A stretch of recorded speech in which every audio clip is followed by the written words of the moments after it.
Yo, yo, yo, yo, yo, yo. What up? Hello, hello. Big day today. Big day yesterday. Looking very much forward to see what they have in store for us. Look, I came prepared. Look at the little thing in the corner. Huh?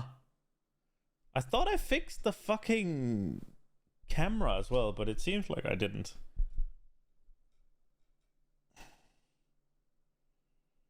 Huh. Is it worse? Fuck. It might be worse. Alright. Well, we're dealing with that. It is what it is. I figured we'd start with watching these little quality of life things that they released. I've seen some of it. I'm not sure I've seen all of it. So I figure we'll just take it from the bottom and then just go up. So let's see what we have. Hi, I'm Mark Roberts, Game Director on Path of Exile. Hi, Mark. This is the first in a series of videos covering the upcoming changes in 3.24. Okay. In an effort to streamline the process of making multiple characters, we're changing how Pantheon powers work. When you upgrade a Pantheon power with a Divine Vessel, you will now get to keep that upgrade on all characters across the league. Each character will still need to defeat the gods to unlock the base Pantheon powers, but the upgrades will only need to be acquired once per league. We'll talk more about what we're doing with this content in our development update livestream on March 21st. Thanks for watching, and see you then. I like that. That's really nice. It's a little bit of a hassle to go do it every time. Yeah, that's nice. That's very nice. Okay, next one. What do we have here? Hi, I'm Mark Roberts, Game Director on Path of Exile. Dude, every time he goes, hi, I'm Mark Roberts, I just think of the, oh, hi, Mark. Can I fix this camera shit while I'm using it? I don't think I can. Maybe? Spot? Can I save? Oh, I can. Let's go. Oh, I can actually fix it. Okay, that's cool. I thought, oh, it's just a preview that's occupied. Okay, let's go. Today, we've got a handy new shortcut for you when trading with other players. Okay. By holding down Control and Shift, you can click a stackable item to move all copies of it in your inventory straight into the trade window. Nice. This should make life easier when exchanging vast amounts of currency items. We've got a lot more to reveal at our... I don't think I've seen this before. What's that? It looks like the... there's those two stone rings. It looks like those two combined. Is that a thing? The taming? There's like some brother rings or something. It looks like those two combined.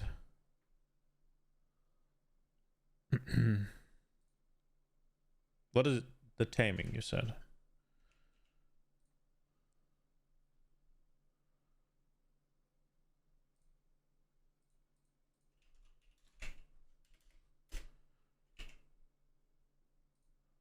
%30 increased elemental damage with attack skills, 30% in all resist, 30% increased elemental damage, 10% chance of freeze, shock, and ignite, 20% increased damage with hits and enemy per freeze, shock, and ignite on enemy. Okay. It's pretty good. Pretty cool. Alright, let's move on to the next one. What do we have here? Hi, I'm Mark Roberts, Game Director on Path of Exile. Dude, I haven't even seen the film. If you're the kind of player that uses a lot of socket-altering currency that's the one where you can items, just hold it down. This one's for you. When applying some currency items like Orbs of Fusing or Jeweler's Orbs, you will now be able to constantly use those orbs without having to repeatedly click your mouse, or the equivalent on controller. As long as you hold down Control and left-click, you will use orbs until you run out or until the goal is achieved. Meaning that Jeweler's Orbs can be held down on an item until it achieves maximum sockets, or Orbs of Fusing can be held down until it achieves maximum links. Nice. We'll talk more about what we're doing with this content in our development update livestream on March 21st. Thanks for watching, and see you then. Dude, I haven't even seen the movie. I've just seen the meme, the "Oh hi Mark." All right, next, what do we have? Hi, I'm Mark Roberts, Game Director on Path of Exile. We have a short and sweet update for you today. The Breach hand chests spawned during Breach encounters have always been very annoying to click on in the heat of battle. Nice. You just walk over In them. 324, we will be changing them to no longer require clicking to open. Just run near them, and they'll open automatically. That's been a problem We've got for me. a lot more to reveal at our development update livestream on March 21st. Yeah, that's See today. you then, and happy breaching. What do we have here then? Hi, I'm Mark Roberts, Game Director on Path of Exile. In 324, the Masters, Alva of Incursion, Nico of Delve, Einhar of Bestiary, and Jun of Betrayal will no longer be mutually exclusive and can appear in the same map. Oh, Speaking of Betrayal, we're making the following changes. The Ashling reward of remove a random modifier, replacing it with the Veiled modifier instead, has been moved to the function of the Veiled Chaos Orb, and has been removed from safe houses. okay. Veiled Chaos Orbs will now exclusively drop from Katarina, the leader of the Immortal Syndicate. Oh, This makes the orb more powerful, but also allows for full trading of this craft between players and a more clear path to target farming this orb by maximizing your Katarina kills. okay. The capability to add higher than 20% quality to weapons, armors, and flasks has been removed from Betrayal, and these Oh. reward outcomes have been replaced. Aw. Your flasks can now be corrupted by Val Orbs, which will add a random quality value from -10 to +10. Good luck! Okay. Craft that upgrades an amulet to a talisman has instead been moved to Bestiary League. Since the captured monsters in Bestiary can be traded, you can now trade for the amulet craft at your leisure.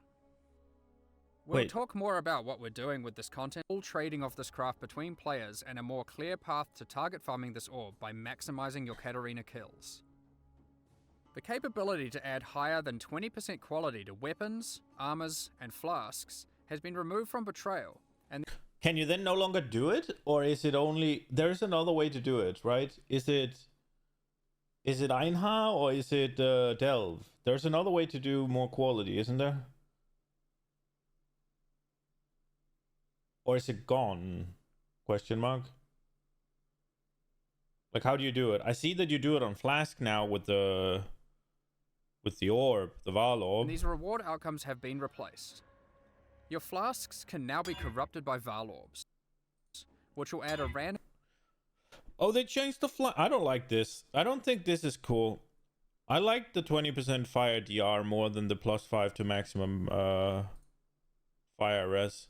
You have maximum res on a flask? I mean, I guess Mage Blood, here we come, but isn't it... Is that stronger? I mean, it will be stronger for some and weaker for others, I guess, right? You can't do the 30% qual on anything anymore? So 20 is the max for everything? That's kind of weird. Why would you just remove that? Okay. Random quality value from -10 to +10. Melding flesh will be very strong.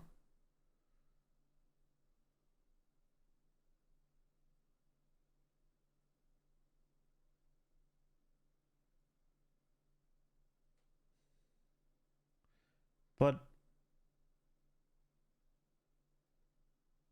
weapons and armor still works. Yeah, but wait, weapons and armor flat. Wait, no, they said they removed them. Look here. To weapons, armors, and quality to weapons, armors, and flasks has been removed from Betrayal, and So the capability to do it to weapons and armors has also been removed. So how do you do it now?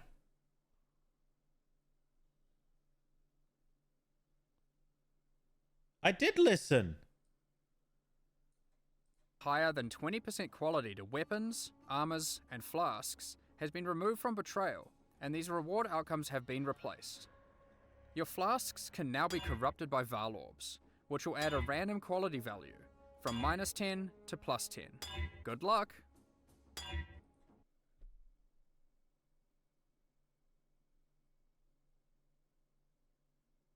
Okay.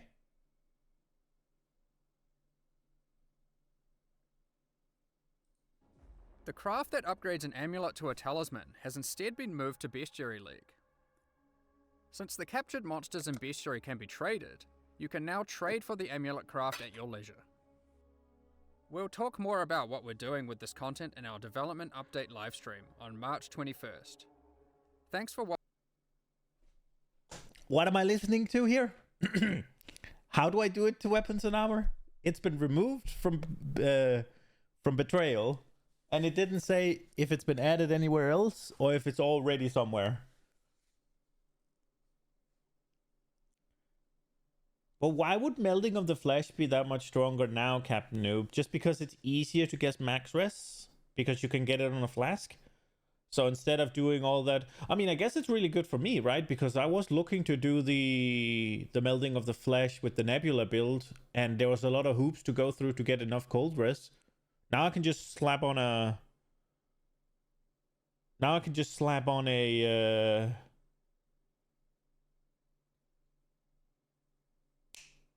slap on a cold flask, and I'll deal with a lot of the bullshit. So in that way it helps. But then again, it sort of requires me to keep uptime on it then. I mean, it's fine, I guess. It's a nerf to my Righteous Fire. Wah. Okay.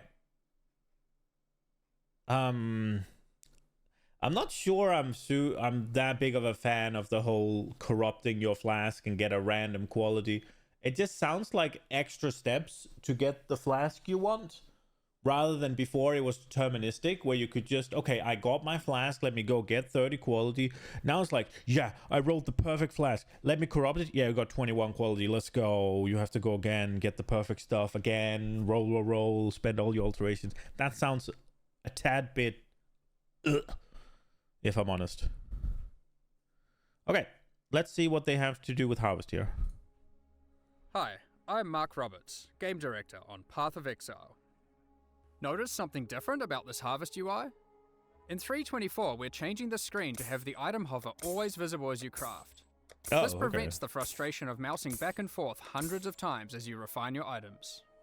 That's nice. We'll talk more about what we're doing with this content in our development update livestream on March 21st. Thanks for watching, and see you then. That's nice.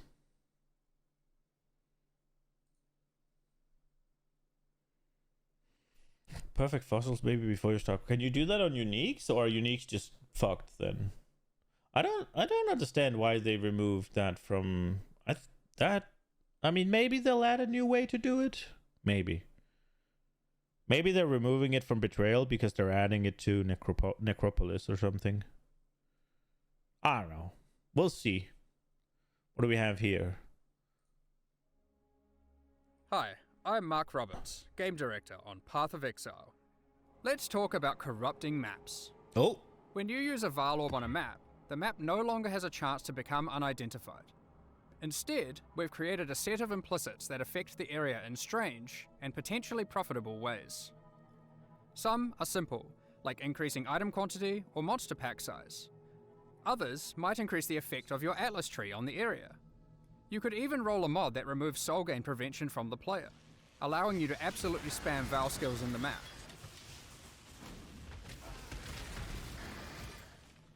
If you're lucky, you could even roll a mod that makes all map device crafts free for that map. You'll have to discover the rest for yourself. We've got a lot more to reveal about 3.24 at our development update livestream on March 21st. Thanks for watching, and see you then. Are you hyped for that? What is that? Like, so you get to keep the same... Did it go from being a yellow, like a rare map, to a white map with only that affix? Or does it keep the ones that was already on it? Hi, I'm Mark Roberts, Game Director on Path of Exile. In 3.24, we have a little change to divination cards. Stacked decks and Diviner's Strongboxes can no longer drop cards for boss-specific uniques. While this reduces access to those uniques, farming the bosses will now feel more meaningful. We've got a lot more to reveal at our development update livestream on March 21st. Thanks for watching, and see you then. This is kinda indicates that GGG might remove sectants, and I'd love that. Those mod used to be on sectants. Okay. So they're nerfing divination cards, so you can no longer get the boss stuff from... Okay. Hi, I need to I'm see Mark this again. Roberts, Game Director on Path of Exile. In 3.24, we have a little change to divination cards. Stacked decks and Diviner's Strongboxes can no longer drop cards for boss-specific uniques. While this reduces access to those uniques, farming the bosses will now feel more meaningful. Do I like that? I don't understand the reasoning. Well, I do. It's to get people to get the stuff from the bosses. But was that big of a was that big of an issue? Or maybe, I guess you could just buy stuff without, but you could still just buy stuff without fighting the boss in the first place.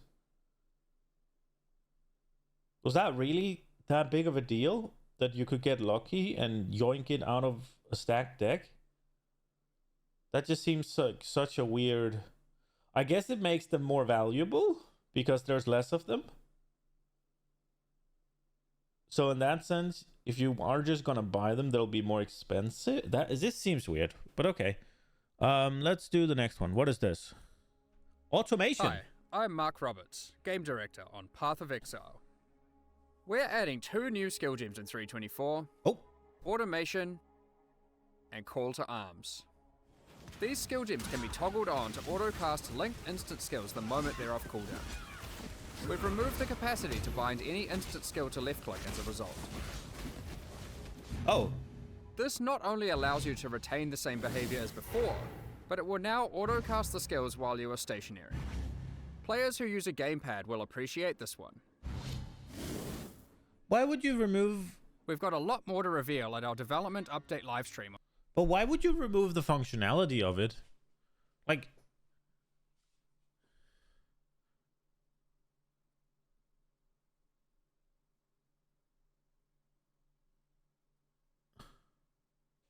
I don't get that.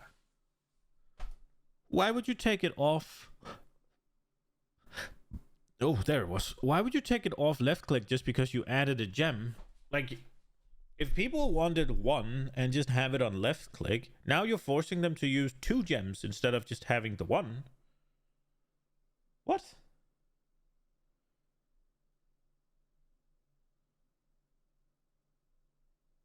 That sounds weird. Why would you do that? And what's the difference between them? With these skill gems can be... Not just that? We're adding 2 new skill gems in 3.24. They increase the mana cost and cooldown? While this skill is active, supported instant spell trigger automatically when off cooldown. You cannot cast trigger. Supported skill have 24% reduced cooldown recovery rate. But why? That sounds like such a weird change.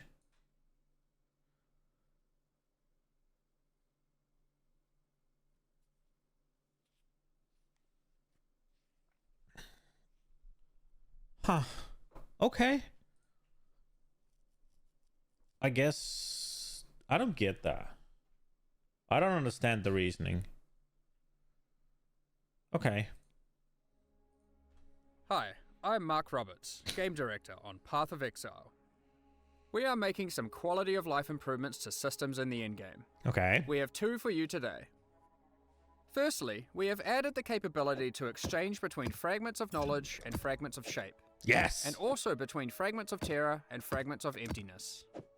These are the fragments required to enter the Uber Elder fight. You can exchange them at the Hoarder crafting station acquired through harvest encounters in the endgame. Yes. Secondly, Maven invitations no longer drop. What? Instead, when you have completed witnessing all bosses required to go to the Maven's arena, you can just talk to Kerak and he'll open a map device window with the invitation already in there, ready to be rolled. Valdo's maps that granted invitations now give scarabs. No more having to waste Guardian kills trying to get the invitations to drop. We've got a lot more to reveal at our development update livestream on March 21st. Okay. Thanks for watching, and see you then. This seems better, but it also seems a little bit iffy that it's in there, so you have to take your currency out to craft it in that window rather than you can do it in your stash. But I think that's a small complaint. But it's nice that I guess that you don't have to get the Maven invitations, but probably that also means that you're not selling them anymore, right? Okay. Yeah, exactly. You can't take it out of there, so you can't take it to your stash. Oh, yeah. What I meant about the trading is I wasn't sure if there was a market for trading Maven invitations. So I know you can't trade this one. I was just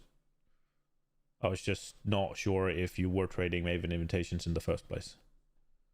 Or if people got enough of them. Okay. Well, Oh, here's the thing we talked about. Detonate dead clarity. Let's go. Hi, I'm Mark Roberts, game director on Path of Exile. I said Today, they said they were going to do we've it. got an important update to monsters that explode corpses. We've made new, more obvious effects for this monster skill. All variants of this hazard that deal damage based on the life of the monster should now be more clearly telegraphed and give you more time to avoid those gory explosions.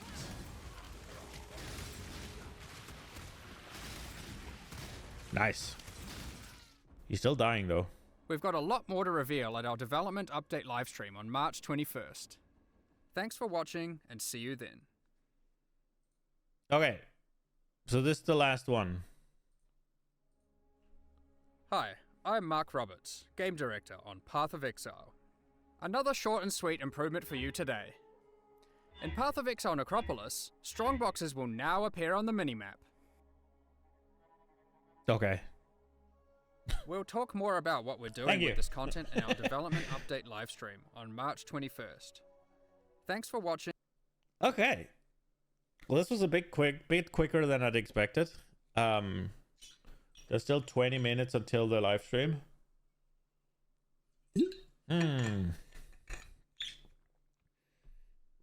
So what do I think?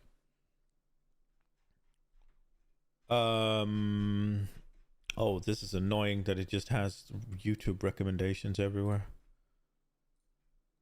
I'm not sure what I think about the flask one. It's gonna be good for some and bad for others, I guess.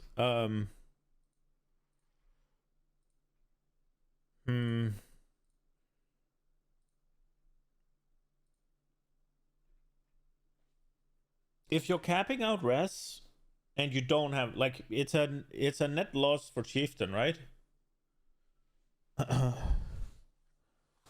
Probably, yeah. Or I mean, I guess it's a bunch of points and some stuff you don't have to do, so maybe not. I guess with this season, you were getting a lot of fire resist from the charm lady in order to equip a lot of things. Now you can do that through just one flask, so you don't have to have the shield on, or wherever else you would get them from, right? So I guess it makes sense, but it does lose you, assuming you were using the shield, it does lose you 20% reduced fire damage, right?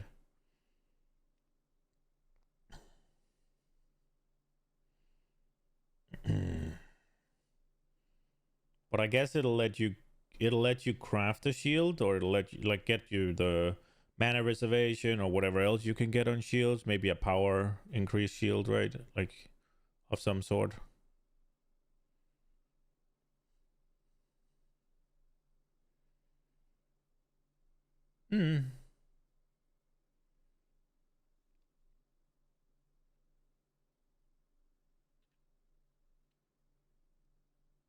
Yeah, I guess. Wait, does that mean the chaos resist one comes with that as well? Or? Because that sounds kind of wild, no? +5 max chaos resist? That seems wild. Am I wrong? That seems a bit wild.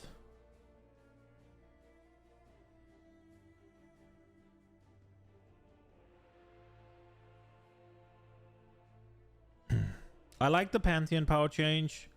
Obviously, being able to shift click everything in is nice. Control shift click, I guess. And what is it? Control left click, where you can just hold down instead of constantly clicking. That's nice as well. Picking up the hands by just walking over them is super nice. The Veiled Orb stuff is probably neat. I guess it does remove, because it could be like a pseudo Chaos Orb, right, for your items.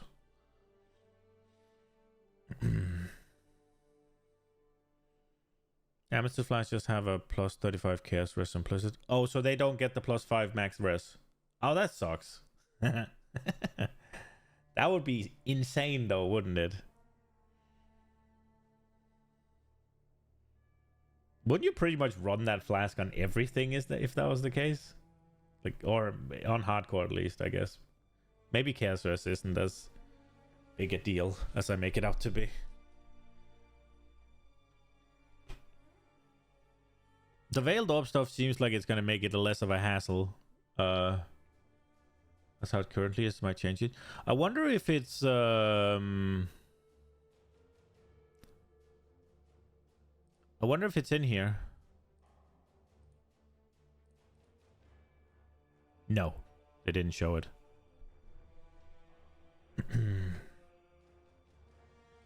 Is it only the res ones that's been changed?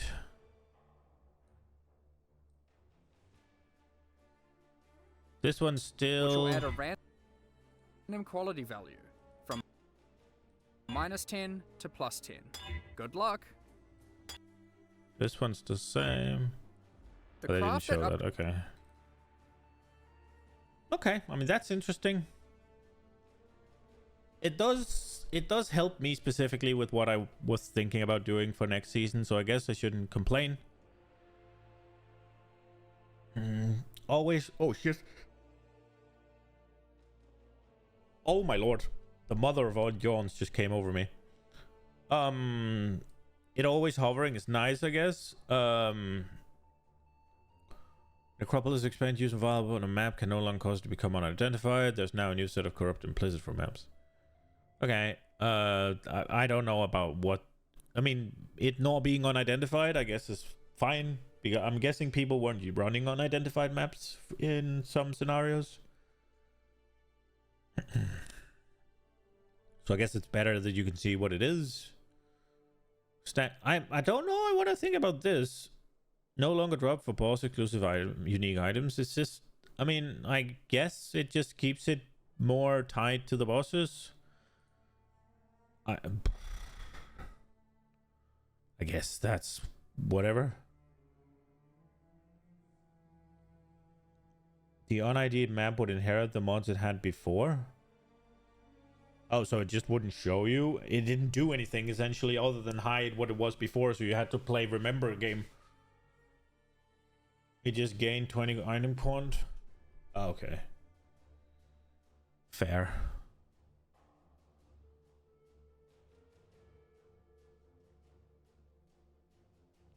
Yeah, this one, I mean...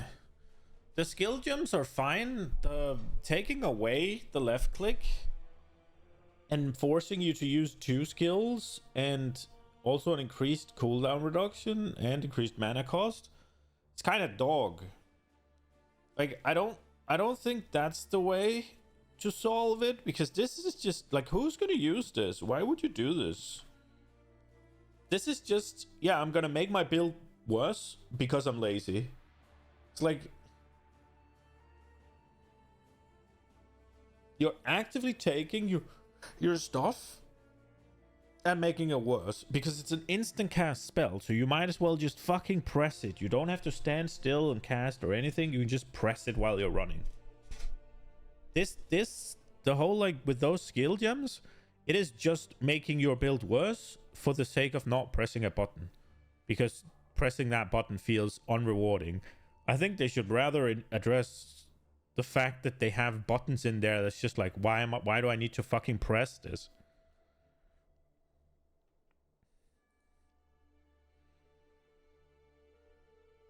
And then this where the with the fragment recrafting is nice. I'm not sure what I think about the Maven invitation stuff. Why do I get so tired just from reading? Holy shit. If the skills still have the spell tag, I can still activate them with the trigger craft, which is precisely what you're going to do. If the skills still have the spell tag, I can still activate them with the trigger craft, which is precisely what you're going to do. Yeah, depending on what it is, right? Because you can't do it with war cries, yeah? Or? It depends on what you're trying to trigger.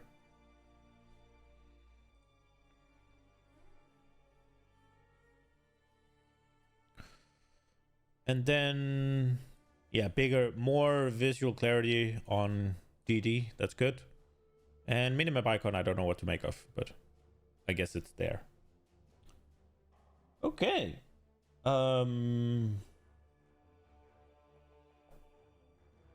we have 12 minutes until the stream. I'm already ready.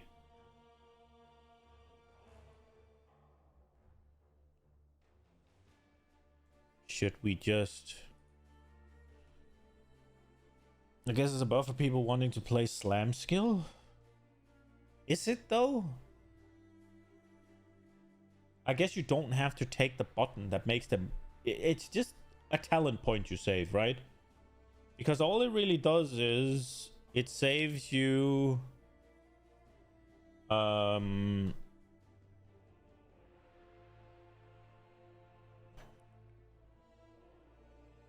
Oh, I need to restart Path of Exile. Great. It's been an update.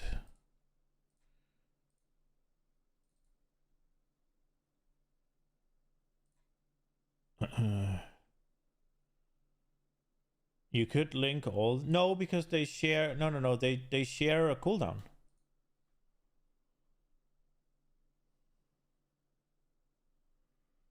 It said they share a cooldown.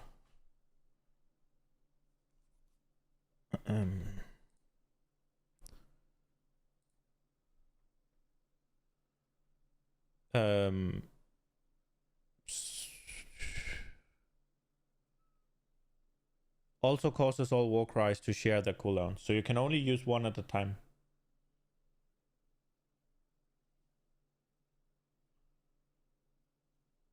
For slam or slow, you have to invest into CDR and it should be fine. Well, yeah, but you can only use one at a time still.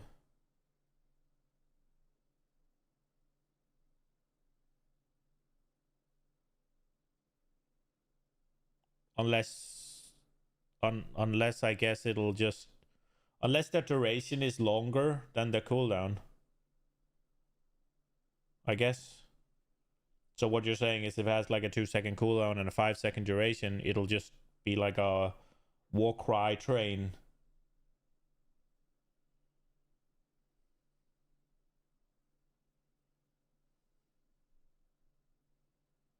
But you'd still have to get over the 30% reduced.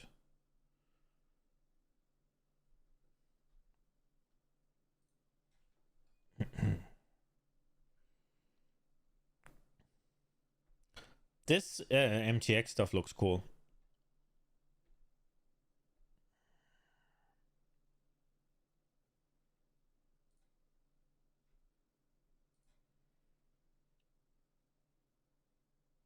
Oh Jesus, 48.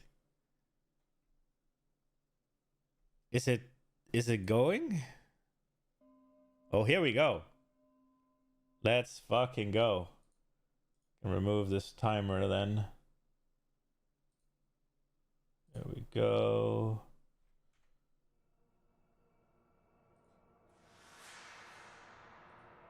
Big pog. You don't like it at all? No, it seemed I'm fine with the I'm okay with the auto trigger Warcry gem, because that wasn't really, I guess, a thing unless you took a talent where you, otherwise triggering a Warcry you had to stand still and do it.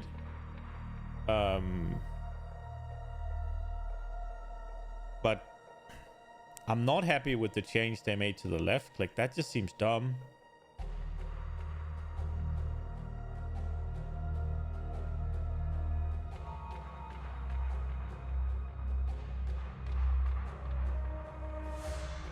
This shit's gonna be exciting though.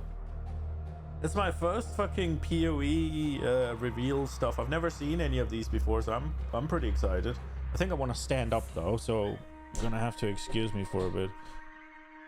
I mean, yeah, the left mouse button has nothing. You won't use it for anything anymore other than moving, right? It's just a dead button. Like, oh shit, that's down. Who wants anything on left mouse button that isn't an insta move or insta use?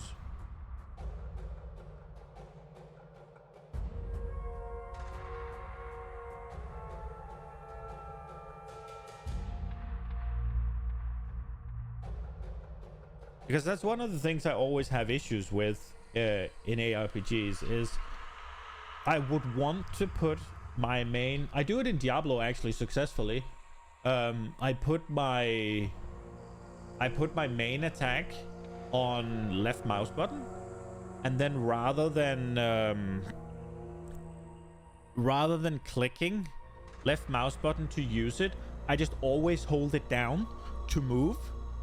So I'm permanently running, and then I just use what's it called, force standstill to cast my spell. So I'll just tamp shift instead. It works, but it has significant flaws, especially if you have to do precision movement or if you have to stand still or something. Then it's not great. And then obviously if you stop moving ever, and then what just happened? Oh, I was like, the fuck happened? PoE launched because it finished updating. Let's go. Okay. Yeah, it has weaknesses. If you have to stop moving for whatever reason, and then when you click to start again, you click an enemy and it'll fire and you'll die. It's like annoying as fuck.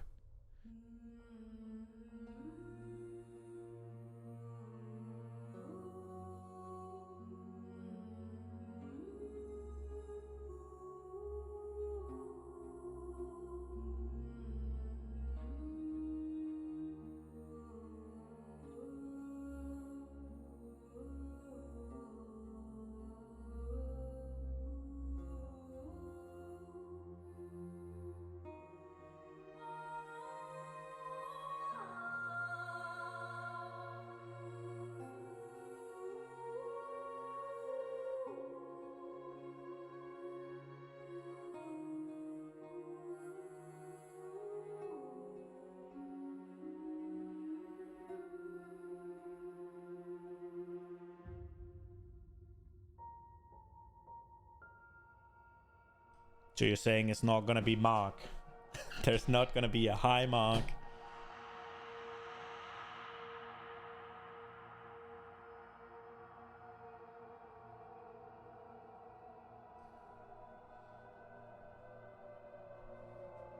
This is kind of exciting.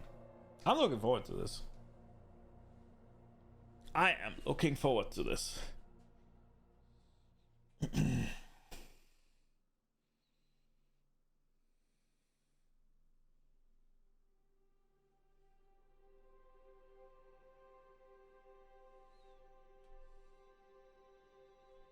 Guess I should move this a little. Ow. It gets so hot, man.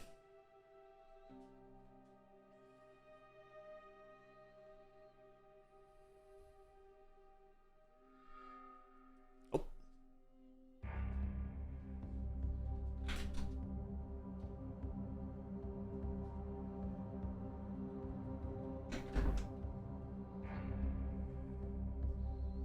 Buff all your favorite shit, pretty please and thank you. Yes. If you could just buff Mjolnir, that'd be great.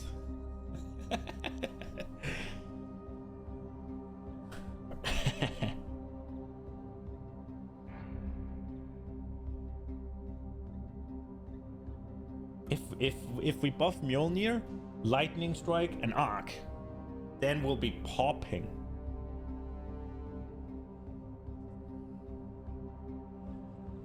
Yeah.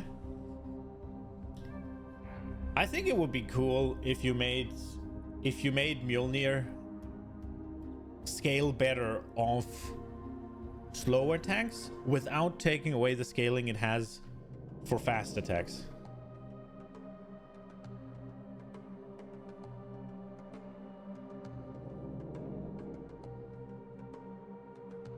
In my opinion.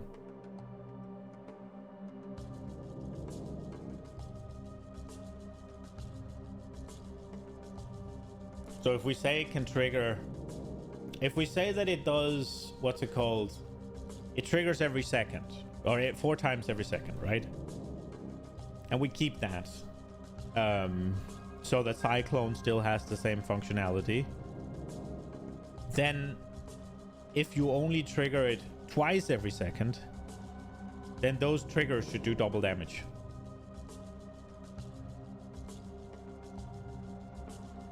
That would be cool.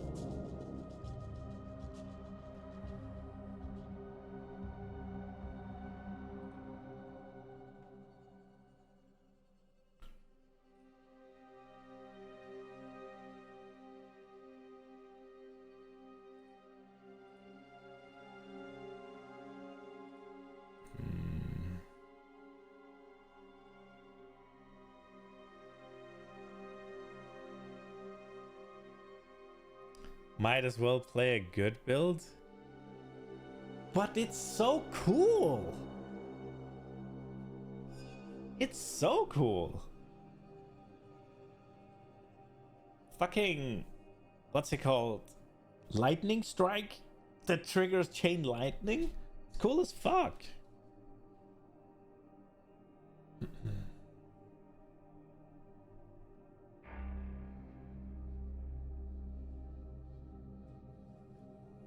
I think so. It is, at least.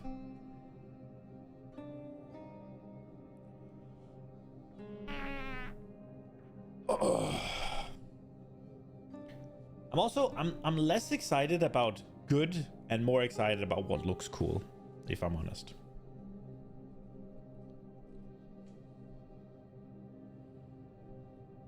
Oh, 2 minutes. Come on, Chris Wilson, bless us. Bless us with some cool shit. So what do we reckon is gonna happen? What do we reckon? Are we gonna play a Mjolnir used to be a chase item? Eons ago. We'll reckon 100% nerf to Penance Brand of Dissipation. 1000%. Do we reckon the King of the Mist is gonna show up? Are we gonna be able to fight him? We're gonna get an invitation for him? Some sort of map drop? I think so. I think that fight's a little bit too elaborate to be taken away. And doesn't he have a few unique things that drops only from him? Deadeye nerfs? Oh no. Really? I was thinking about playing that. Okay, so you're saying Deadeye nerfs and Raider buffs. Okay. What about Pathfinder? Hasn't that been... What about that immortal Pathfinder thing? Is that not gonna get nuked from orbit? The whole, like, mana potion, mom, whatever. You reckon that, Glad buff, but has Glad not been shit for long? Or was he OP last league and they crushed him? You reckon there's going to be a little witch nerf? A little inquisitor nerf, maybe? Now that you're saying that those are the ones that do all the damn? It's terrible since forever. Well, then the odds of it getting buffed is kind of slim, no?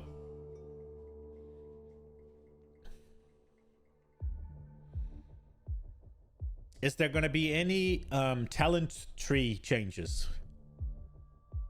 Other than just small numerical things to nodes, maybe. I don't know what to expect.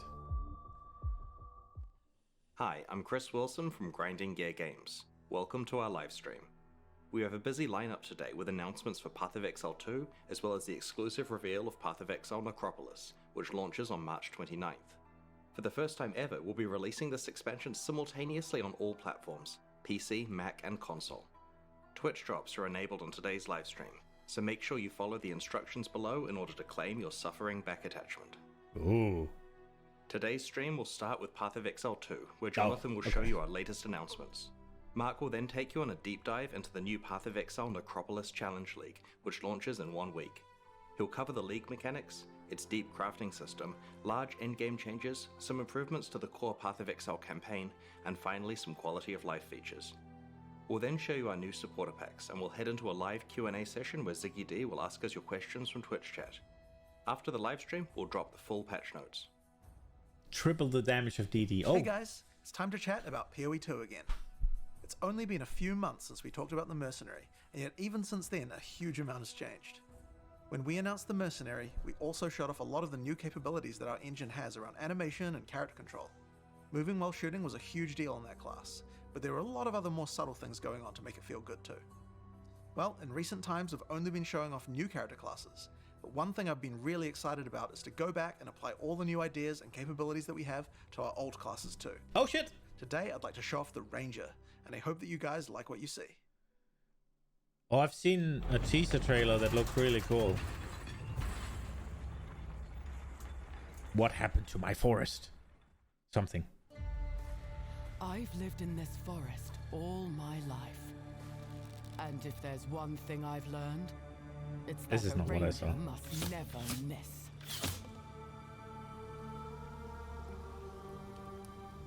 A beast will hunt you. But it is the cruelty of man I fear.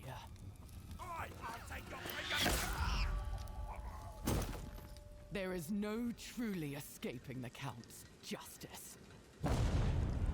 Your sentence is to be hanged from the neck until dead. Let your souls feed the first ones, and your bodies feed the land. After her!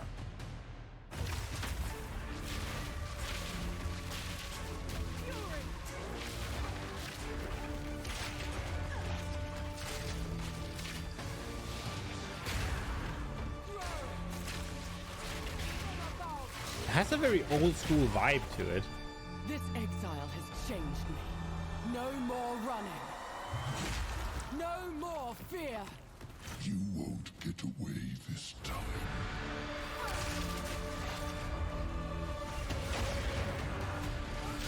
I will put an end to this madness. It gives me like Diablo 1 and 2 vibes. Although I never really played them that much.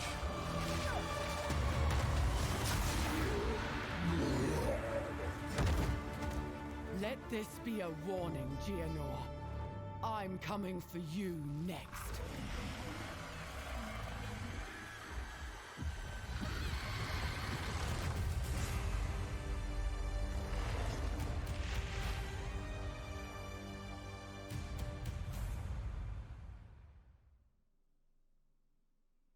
Let the hunt begin.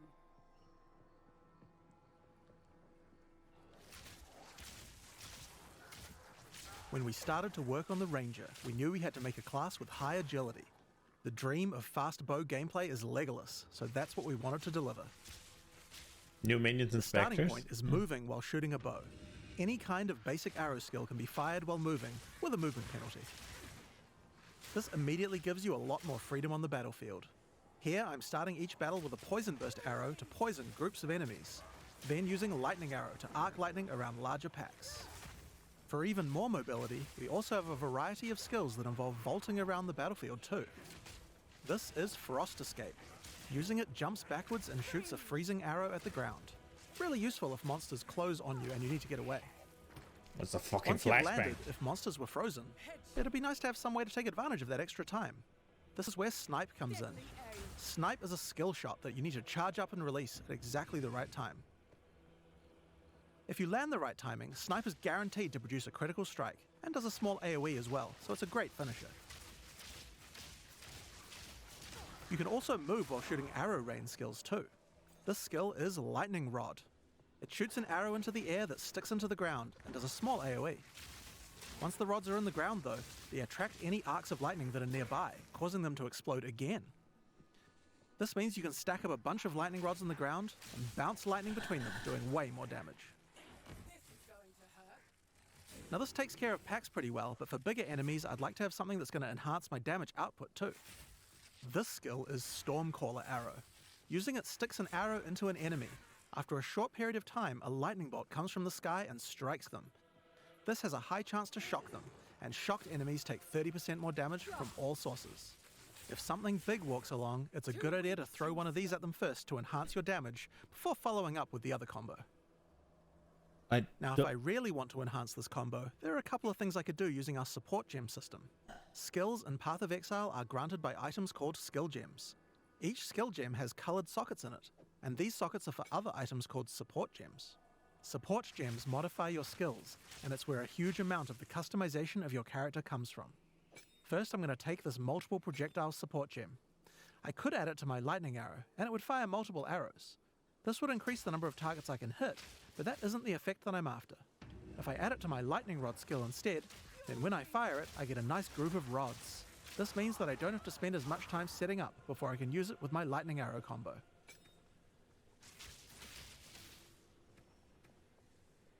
I might also add faster projectiles to make the lightning rods land faster too. Now next up I'm going to grab this chain support gem. Chaining causes many effects to repeat on new targets when you hit them. If I add it to my lightning arrow, it will cause the arcs that come out of lightning arrow to strike even more targets, rippling along my line of lightning rods for huge amounts of damage. That's a cool thing that they... I was just about to say I don't like that he has that many fucking spells. I much prefer ARPGs to focus on a few, but the fact that they work together is really cool. Stormcaller arrow as well. Let's start simple. I'm going to chuck less duration on here. This will cause the lightning from the sky to strike a bit faster. Next up, we have a support called Shock Proliferation. This support makes it so that any enemies shocked by the skill will also have the shock jump to nearby enemies, meaning they'll take the extra damage as well. It's just a chance to proc, so it's not going to proc on every single pack, but when it does, a pack will go down ultra quick. I don't like that he has like 7 different skills. Another useful empowering skill is Barrage.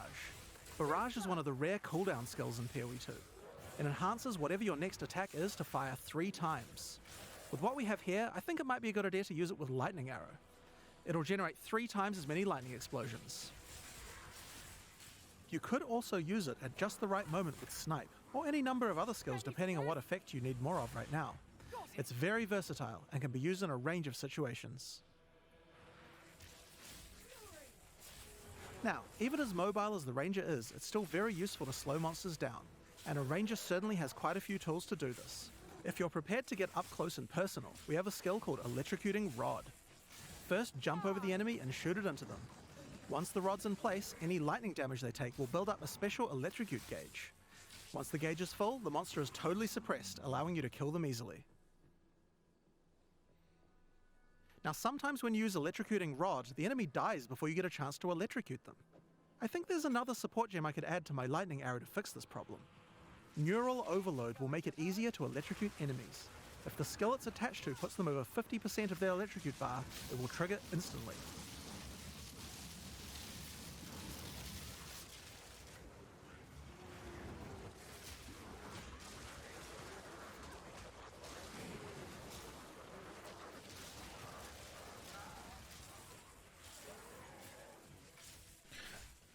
I don't know why, but this looks like this is PoE 1 and what we're playing right now is PoE 2.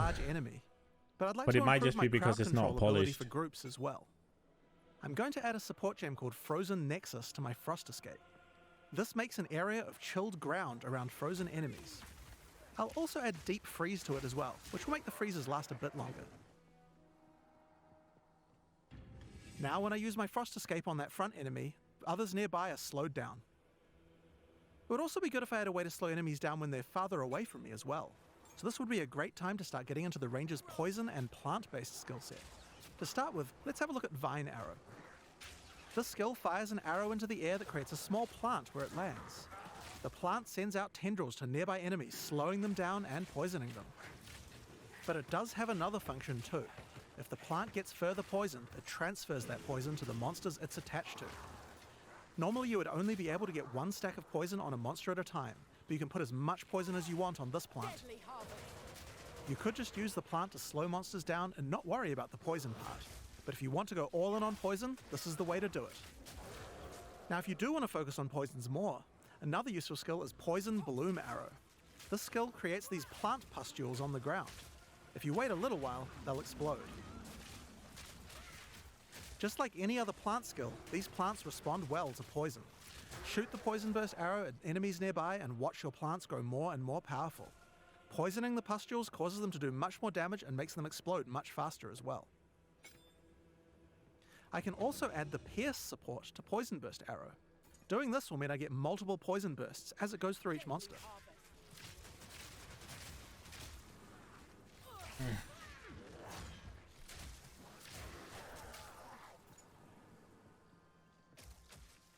I don't fucking know, man. What? So the gems are no longer in the gear, and they're We also have another predetermined? skill to make a nice environment for your plants to grow. Gas Cloud Arrow. This Like, how do skill you get? shoots the ground How and do you get a creates 6 cloud link? of gas Can you not that get a 6 link continuously anymore, or poisons could you things 5 link? inside it. Throw your plants down, then put a gas cloud on top. The constant poisoning will make them grow.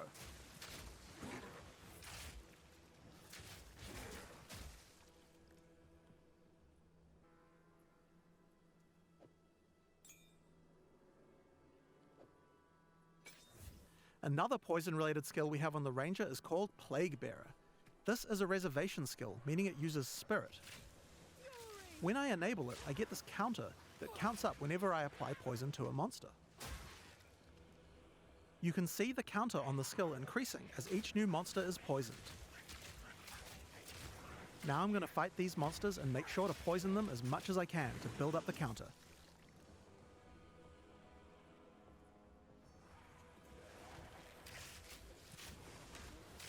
And then the next time you fire it, it goes boom more. It does take quite a while to get the counter up to 100%, but it's worth it. Whenever I choose, I can unleash the poison in a big explosion around my character, dealing a large amount of damage.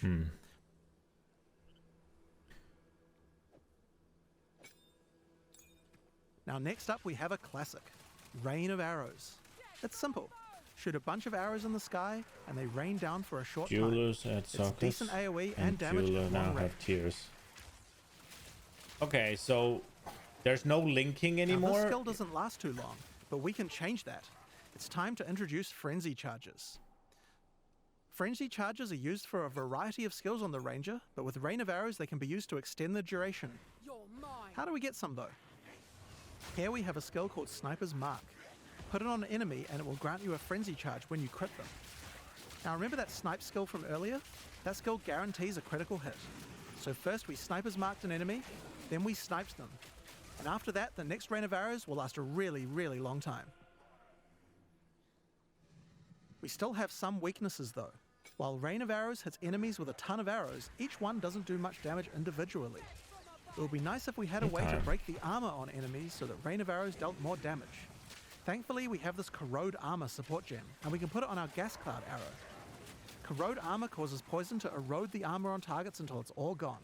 This will significantly increase the damage that Rain of Arrows does against armored targets.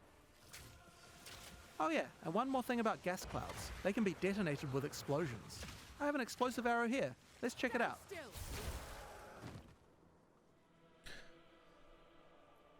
So what about when you link active skills together with other Now, active because skills? monsters in gas clouds are likely to have their armor broken, I think there's another useful combo we can do. A This is an cast on exploit crit. weakness Cast support. while channeling. This support provides extra bonus damage to targets that have their armor broken. Perfect for what we have going on here. You can't? So they just took an entire archetype away? So, those are just some of the skills we have on the Ranger class in Path of Exile 2. Now that we've seen all these skills, let's see how well they do against a much tougher enemy. It's time to fight the boss of the temples, Thanos. Thanos. Harvest curse madness never ends. That's not fucking Thanos. Oh, Thanos. Okay.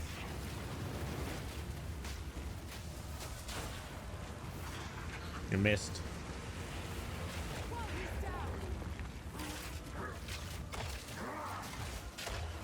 Chaotic power.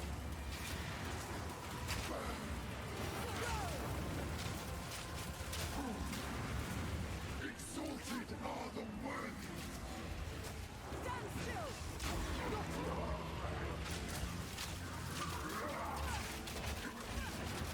Behold, true power.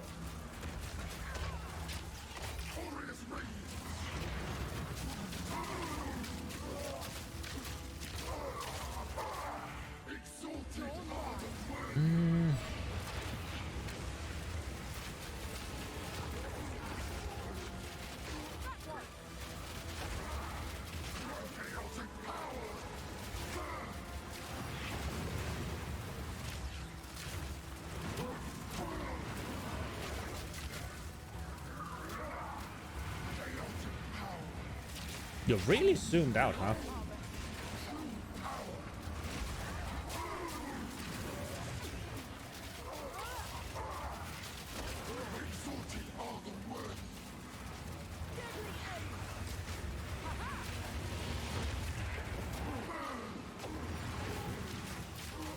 Those are now reservation skills and get triggered by whichever conditions. Oh. Okay.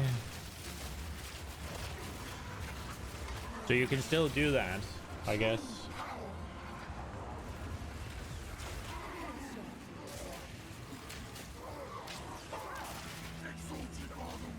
So it might even be more powerful, or?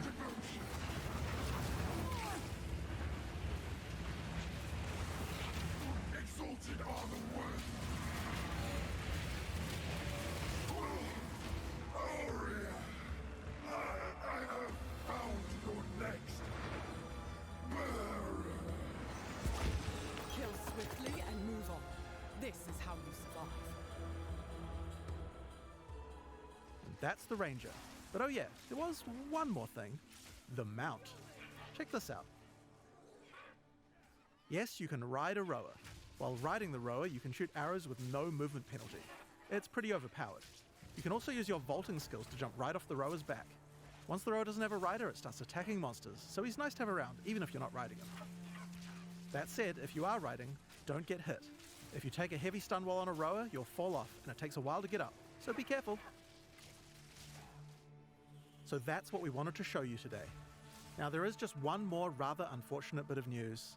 Path of Exile 2's beta is going to be delayed. We previously said that we would get the beta out on June 7th, and while I think we would be able to get the game's content ready in time, we underestimated how long it would take to get gameplay polished to a standard that we're happy with. We're still going to be doing alpha testing in June, but we're going to be delaying the beta until later in the year. I don't have an exact date for you today, but it should be towards the end of the year. In the meantime, you can still play Path of Exile 1, of course.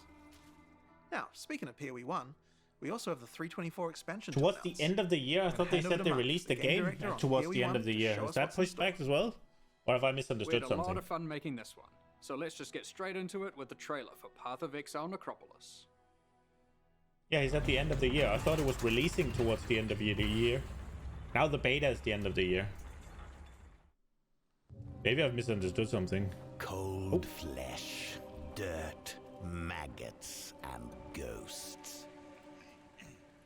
Our job is to keep them where they belong. It's your first night, so you'll need this. A ghostly lantern for ghastly tinkering.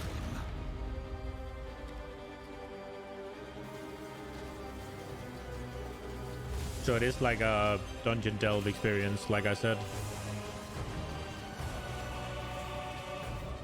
You learn to peer into the souls of the dead. You'll learn how to twist them.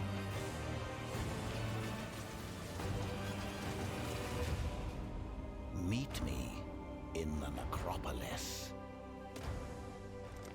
You can pilfer shiny things from a corpse, but you can pilfer glorious things from a soul. I need It's a crafting thing. Okay. a grave digger.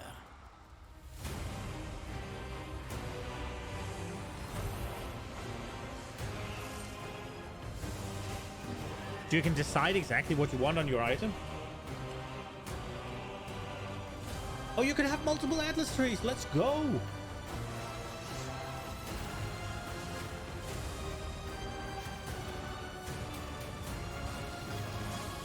Obviously transfigured gems. Ooh, that looks cool. Oh shit. The job's hard, but the pay's good. What do you Penultimate say? boss, is that just before Pinnacle, yeah? In the Necropolis League, you will encounter Undertaker Aramor, a man collecting the scattered spirits of the Eternal Empire for a mysterious purpose. These spirits have begun to haunt the monsters of Rayclast, unleashing their ancient fury and sorrow onto the world. The Undertaker will provide you with the Lantern of Aramor, a powerful family heirloom which can illuminate the Has to, wrathful bro. spirits haunting monsters throughout Rayclast. With it, the Undertaker hopes to employ you to rid Rayclast of this menace, and further his cryptic cause. The lantern can be used when entering any new area. When peering through it, you can examine the spirits haunting that area. The lantern also allows you to manipulate them, letting you configure which monsters are affected by which mods. Oh. It would be wise to take your time with your decisions here, for the spirits are not forgiving. When peering through the lantern, you can also see extra details about the packs of monsters in the area. Rowers here are considered common, whereas the water elementals are more scarce. If you want things to be easier, you can put the more difficult spirits on the elementals, which you'll encounter less often. We've tried to make sure that by engaging with the lantern, you are able to intelligently control the difficulty in the Necropolis League. The spirits come in a number of forms which represent the danger they pose. For example here, the infested vultures are servant haunted, causing them to deal a small amount of increased damage. But the Vol's Vanguard are noble haunted, causing them to deal a large amount of increased damage. As you reach higher level areas in Rayclast, the tier and number of spirits that are haunting monsters will generally increase. Your game knowledge can help you here. If you're aware of the composition of a monster pack, this means certain mods will be easier to manage. For example, the mod that increases a pack's damage for every monster killed has no effect on packs with a single monster, like a Devourer. However, if we found a spirit that makes the strongest monster in a pack deal 100% more damage, well, I'm going to avoid the Devourer. You might have noticed that the Lantern of Aramor provides other useful information, such as the types of abilities monsters use, or the damage types they deal. So for those who are less familiar with how these monsters work, this can be a great way to learn what you're up against. The spirits are constantly moving throughout Rayclast, so if you are finding a campaign area too difficult, you can just wait a few minutes and peer through the lantern again to see what's changed. Of course, powerful spirits beget powerful rewards. There are two reasons why you might want to face a challenge now and then. Firstly, not all the spirits are malicious. Sometimes the monsters aren't haunted at all, but are instead devoted. Oh. These can grant basic rewards like increased experience, or bigger Oh, the Nameless rewards like Seer! That's the spawning guy that gives you a Nameless Seer, unique! an NPC that will grant you a single unique item after you defeat all of Yeah, the packs boy. affected by that spirit. I told The you more they need to haunted bring him monsters you back. defeat Oh, in with the over. previous area before using the lantern, the more likely the devoted monsters will appear in the next area. Monsters haunted by higher tier spirits will increase the chance of the devoted appearing even more, meaning that sometimes it's worth putting the hardest modifier possible on very common monsters, if you're brave enough. Again, we've tried hard here to allow players to customize the danger and rewards as much as they can. Aramor is an Undertaker, and you can probably guess what we're taking to him. The second main reward from the Necropolis League is monsters with unresolved anguish. Once slain, their corpses need extra care from the Undertaker, and he will offer to take them back to his necropolis and store them in the morgue. Time to earn your keep. When you are ready, you can visit the morgue to view the monsters you have collected, and then get to work burying them in one of many graves in Aramor's cemetery. For example, we will bury this Katava's Herald. Aramor's mysterious soul experiments can coalesce powerful items. Here I've chosen to create a pair of boots. Of Lunaris, heal your pains and aid this soldier, so that you may grace them with fleetness. These boots are useful for my character, but aren't exactly what I hoped for. And this is where the Necropolis crafting system really shines. You'll have noticed that the there's corpse the we quality. collected earlier had a crafting effect on it. In fact, all collected corpses do. If you bury multiple corpses in the cemetery, all adjacent corpses can be exercised at once to create one item. All of the crafting effects on those corpses will apply to that same item. This allows you to have either one or many different crafting projects ongoing in the cemetery. For example, next time I try to create boots, I could bury corpses that increase the chance of getting move speed modifiers. To go further, I could use these to generate higher tier modifiers. Then, I could try to bias it towards being an evasion pair with this. Finally, I'll apply some crafting effects that improve the probability of getting good rolls. Now, let's craft our item and see what we get.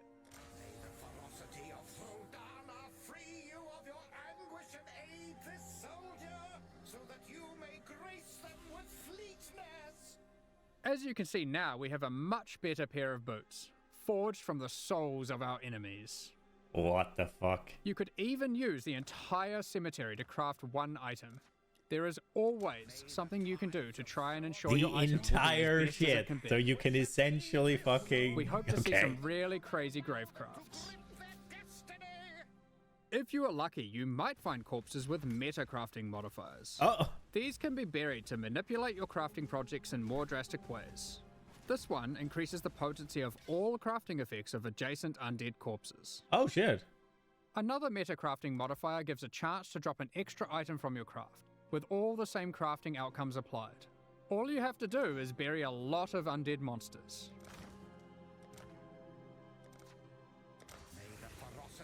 Pokemon League, but with corpses. Okay.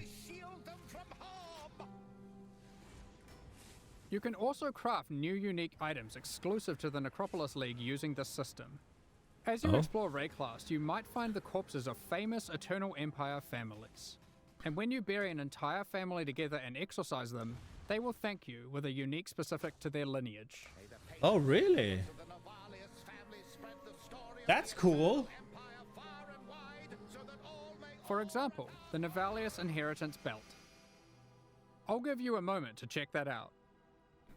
21 dexterity, 150% increased fast.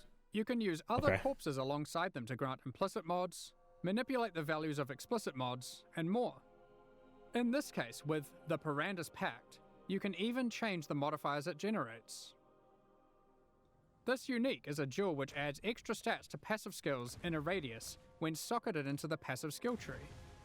The stats it adds are randomly generated, but you can bias it towards a specific type by using other crafting effects, such as this one, which increases Oh. the chance of getting life modifiers. Let's see what we get.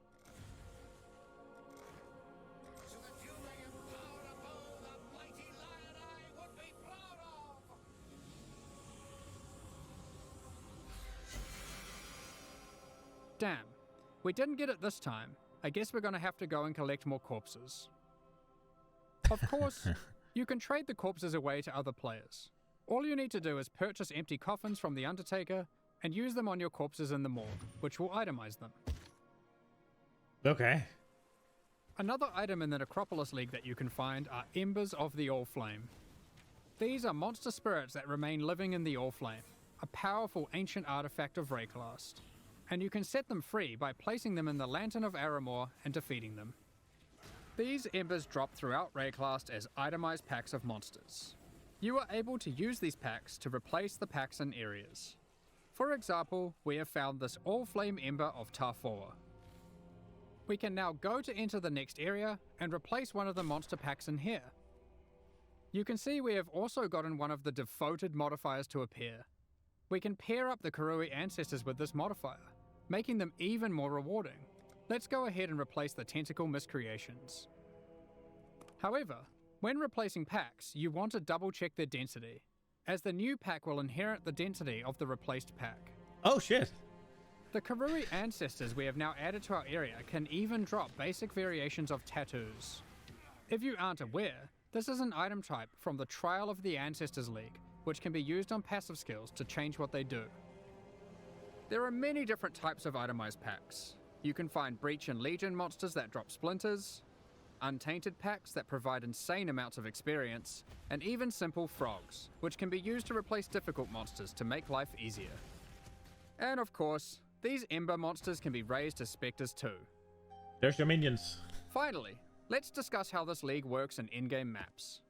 Each in-game map will allow you to manipulate it using the lantern on the map device UI. Oh shit. Okay. However, instead of randomly cycling every few minutes, it is fixed to that map. Once you view the map through the lantern, you cannot remove it from the map device, so you can't trade that map away now that you've seen it as too difficult for you, or has monsters in it that you'd rather avoid, like porcupines. We're also trying something new this time around. During the Necropolis League, there will be support for the League on the Atlas passive tree. Oh? Multiple clusters will be there, Like allowing you each to enhance the different gameplay, fucking customize it, and even change its behavior in meaningful ways. One way that you can change the crafting in a meaningful way is with the Prospero's Wager Keystone. With this keystone, all the monsters with unresolved anguish come with this crafting modifier, which causes them to generate a random craft when buried. This means instead of pre-planning your crafts, you have to adapt to them on the fly to get the best results. These clusters will not be available in Standard League. In 3.24, we've made a plethora of changes to the endgame. We're introducing new bosses, adding another tier of maps, and streamlining the Atlas. Oh, another tier of The maps. most difficult and Okay. most So rewarding it's content tier in Path 17 of now. Exile can be found in Uber Pinnacle bosses, such as the Maven and the Searing Exarch. Currently, the only way to access these bosses is by allocating specific keystones on the Atlas passive tree. While this system offers a nice element of control, it causes a problem. Rewards and access to the non-Uber variants are now economically priced around the rewards of the Uber fights. This means it is wasteful to run the non-Uber variants instead of simply selling them. Another problem that we noticed is the difficulty jump between the Pinnacle and Uber Pinnacle content was relatively large. Oh. And there wasn't obvious content that could bridge this gap. Many players would give up on their characters before being able to defeat the Uber Pinnacle bosses. In 3.24, we will be making some changes to this. We are removing the keystones that give access to the Uber Pinnacle bosses from the Atlas tree, and instead we'll be adding a new set of fragments that give you access to this content. Where do you get these fragments? The regular We're bosses. adding a new tier of maps, Oh. tier 17 maps, which not only give you access to the Uber Pinnacle content, but also test your characters in new ways. Shit, They something feature for a you, new Captain set of Noob, maybe. bosses, Uber monsters, and a new tier of modifiers that can roll on the maps. There are 5 new tier 17 maps in total, with some surprising boss fights at the end. We'll look at a couple today, and the rest you'll have to discover for yourself. First, we have the Citadel map. This map contains an Oh, this looks ancient cool. Kalguran citadel. You will encounter many expedition monsters as the signature packs throughout the map. At the end, you will fight Uber Uhtred. This is a version of a boss from Expedition League, with all its abilities and mechanics enhanced. Uber Uhtred will even be able to summon 2 other expedition bosses to aid it during the fight. Secondly, we have the Fortress map. This map is an impregnable fortress, guarded by monsters from the Heist League. At the end, you will encounter an Uber version of the Unbreakable. Again, it has enhanced abilities and mechanics you'll have to learn and overcome. Each of the tier 17 map bosses has a chance to drop a unique item, allowing for some target farming.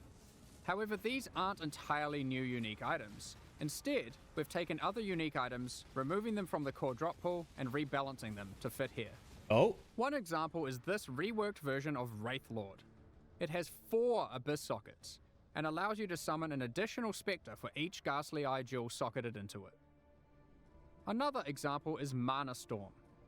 This has been rebalanced to grant a lot more damage than before, alongside some more impactful mana stats, if you can get lucky rolls. Alongside adding tier 17 maps, we have also changed the Uber Pinnacle bosses to have completely distinct unique item drop pools from their non-Uber counterparts. This means there is a reason to farm both versions. Let's take a look at the Shaper versus the Uber Shaper. The Shaper will drop these uniques: Voidwalker, Shaper's Touch, Solstice Vigil, and Dying Sun. okay. Whereas the Uber Shaper will drop these: Echoes of Creation, Sublime Vision, Entropic Devastation, Starforge, and a new unique belt called the Tides of Time. Another example of a new unique is this helmet from the Uber Eater of Worlds. Was that just Ravenous Pathfinder And these on a build? gloves from the Uber Searing Exarch, the Celestial Brace. Each of the Uber Pinnacle bosses has a new unique added to their drop pools. We've identified another major problem with the endgame we'd like to address. With every expansion added to the game, we have been increasing the complexity of running maps. It's at the point now where a player must repeatedly execute a large sequence of steps to run maps efficiently. It can be easy to forget critical steps, and it can be tiring to repeat them. Oh, white stones. To solve this, we are removing some systems, but are keeping what is good about them. The two main systems we've removed are Sextants and the Master Mission Selector. It is not our intention to dull the content, however. We have completely reworked Scarabs to include most of the options that were previously covered by those mechanics, and many, many more. Let's take a look at some of them.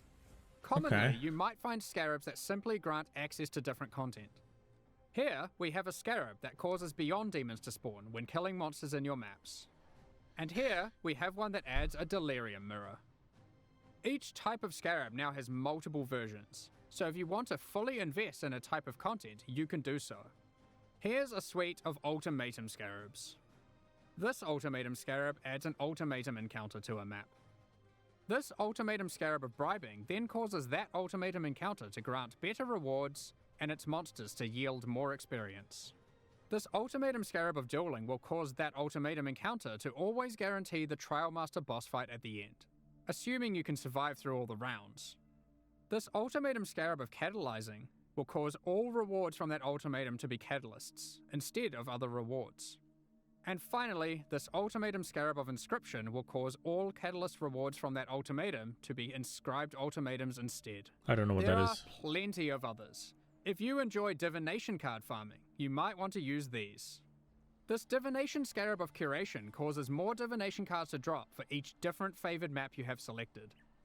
But it also causes whatever map you're running to only drop divination cards from those favored maps. So if you want to try and aim for your Mage Blood and don't want to just farm Crimson Temple, then this Scarab is for you. Oh shit, okay. This Divination Scarab of Completion causes your divination cards to have a 20% chance to drop as a full stack instead, for maximum dopamine. Basically, there are now just a lot of Scarabs. You might have also noticed that they no longer have tiers. Scarabs are now all world drops. You can get them anywhere. Some might be rarer than others, but the intention is that there'll be a lot more options than before, and more interesting combinations to consider.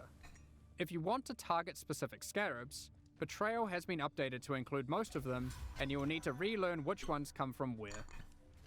While this system is allowing you to heavily invest in one type of content, it is reducing your capacity for variety. To address this, we have massively increased access to content on the Atlas passive tree.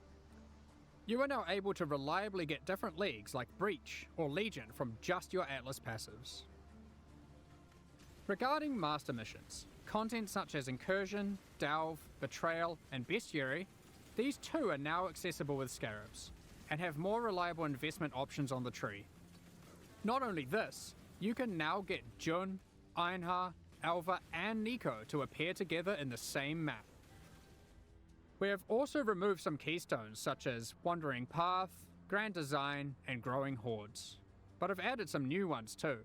For example, Unwavering Vision, Back to Basics, and Thorough Exploration.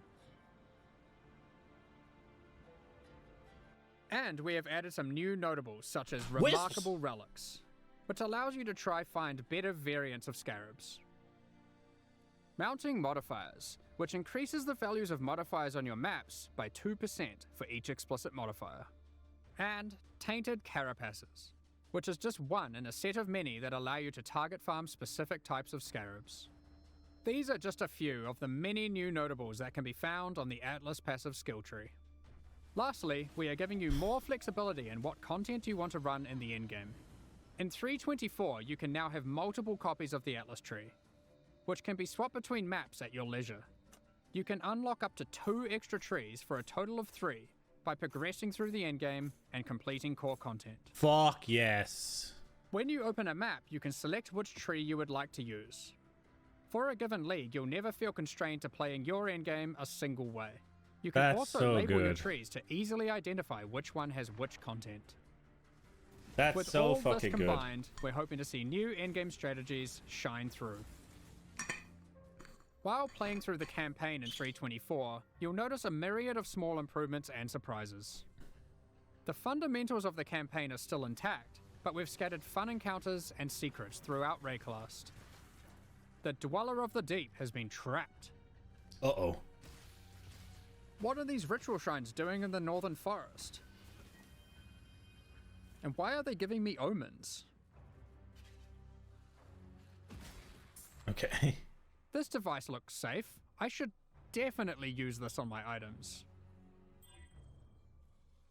There are plenty more encounters to discover. We'll continue adding more surprises in future releases, so keep an eye out.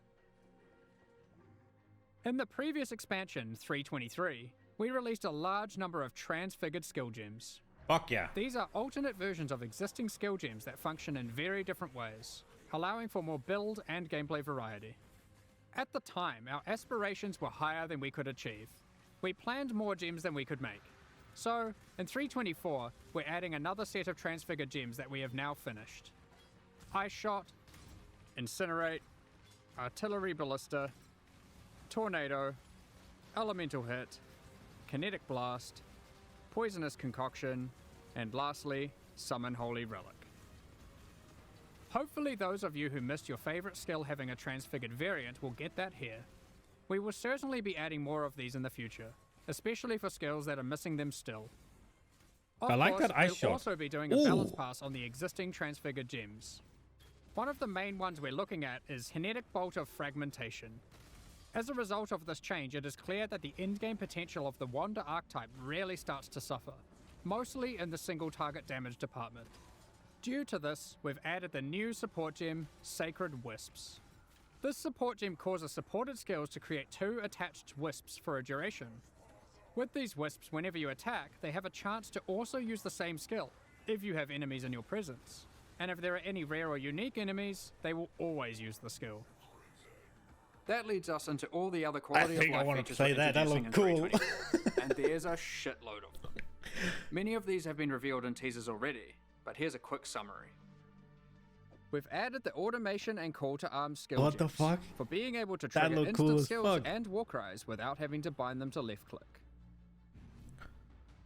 You can now hold down control and left click to automatically apply certain currency I orbs like until they Kinetic achieve Blast the already. desired result. Or you run out. That was the first thing For I wanted to example, play. You can hold down fusings And until now they you made reach it maximum cooler? lengths.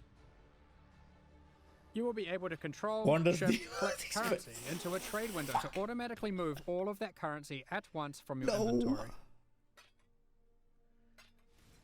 Detonate Dead now has clearer telegraphing effects. When harvest crafting, the item hover will always be visible, so you no longer have to mouse back and forth to see the results of your crafts.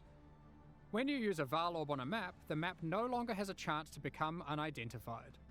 Instead, it adds a new implicit. We've created a set of implicits that affect the areas in fun Why ways. is it so expensive? What do you need? Related to that, corrupted and mirrored items can now be identified. Breach hands now open upon approach, and no longer need to be clicked. Upgrades to Pantheon powers now apply to all characters in a league. You no longer need to grind divine vessels on each new character. With harvest crafting, you can now re-roll Uber Elder fragments. Fuck Fragments yes. dropped by the Shaper cannot be re-rolled into fragments dropped by the Elder, and vice versa. Regarding Betrayal, we're removing Ashling's crafting bench as a reward. Instead, Veiled Orbs now perform that function. They remove a mod and replace it with a Veiled mod. These orbs now drop from Katarina and are no longer a world drop. Flasks can now be corrupted by Val Orbs, giving random -10 to +10 quality. The capability to add extra quality to weapons, armors, and flasks has been removed from Betrayal. The Betrayal bench craft that converts an amulet to a talisman has been moved to Bestiary, and thus can be traded. Maven invitations no longer drop. Instead, when you have completed witnessing all bosses required to go to the Maven's arena, you can just talk to Kirak, and he'll open a map device window with the invitation already in there, ready to be rolled. Valdo's maps that granted invitations now give scarabs. No more having to waste Guardian kills to try get invitations to drop. Next up, we're going to be talking about our new League supporter packs. Today, we're launching 2 new series of supporter packs, the Solar and Eldritch packs. Each tier contains the full pack's face value and points, alongside several exclusive microtransactions. These packs are only available for the duration of the Necropolis League, and will leave the store forever when it ends. As always, the microtransactions in these packs are purely cosmetic, and do not affect your character's power or progression in any way. The Solar series of supporter packs contains 6 exclusive microtransactions. The Cosmos weapon effect adorns your weapon with stars. Oh. Hitting enemies causes cosmic energy to spill out into the area around them. The Radiant Orb of Chance extra effect projects the outcome of items you've used an Orb of Chance on above your head. Remember to congratulate other exiles in town if you see them chance a powerful unique item. Ooh. Shine Chevrons or boldly whatever. with the Solar Knight armor set. The power of the sun Oh, this radiates from your looks body, kinda cool. getting more and more intense as you use skills and emitting solar flares as you run. With the Supernova level up extra effect, the dead will be raised from the ground around you, before being obliterated and turned to ash by an epic supernova whenever you level up.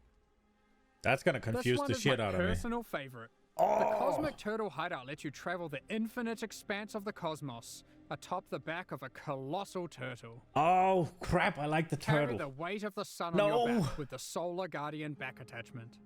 Witness it grow larger and larger as the energy of slain enemies is funneled into it. When it reaches its maximum size, it goes supernova and turns into a black hole, forever drifting throughout Rayclast.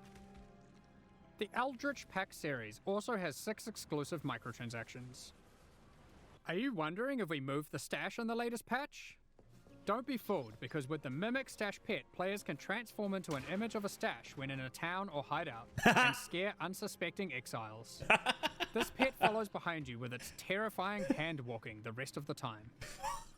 The Shaper's Slam finisher effect sends slain unique enemies into a Final abyss of unending darkness. The Eldritch Hunger armor set Oh, contains crap, a that beast looks that cool. demands you to feed it by embracing your bloodlust.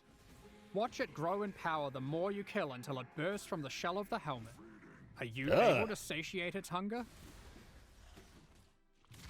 The seed within the Corrupted Growth map device expands its grasp on your hideout, the more maps you complete on your atlas.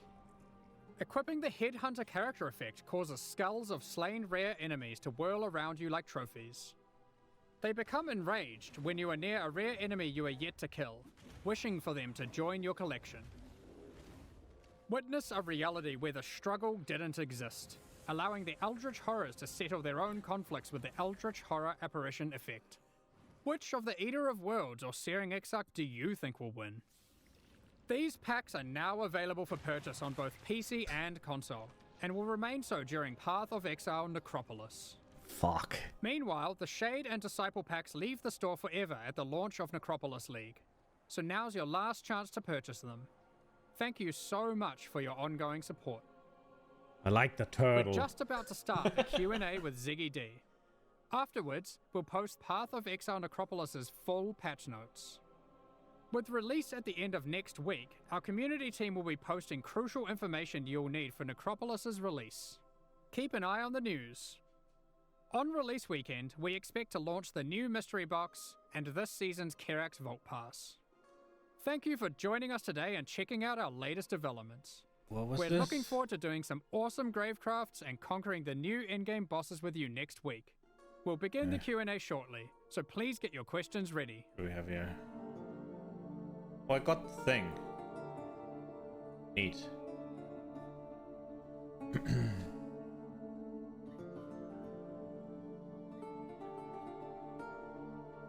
I like the turtle, man. Fuck.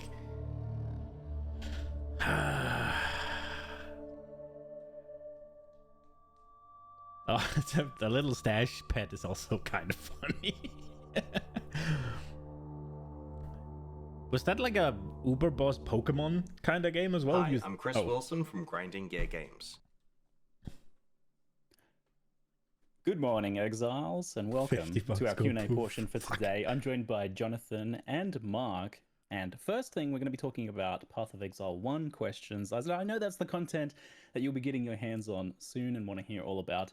And then afterwards, we'll follow up with a bit of a deep dive into Path of Exile 2 reveals, both from today and also some of the other stuff that came up during the recent hands-on event. Oh shit, But, I should move good morning, myself so it Jonathan looks and like Mark. I'm part of it.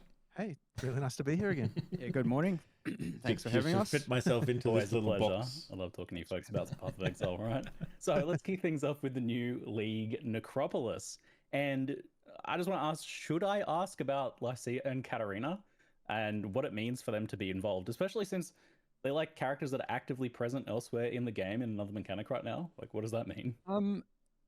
We bent the rules a little bit on that teaser. They're not actually involved. They're only in the sense that they are both T17 map bosses. So you don't actually fight them together, but we thought it would make a cool, little teaser shot there, and I think it did. It raised a lot of questions. So yeah, They were cheating us. Yeah, I was like, okay. I was like, we're just doing some timey-wimey stuff. Oh, they both kind of like deal with death, so there's a bit of a connection there. Like when you get into maps, everything's all memories and the line gets a bit blurred. You can kind of do whatever you want, which is a good thing about that system. You don't have to stay so grounded and sensible. But so yeah, we do have some interesting encounters going on there that are a bit different. But I'm gonna get some more water. Again, the maps allow us to kind of detach from the groundedness of the world and the rules of what's actually happening in there. It looks like there's a lot of boss stuff coming this league. Is that all focused in the new T17 maps, or is there some with the league mechanic itself as well? No, we focused the monster development this time round on the T17s instead of the league. So there's no new bosses in the league, but there are some reuse of monsters through like the All-Flame Embers and whatnot, but not bosses. And then, yeah, we put all our boss development towards creating these T17 bosses, as well as the monsters. Like, there are quite a lot of actual interesting monsters in the T17 maps as well. Like, I don't know if people saw, but you can get Brutus as just a monster. Like, he's not a boss.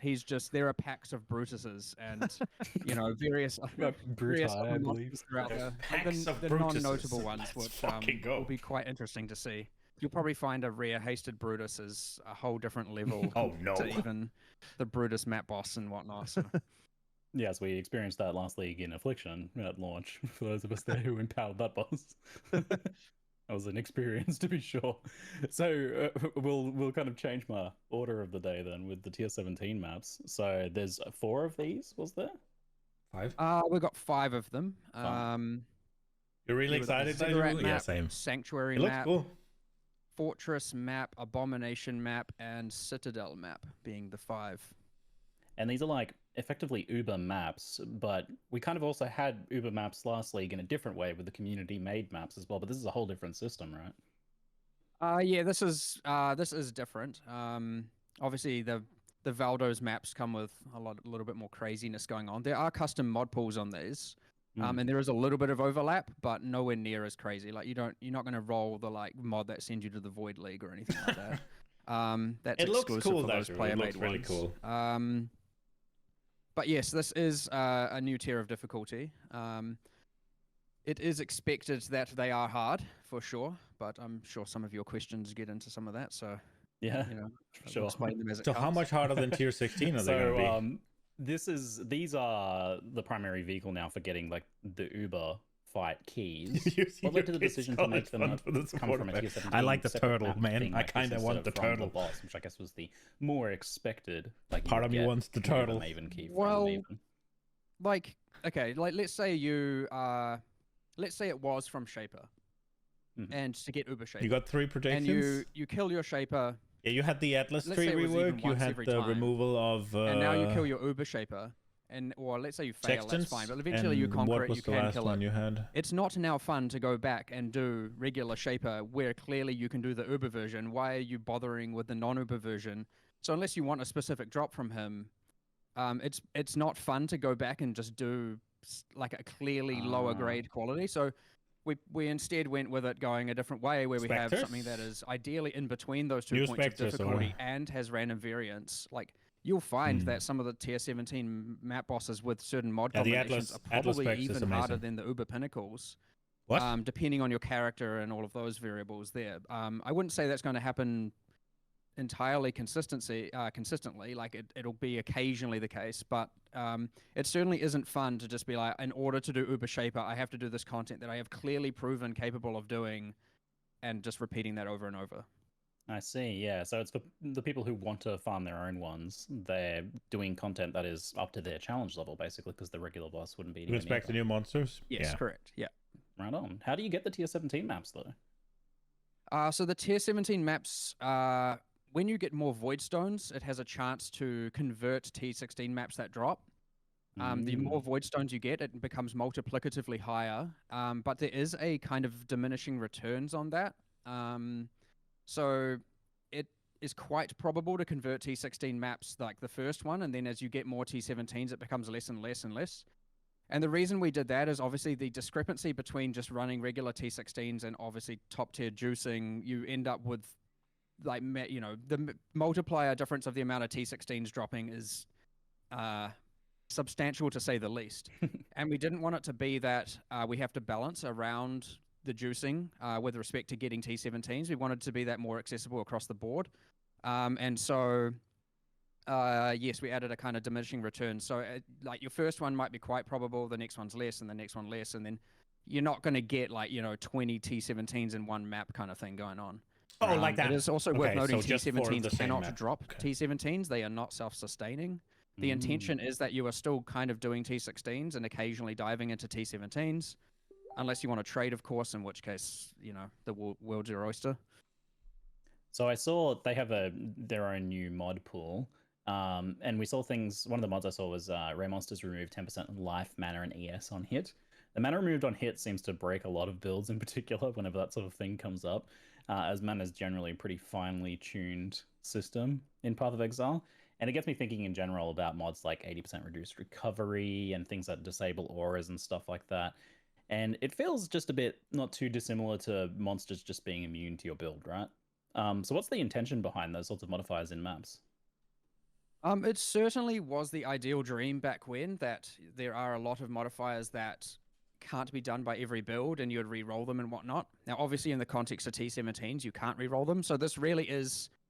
you should either change your playstyle, take your time, be a bit more careful to do it, or you can trade it away, of course, or maybe you simply can't run it on that character, and you have to maybe build a different character that is capable of or more characters that are capable of doing different maps. Oh, that sounds both cool there is and one AIDS tool, at the though, same that time. is in the form of a scarab. One of the scarabs gives you additional crafting modifiers on your map device. It isn't a common scarab by any means, so you can't just use it on every T17.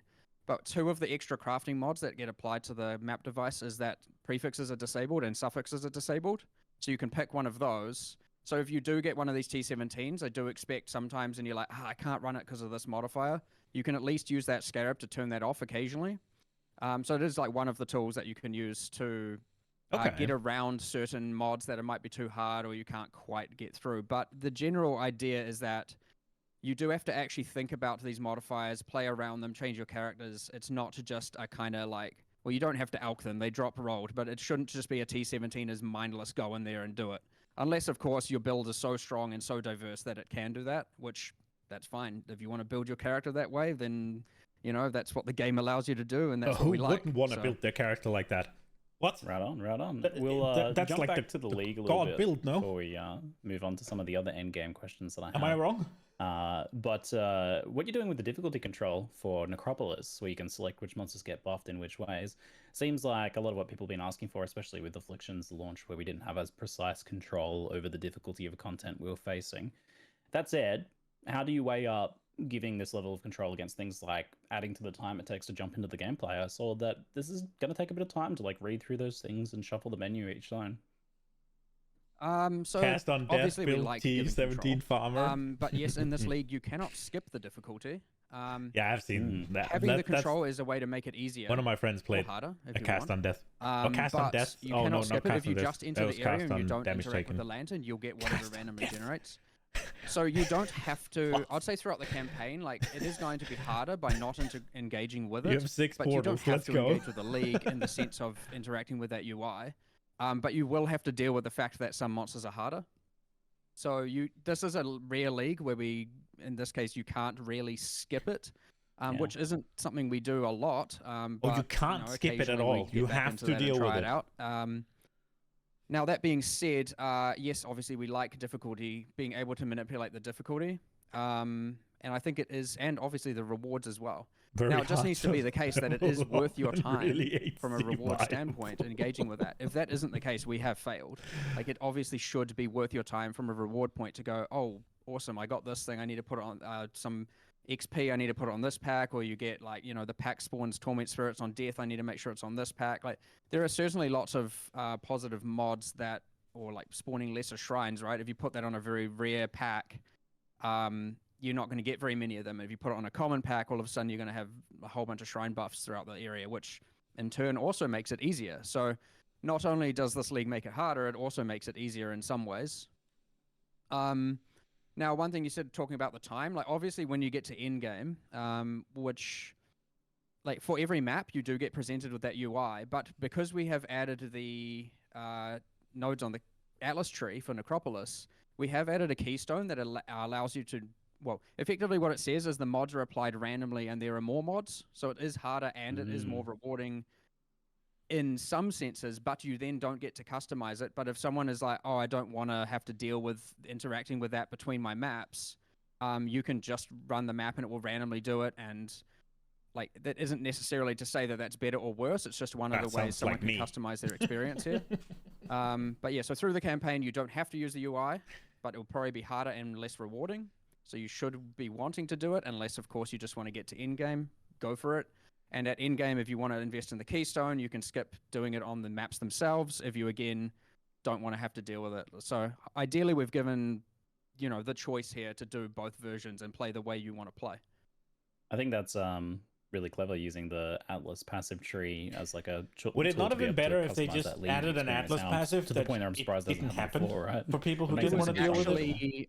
We were talking about trying to find a way, and we were talking about like checkboxes and all that, and it's all just a little bit inelegant. Why are you playing the fucking league then? It was actually a suggestion of one of the programmers, was like, we could do a keystone, and then we're like, hey, we never actually do tree support for the current league. Like, it's just not even a thing that we've really considered. And from there, we're like, wait, we should just do this. Like, of course we should do this. Like, this is going to be fun and allow people to do different strategies, and like, why not?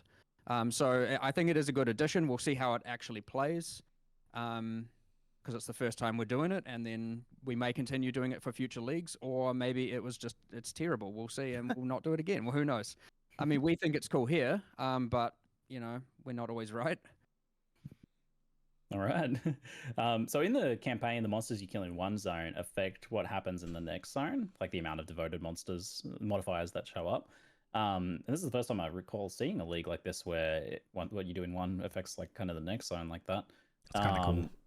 Does it work on like any next zone you enter, even like a zone reset of the same zone or somewhere in a different act or something? No. So this doesn't.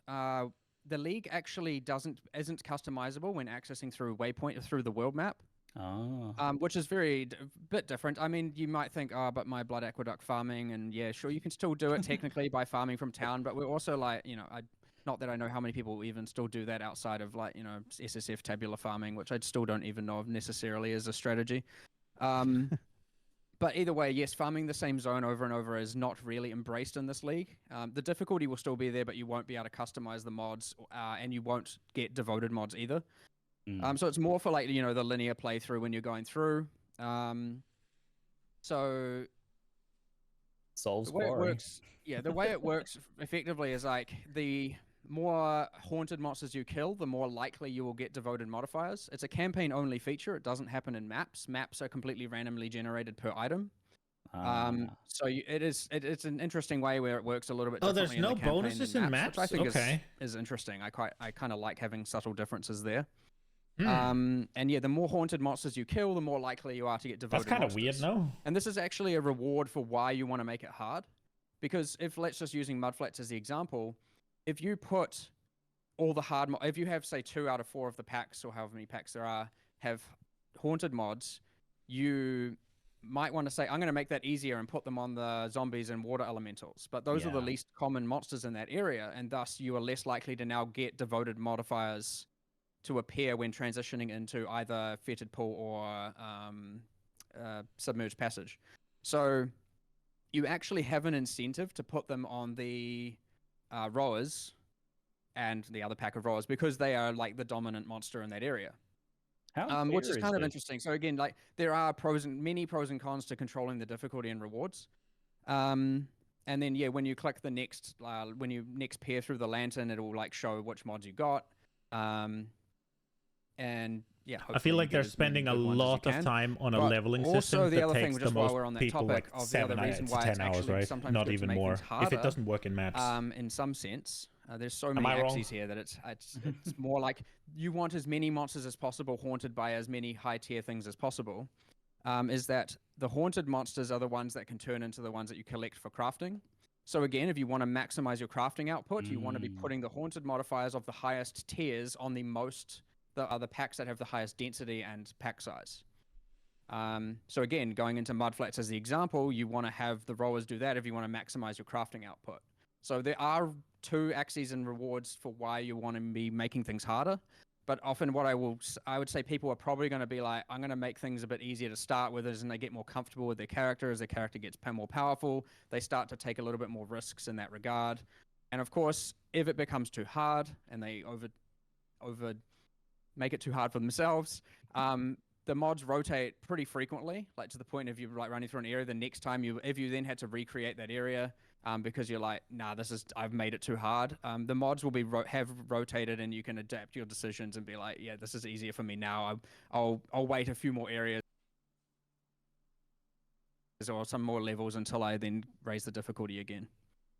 So how clearly is that like reward system communicated in the UI? Can like someone who hasn't like watched this know that, you know, killing more of these monsters will get you more to vote to the next zone and stuff like that? The fact that it works differently in that isn't currently campaign than in communicated, maps, but it kinda will be. okay. That's you probably fine, didn't but see it in the live stream, but we will do that. kind of at least on the how it hovers, works when in you hover campaign, over and it just if says I'm honest. devoted, we will put like a little, we'll put it on the hovers of all the like tier things where it says like, you know, servant haunted, noble haunted, etc. Currently, I think it says something, but I can't remember what. But yeah, we'll do a pass on making things more observable and all of that. It's actually kind of interesting on that point that this is the first time in PoE where you have information about what is in a zone and what the pack compositions are, and like just information about monsters. And there's just information generally there about like what monsters do and so on, which is kind of not really something we've ever really done before. So this UI actually sort of provides that, and it'll be interesting to see like whether that's actually useful and like whether we want to think about how we might communicate that again in the future, because like all that's now sort of a thing. Yeah, for sure. But yeah, it's kind of interesting.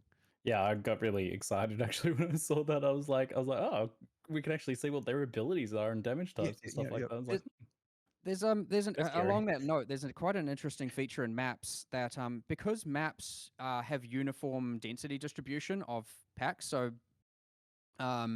generally in a map, you're going to have like I think it's 5 packs or whatever, and you're going to have 20. It's generally going to be that there's 20% of the map as each pack.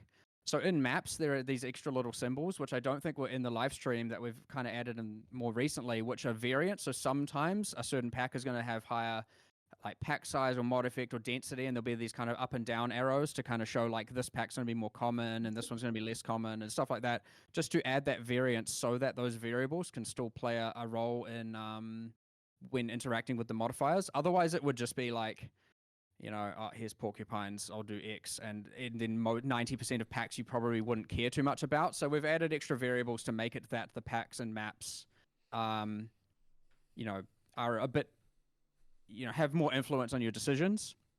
That being said, when you get into tier 17 and you will have a pack of Brutuses, you might actually think a bit more about it. Yeah. You're talking about your up and down arrows there. Maybe realize what the next league is going to be. Monster stock market investing.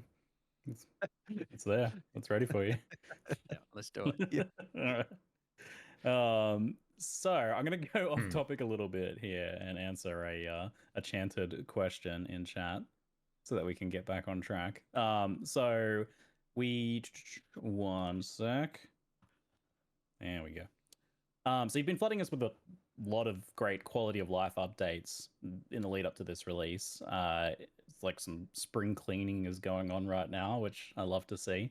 That said, at least one of them seems to have missed the mark, which is the automation change and the resulting removal of the ability to bind instant skills to left click movement. So having your steel skin on left click and having an auto cast that way. So this seems to be a pretty unpopular change, and I just want to ask you guys, why do you feel like that is? Why is it so unpopular? Well, there's I'll go into a few things here, but yes, obviously missed the mark on this one. As I said, we're not always right. Bit of a disaster. I do, however, think this is solving some good things the way we've done it. But the problem is it hasn't obviously solved it entirely. And going from a bad solution to a bad solution, at least from our perspective, is not what we should be doing. So we will make further changes. I just don't know exactly when and to what degree. There's obviously discussions going on. So to get into some details there, I do believe that it is beneficial now that it is a more observable mechanic, a less like hidden specialized mechanic of, you know, like you can follow a build guide and you can see, oh, this person's using this instant skill. But at no point does a user necessarily know they should randomly, unintuitively bind it to left click to have it auto cast. The way that was before was just, I think, like more than anything, it just felt like such a strange, like, why should this even be a thing? Kind of, you know, like it was kind of almost exploiting a quirk in just the way that our input system was, rather than really being like an actual mechanic we decided to exist. I think that was probably where we started to feel like, oh, you know, this is like. Because I remember when I was discussing with Mark, and I was kind of like, "This really." This guy like, says if you like so tell a new much, I user can't about unhear it, and now you can't thing and either. the way that Suffer it with works me. and why it is the way that it is. It's kind of like this just sounds so dumb, and that's kind of why we were kind of sort of keen to change it. But on the other hand, I guess the problem. Well, yeah, I mean, ultimately the issue there is that, you know, the solution is a reduction in character power due to the fact that you need to have an extra support socket, and you know, without compensation, that obviously feels really bad. So Well, yeah, I do stand by the like being able to have it trigger while stationary is an advantage, and being able to use multiple is an advantage. But of course, then we talk about more into socket pressure, right? Using multiple, unless you were already using multiple, you know, isn't reasonable for most characters. So, and we can talk about all kinds of like what the actual solutions would be, but effectively, from my perspective, I come down to if these things are just becoming passive skills, then why are they not just passive skills? That's what I've kind of come to recently. Like, we should probably take all of these, make them like, how is, say, Time of Need not different from Steel Skin? I understand one of them is regeneration and one of them is mitigation, but in the sense that, like, effectively what we're saying, Steel Skin, Molten Shell, etc., is now every 10 seconds do something for Y seconds, which is exactly what a lot of our passives do. And so I was just thinking, like, we could move a lot of these into passives. And then what we could do is actually take what we originally intended for those skills and design awesome skills that are, because they were intended to be reactionary. And it'd be nice to actually design some stuff that is useful for that. Now, obviously, that's a longer discussion, designing the specifics of all the skills. But there are also some objective problems and balance problems that did happen from this outside of socket pressure. And I can at least cover some of them now. So I'll start with, General's Cry. Obviously nerfed by this, right? It isn't nerfed if you were to use it manually. It is nerfed automated. And when you look at it, no one's using it manually. Everyone's using it automated. And when I say everyone, I obviously mean, you know, the majority of people. So we are buffing General's Cry, and we are doing some other things, Warcry adjacent, like, I think there's some inconsistencies on a bunch of unique items which have like casting a Warcry and using a Warcry, and we're making that more consistent so that more things work in that regard, but there's heaps of little nitty-gritty details there. Patch notes will hopefully clarify all that. Now, then there's mines, which is a big one. Now, mine playstyle, aside from the annoying having it on left click, going like tink, tink, tink, tink, tink, tink the whole time, and that just being irritating. It is certainly the case that when it is triggering all the time with a support gem, obviously, if you now want to have the play style of throwing heaps of mines and then moving to detonate them all at once, which is how mines are meant to be played. You could do that before, and now you can't. So to change that, we've added a mastery for mines, which does the exact same behavior as before, which the mastery says your mines will detonate every X milliseconds while moving, and it will occur the moment you start moving from a stationary position. Now, the other third one I'll get into here is, Bone Armor from Necromancer. Oh. So, goodbye Bone Armor. And we have redesigned some of the nodes around there. So, what have we changed? I'll see if I can remember all the details here. I think it's Mindless Aggression. And note, all these notables are going to probably get renamed due to the theme change, but I'll use the old names just because that's what everyone will know. So Mindless Aggression is now multiplicative 10% more minion damage and multiplicative 20% more minion life instead of the increased damage and increased speed. This is possibly worse as a 2-pointer at like level 30, but in-game far, far, far superior in terms of actual damage output. You could argue it's slightly worse with spiritual aid, but I think that loss is ultimately inconsequential with the other changes here.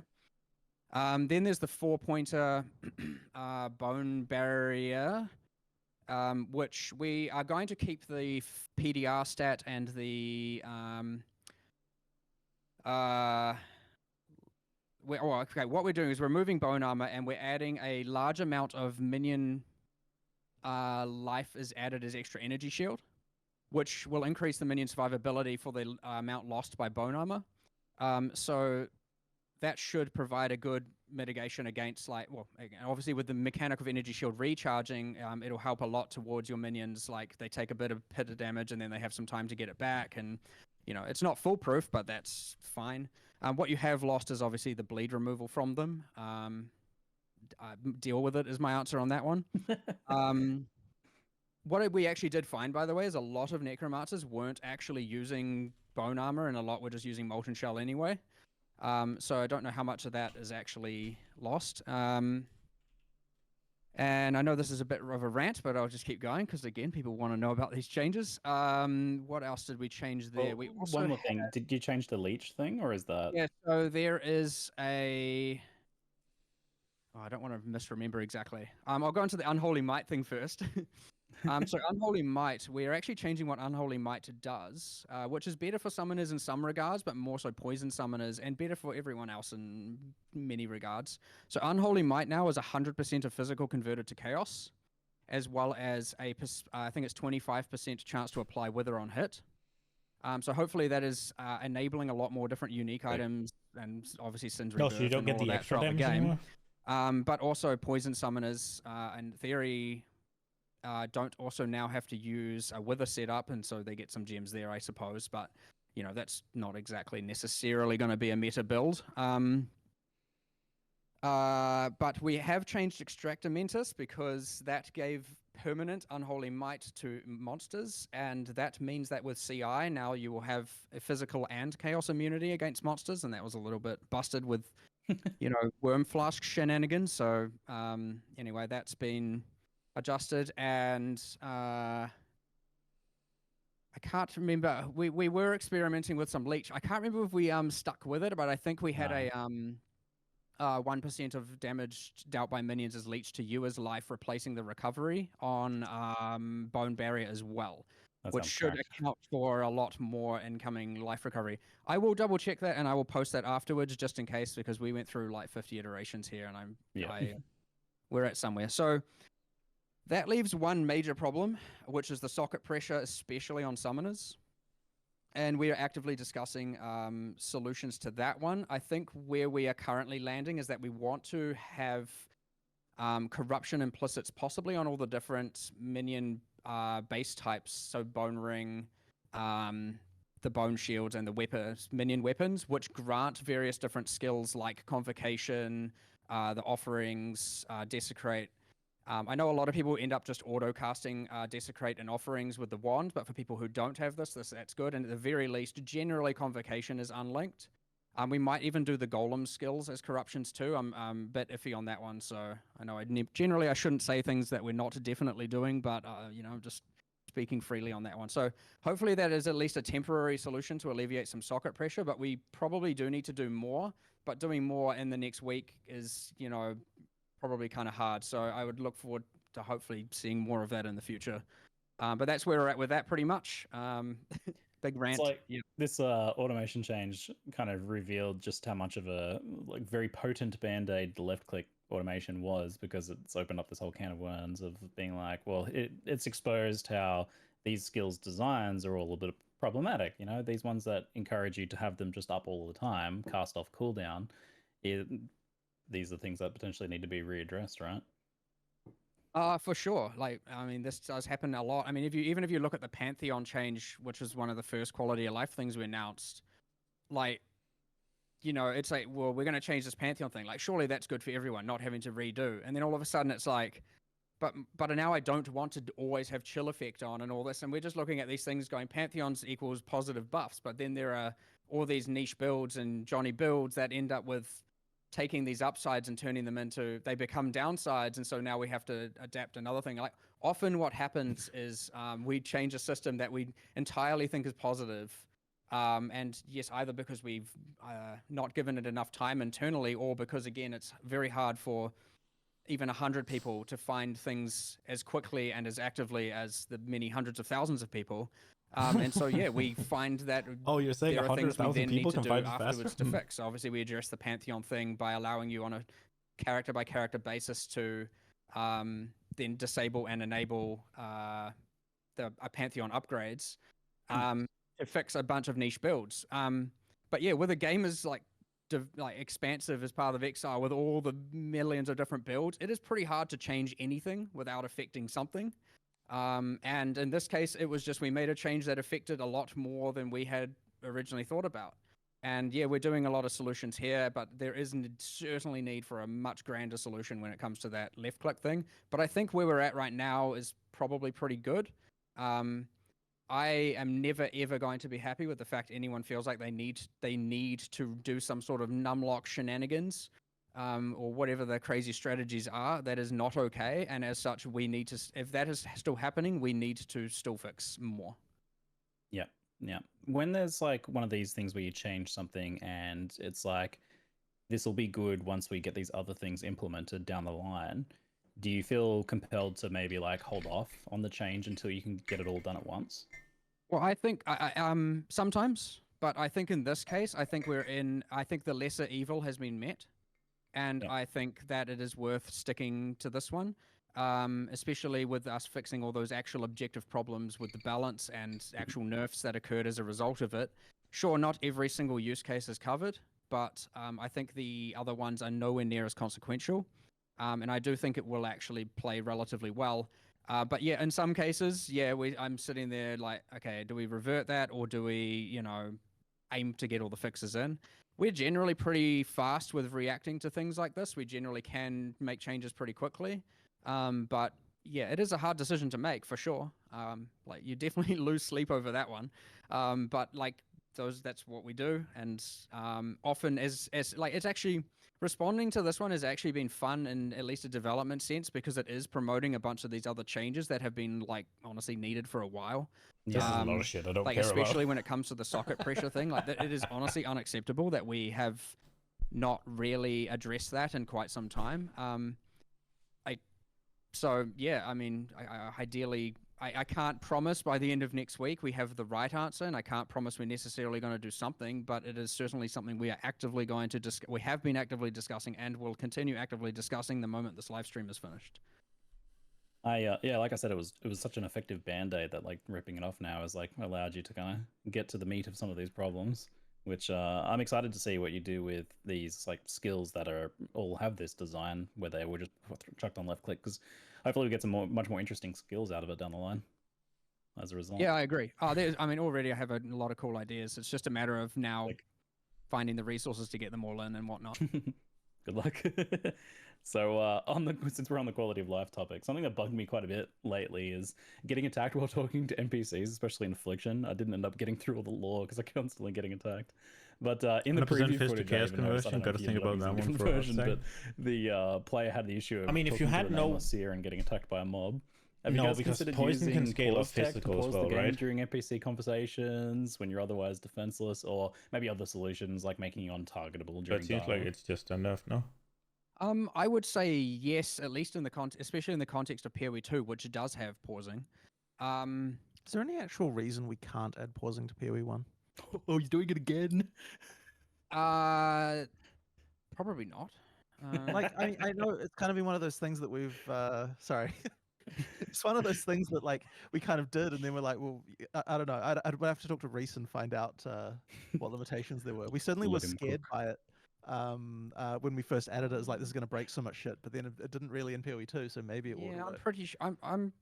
I can't see any obvious reason why it wouldn't be able to be ported over. Relative, you never know. There'll be something, but it's probably something we can work around. Right. I mean, the thing that does suck a little bit about pausing during Sizable NPC buff. conversations, though, is Blasting. that Nice. there's various triggers that occur, and so it won't. If we just enabled it like that, like it would break stuff like the Fairgraves quest, And like things like that. Like there are some things that would break if we did that immediately, but like it's the kind of thing we would have to find a way to be able to pause, or like opt into pausing on some and not on others. There's also the question of other people in the zone, Yeah. as well. Like Yeah. there's like a ton of Because random things that would the probably. way our pausing works right now is everyone has to have opted into a pause for it to be paused. So, but I mean, technically in multiplayer, if you're in proximity like that, you can just be like, defend me to your friend, I suppose. But they might just run off and start trying to loot some stuff and leave you to die.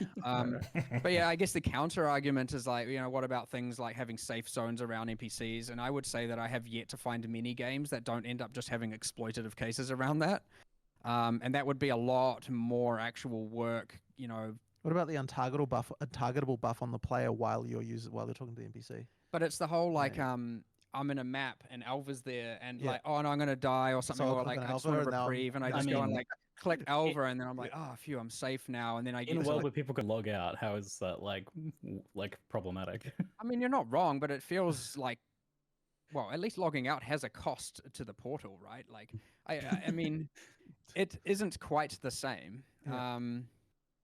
But in the sense that like it feels exploitative, whereas logging out does not. Like it feels like I'm cheesing some mechanic that's unintended for that. Like I wouldn't want to do a solution that feels like I counter-argue that comment because I think logging out feels the game exploitative. so quick. I know you're talking to an NPC who protects you with a bubble because they have NPC magic. I'm like, that seems like an in-game thing. Like that seems reasonable. I buy that, but also logging out in PoE2, of course, will log you right back into where you were. Be careful now because you're going to get us talking into changing how logout works. Why can't they add a pause, man? Just make everything stop. After the hands-on with PoE2, I love the pausing and the reconnecting you exactly where you were if the game crashes or something. So which turned out to be very beneficial during the test we just did, considering the number of crashes there still were in the build. But it happens. At least you could log back into exactly where you were and just continue. It certainly helped. All right. Sorry. Something you might. There will be a investigate. solution to your problem, is what I'm saying. Right. And pausing might be one of them. And otherwise, we'll engineer and come up with design some other solution. Like there will be something. But yes, it has come up quite a bit recently, just because of the scope of PoE2. And generally, when we're discussing that stuff, we do also think, well, if this is a problem in PoE1 as well, like what are we doing? Like let's fix it. So it'll happen at some point. Sweet. Before we go back to the league, we'll talk about the other kind of quality of life related thing, which was the announcement of the Ashling crafting change. So we've been wanting itemized Ashling crafts for quite some time, which is pretty awesome that we're getting that now. But it seems strange to me that it was at the cost of the current Veiled Orb Chaos style effect. That especially was a really nice mid-level entry crafting option for a lot of players. So to have that removed seems like quite the bummer, as you had the the more random but more accessible version versus Ashling's much more deterministic but more expensive, more costly version. So why did you get rid of the regular veiled effect?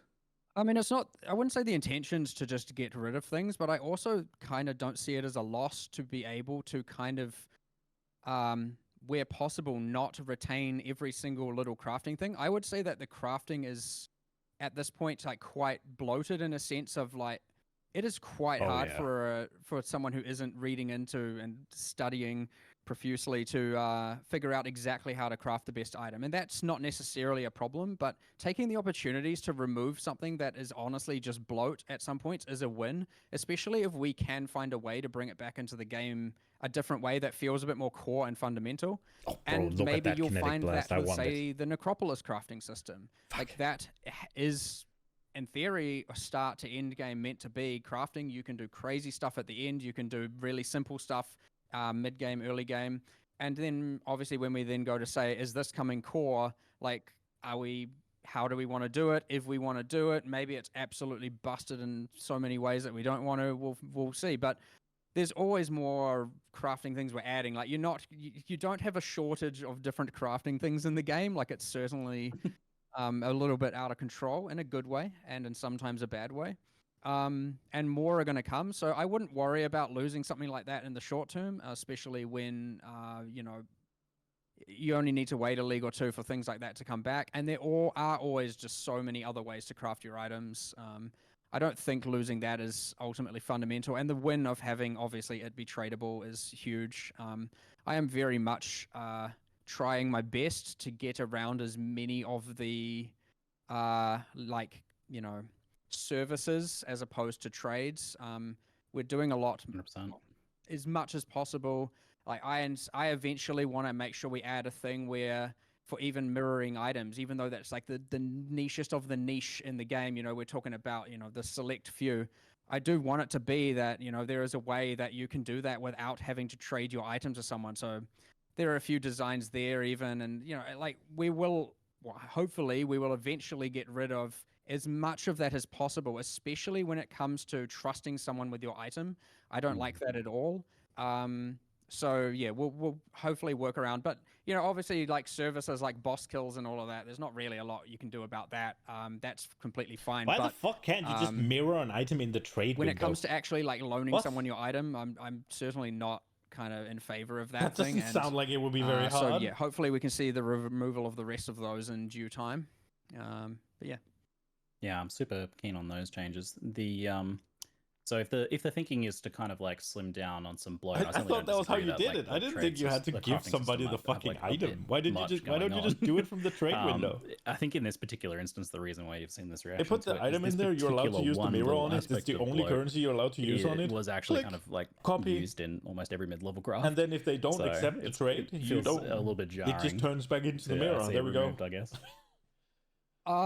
Fair enough. And I guess the answer there is Necropolis will provide one of the most in-depth crafting systems we ever have, and you could argue about Standard League, but I mean, you know, my answer again there is deal with it, and then later on there will be more crafting systems and more new things and more interesting things. So I'm not gonna lie, I'm super excited about the Necropolis crafting. I was stoked. The thing I said after last league, I was like, you guys have to do like some sort of crafting league this time. I feel like it's the only answer to like the whiplash of previous league. So let's talk a bit about that actually. So Affliction was a lot of people's potential favorite league, maybe mine. Was certainly extremely rewarding. Why do you think it was so popular, and were you worried about kind of like coming into this league after that, the correction, effectively? why do we think it was so popular? I mean, obviously, I mean, at the start, it kind of wasn't in so many ways. It was certainly too difficult. We certainly messed up a bit there. Once things were kind of fixed and once people kind of got their heads around, or, you know, around the difficulty of the character builds to handle the difficulty, yes, it became Magic Find Ruckus League. Why was it popular? I mean, it was different. It's not something we had done before in so many regards. It was using new art, and obviously it had bosses, it had all of the stuff, it had so many different kind of reward arcs, and existing old ones put into it, like the omens and all kinds of little things. It just had heaps of little detail. The ascendancy classes, I mean, people like that, but ultimately, yes, we can just go to the Magic Find. I'll tell you, I've never had that experience before. I've never, you know, been to the point where, well, not quite like this, where really it feels like the only thing left on the filter is unique leather belts and unique heavy belts and a couple other things, and there's still too many belts to try, and you're still just like, oh my god, there are freaking belts everywhere. It was a bit too far. Yeah, to say the least. I mean, even just from a server perspective, the level of the number of players we could get on a server per server this league was much lower than it has been before, and even that was started to become a bit of a problem. So the primary issue there is actually what happens is when monsters stay alive longer, because Affliction was making things last live longer, they are getting hit more, and when a monster is alive, they cost more than when they're dead. And so the moment, and then obviously when you've got a Stygian Spires spewing out 700 monsters a second, combined with, like, you know, the 50% increased attack speed, soul eaters and all of that, you know, you are nothing can survive that level of absolute mayhem, as in hardware wise. So, but yes, there is going to be a bit of a detox to some degree. But on the other hand, we have changed a lot in the end game to the point where hopefully the meta is so different that it kind of just feels a little bit different as opposed to necessarily like less or worse. There is one other change I'll talk about, and I'm keen for people's feedback. So one problem that we kind of have is that the amount of like obviously if you were to farm mage bloods, headhunters, etc. via divination cards, like there is a somewhat reliable way to get that. You get your doctors, you get your apothecaries and whatnot. And you saw the new divination card scarabs. Obviously, we're like embracing that. We're not changing anything around that. But one thing that I do consider problematic, and we have made changes around, is stacked decks. So stacked decks, a lot of those uniques are coming from stacked decks. And so we have actually made some changes where the league rewards of various leagues, especially the ones that were quite high, so stuff like Tujin and a few other leagues, we have cut back on the amount of stacked decks they're giving. And you're like, oh wow, nerf my fun stacked decks. To compensate for that, and what it has allowed us to do is we have actually multiplied the drop rates of your mage bloods, your headhunters, etc. by 2.5 times from world drops. And the intention there is that you are seeing more from actual drops instead of just from stacked deck spam. Now, we've kept stacked deck. It was certainly on the chopping block. It was... I know you were gunning for stacked deck, like you were keen to get that thing out. But I think a lot of the reason was just the idea that one thing that kind of sucks a bit is that you're getting rewards for boss kills that people haven't been able to do yet. Actually, not anymore. We have changed, which is true, that which I don't know if people saw, but stacked decks cannot yield divination cards that would give items from exclusive bosses anymore. Yeah, that was definitely a thing that sucked, was that, you know, like you want the exclusive items to some extent to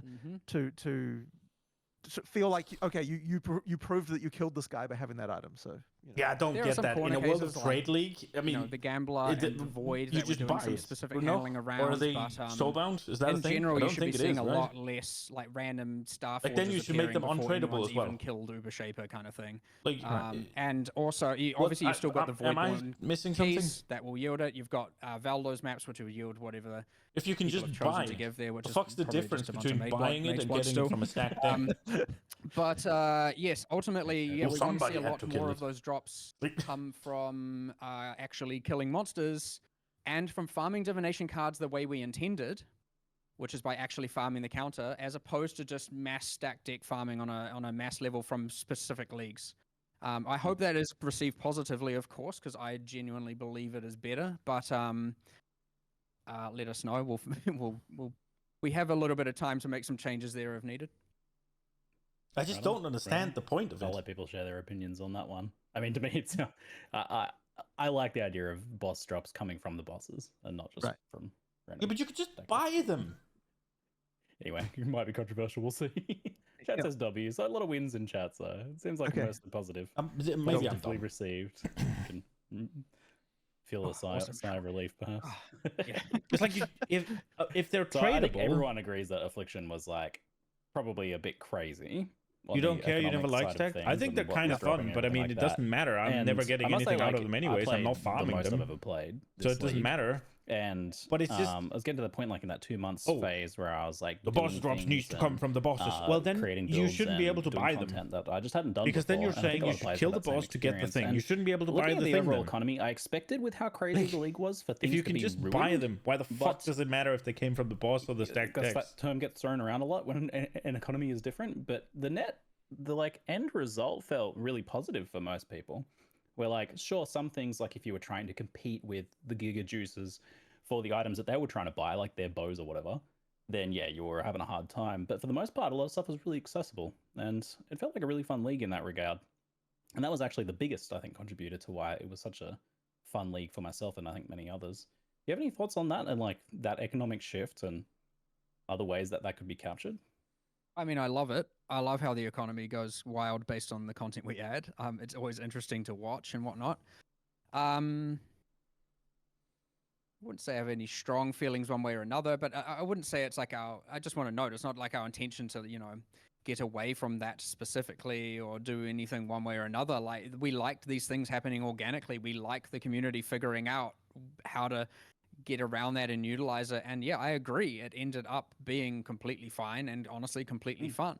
Maybe not everyone agrees. Maybe there are a lot of people who are like, no, it was too hard and I felt like everyone else got ahead of me. We don't know too much about that, but I mean, the league's ending now anyway, so what happened happened.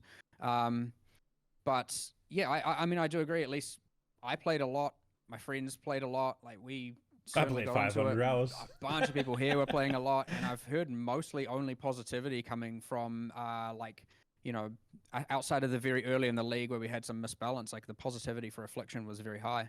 It's actually making me think like a little bit more about how we can find some way to make some of it core, but I don't quite know how to do that just yet. I mean, I don't know if you saw one. I don't know if it was in there, but one of the keystones has the whole like when there's less than 50 monsters remaining, your map boss is empowered by wisps. Yeah. I don't know if it was in the live stream. I can't remember. I Too saw many that, yeah. too many things going on. But that's like kind of one way at least for now. But there's a lot of good monsters there. There's a lot of good like. I mean, the bosses and the ascendancies and stuff are interesting. It's just it actually is one of the more complicated ones, especially when you consider the ascendancies and stuff to try and even think how to put that into core. Like that's a lot of character power. And you like I don't know if we will do that, but and ideally even just the magic finding kind of part of it with some regulation to some Dominating degree blow would be plus fun to herald add, poison but- necro might be a thing now. I mean, who's to This say the downblow current wouldn't league isn't going to end up so having? bad. Sure, it won't be a magic finding one so much, but with all the crafting and whatnot, it's probably heavily going to, change the economy dynamically, and that will evolve over time as well. So, I think it's really relieving to hear as a player that you guys are like, you liked what you saw with the outcome of that. Like, I think the technical side of how Affliction achieved that with like, things being laggy and all that sort of problem is not ideal, but the end result was something we really enjoyed. But there's this perception that you guys at GGG are sometimes a little bit grinchy about this stuff where you're like, we don't want you to have items and currency. So it's good to hear that. I mean, it's more I positive on your I end. am playing the game every league till high end game and mostly to level 100, and I am farming all these things. Like I'm not sitting there going like, damn, I don't want all this currency. Like What I don't like is when you like press Alt in the game and you get disconnected from Yes. the server or like Yes. random stuff like that. You know what I mean? Like I don't want it to technically break. So yeah. Yeah. So I'd say one big reduce the shift, number of like, just white and talking blue about items playing that the drop. game here, and like I do want to understand like a lot of what all these QOL changes are, a lot of what There you we're go. doing, a lot of what more will be done. Just cut away that fucking And I think bullshit. a lot of what is coming in Necropolis League, with respect to especially all the in-game changes, is a resultant of our team playing the game and I can listening tell. a lot more. You guys have been I playing last- the game because you like- did these changes. Yeah, we started. So I mean, the whole sextant thing is just like get me away from this. And I'm in game going like, Yes. okay, I've just allocated this tree. I'm like, damn, I don't want to play this anymore. And then I'm like, I don't want to have to respec all this, and then it might be wrong again. I want to experiment and try some stuff, and like that's where you then get the loadouts. And obviously I can respec, but I don't want to have to just go trading, which we know is a flawed system currently, and we've spoken about trading a lot and how we are going to improve it PoE 2 and then looking at PoE 1 around that in the future. But like I'm sitting here trying to buy unmaking orbs, having the most frustrating time ever just because no one's replying to me and all of that. Like I know the pain. One of us. And then I'm like, okay, we need some sort of like Atlas tree loadouts or something like that. Like we need to find a way to have this so that I can play the end game the ways I want without feeling so punished. And this comes into another thing, which is like, okay, like Wandering Path. I want to play the end game my way, but if Wandering Path is quantitatively too strong, then I'm not playing it my way. I'm playing it the way that the meta tells me I have to, because it is too powerful. And so, there's things like that where that comes why we've removed a number of the keystones and whatnot, is because if you feel like you have to do something. And so you could argue, okay, well, nerf the value. Well, now I don't want to do it at all. So what's the point in it existing? If the keystone is into that binary state of feeling like you have to do it versus not have to do it, get rid of it. That's generally how I feel about it, and add something cooler and better. And the new keystones might end up in the same ballpark. And you know what? Might remove them later and add new ones as well. That's just how it will be. But yeah, anyway, I don't want it to be that the loadouts are like everyone has tree A, everyone has tree B, everyone has tree C, because the keystones mean that you have to do that. If people want to do that, because that's like, metas are metas, you can't get around that. But if it's that feeling of I have to do X, that I want to try and get away from, and especially for multiple leagues in a row, like if it's okay for one league, you have fun, and then if you feel like you have to do something that isn't enjoyable, go away. I don't want it. Like it shouldn't exist. You love to hear it. You love to hear it. But I have a Man, I want to play a one build. Why is it so expensive, Captain? What is it that I need for it to work that makes it so expensive? Look, you're lucky you got it for those 3 months or 4 months. Okay. Oh no. I just know ultimately. You might see it back one day, but No, like, you just know, no. I'm honestly surprised that Chris was even okay to even let you do that. I don't think he was okay with it. Really? I think I snuck You, that you one stuck in that there. one in without Well, you weren't okay with it either. Like, I wasn't okay. we had a massive argument about it. I missed what they were talking No. about. I assumed that Chris approved it. He might have. I don't remember, but like anyway, the luxury of the leagues is we do get to try these things for 3 or 4 months. And the importance is when we do something that we are reluctant about or we are in disagreement about, is that we do reevaluate it at the end of that and decide, are we keeping it or not? And it is a firm no on this one. And, you know, like the good thing is we do, because we have these seasonal cycles, the leagues, we do get to try these things and we do get to do something that we're maybe not quite comfortable with just to really test it. And in this case, it's not, it's not staying in. I mean, I have to respect a firm no, but what? Why? What? Why? How come? Well, okay, why? Not to put him. I'm sorry to put you on the spot, Sorry. but you know, Okay. I was on one half of the argument. Hang on. So you're first of all. Oh no, I don't want to keep it. First of all, Mark ultimately gets to decide this, but at the same time, my feeling on this stuff is that I don't like it when you have a build choice that results in more inventory space, because that kind of thing like leads to sort of weird incentives that I don't really love. Like, you know, it's like if you have to, it's like if I have to change my build to get more inventory space, that just doesn't feel right to me. It's a little bit hard to explain exactly why that is, but like there's various things from games like that where I do actually agree with that one. Having it be on a class is certainly not the right That was answer. weird. I also just personally don't think, I think inventory space limitation is a good thing. Right. I think that pressure is good, and I don't have a personal problem with playing with it. Obviously, it's nice to always just have more and more and more and more.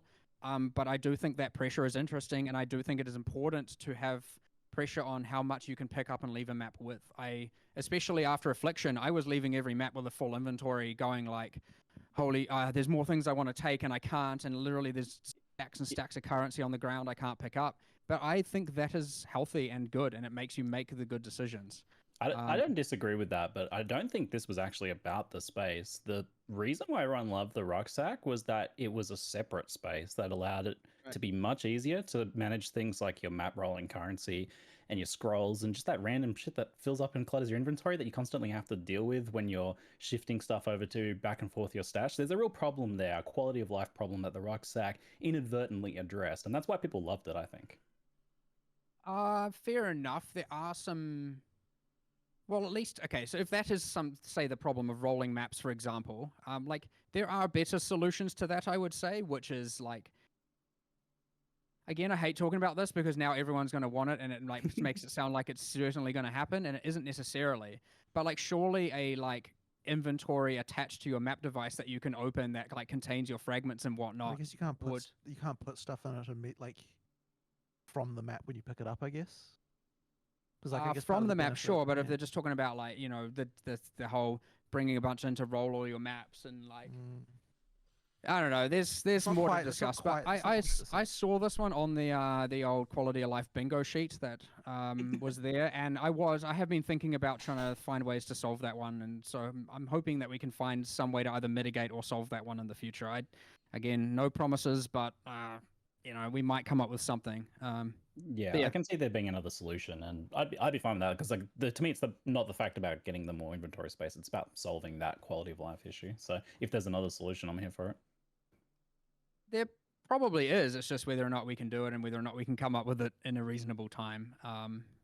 It's all a resources game at the end of the day. So, look, I am keeping an eye on those bingo sheets. I am quite I'm tactically picking the ones so that we can't the bingo can't be completed. Keep making them bingo sheets. Not actually, but one thing that is important with a lot of these quality of life, we are actually, especially with PoE2's development, we are looking at a lot of these things which have been hard nosed and really reevaluating, and it's like, I think PoE2 really has like Yeah. But just because like as well, I think as well, just like watching like new player experience videos and things like that, and just like looking at all the stuff that people are doing, and like it's kind of it's really another shot at like looking at all that really core stuff again and thinking about it. And like we just don't often think about some of that stuff very often because it's been there for so long.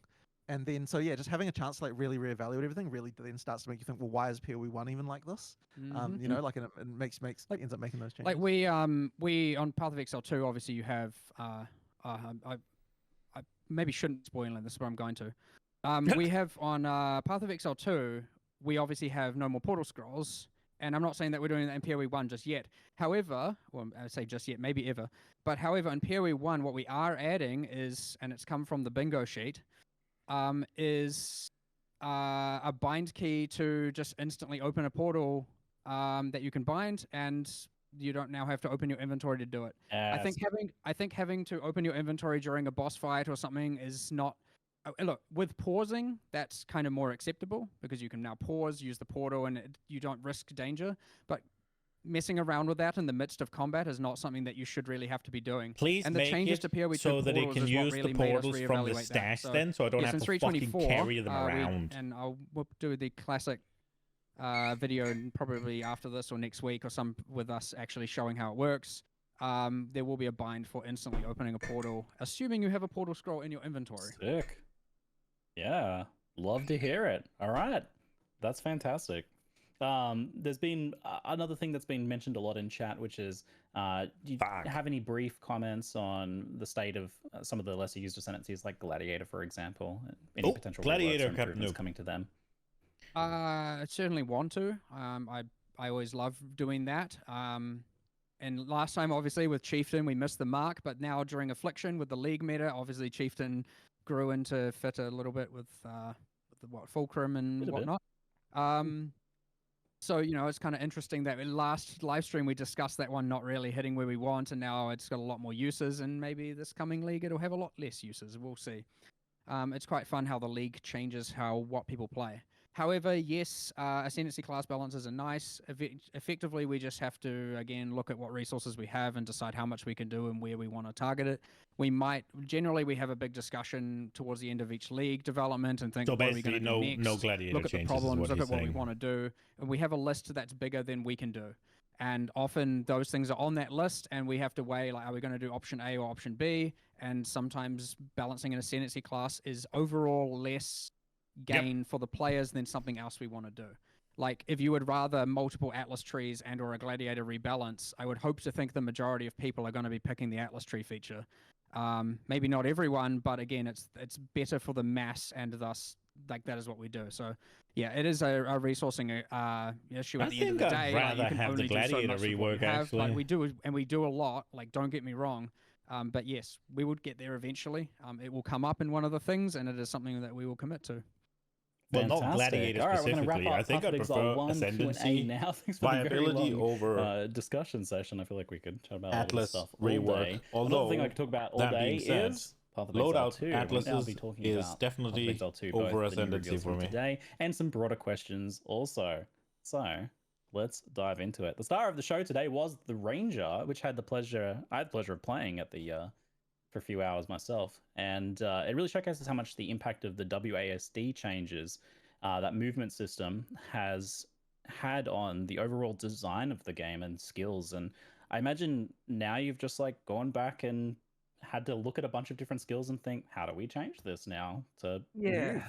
And honestly, it wouldn't be incorrect to say that the WASD change is partly responsible for the delay of PoE2 in some ways. I thought so. Because after we changed that, it's like, oh geez, you know, like, and it's like I almost knew this would even.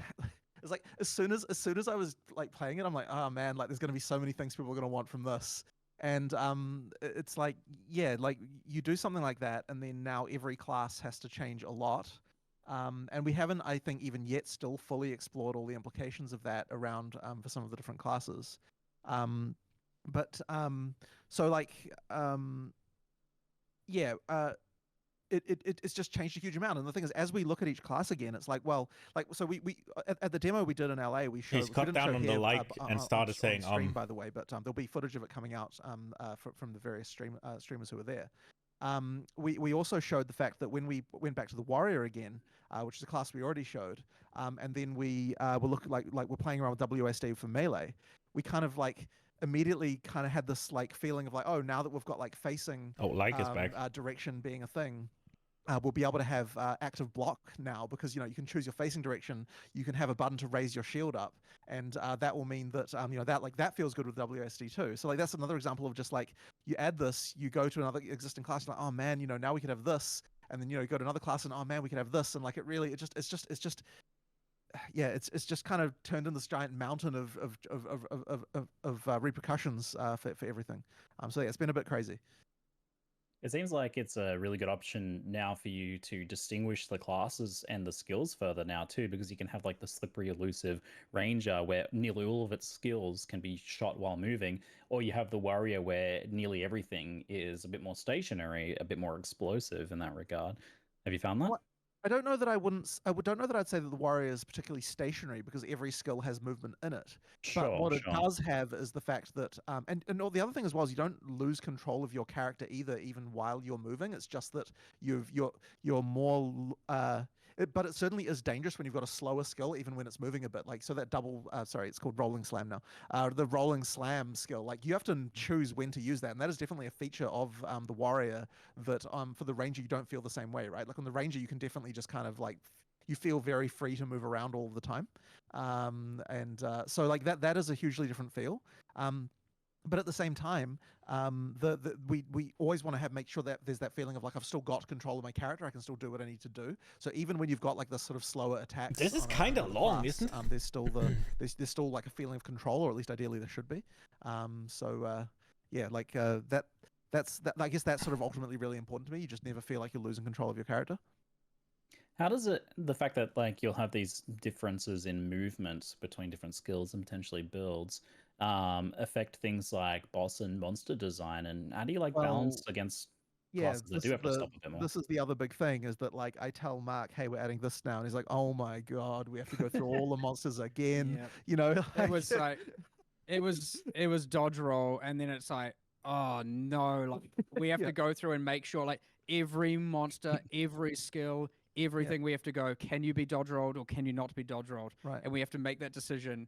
And then it's like, finally we got Don't through care all of about them. WSD, just want to be able to whip your minions and then so yeah, because we've added now an indicator on attacks that implies they're unblockable. That means they're unblockable, but also all the bosses have to make sure that they there's are the talking right about ratio of active block, blockable to unblockable attacks. where you can raise your shield and pick your. There's a few things you cannot sounds get like wrong. It's gonna you be cannot have AIDS. the AoE look like one thing and it is actually another thing.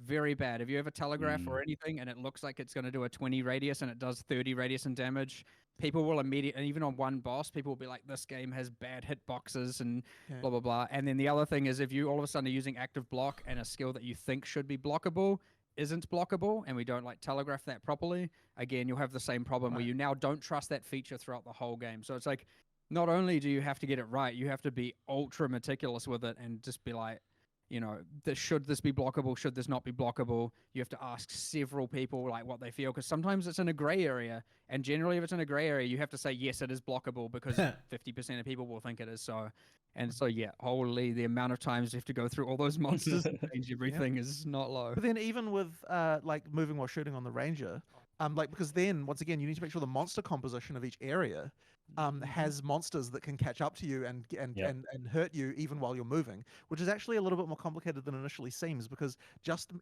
even the smallest amount of movement, like depending on what the monster attack times are, will cause you to not get hit. So then there's like a whole bunch of tweaking you have to do there as well. There's a lot more monsters that have a kind of step or lunge attack as well to counteract this now. Right. So when they run up to you for the first time, in order to maintain momentum, the same thing the player does, they leap forward and attack, and that has the capacity to hit a moving target.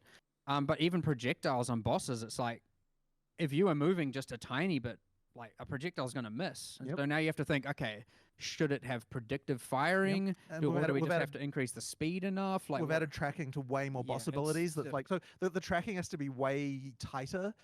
So like with even with the first boss, Oh my lord. we had to upgrade the tracking to like to target you so that you have to dodge roll way towards the end of the attack, because then the moment you've got moving while shooting on one class, it's like, well, that means that that class was just trivially moving.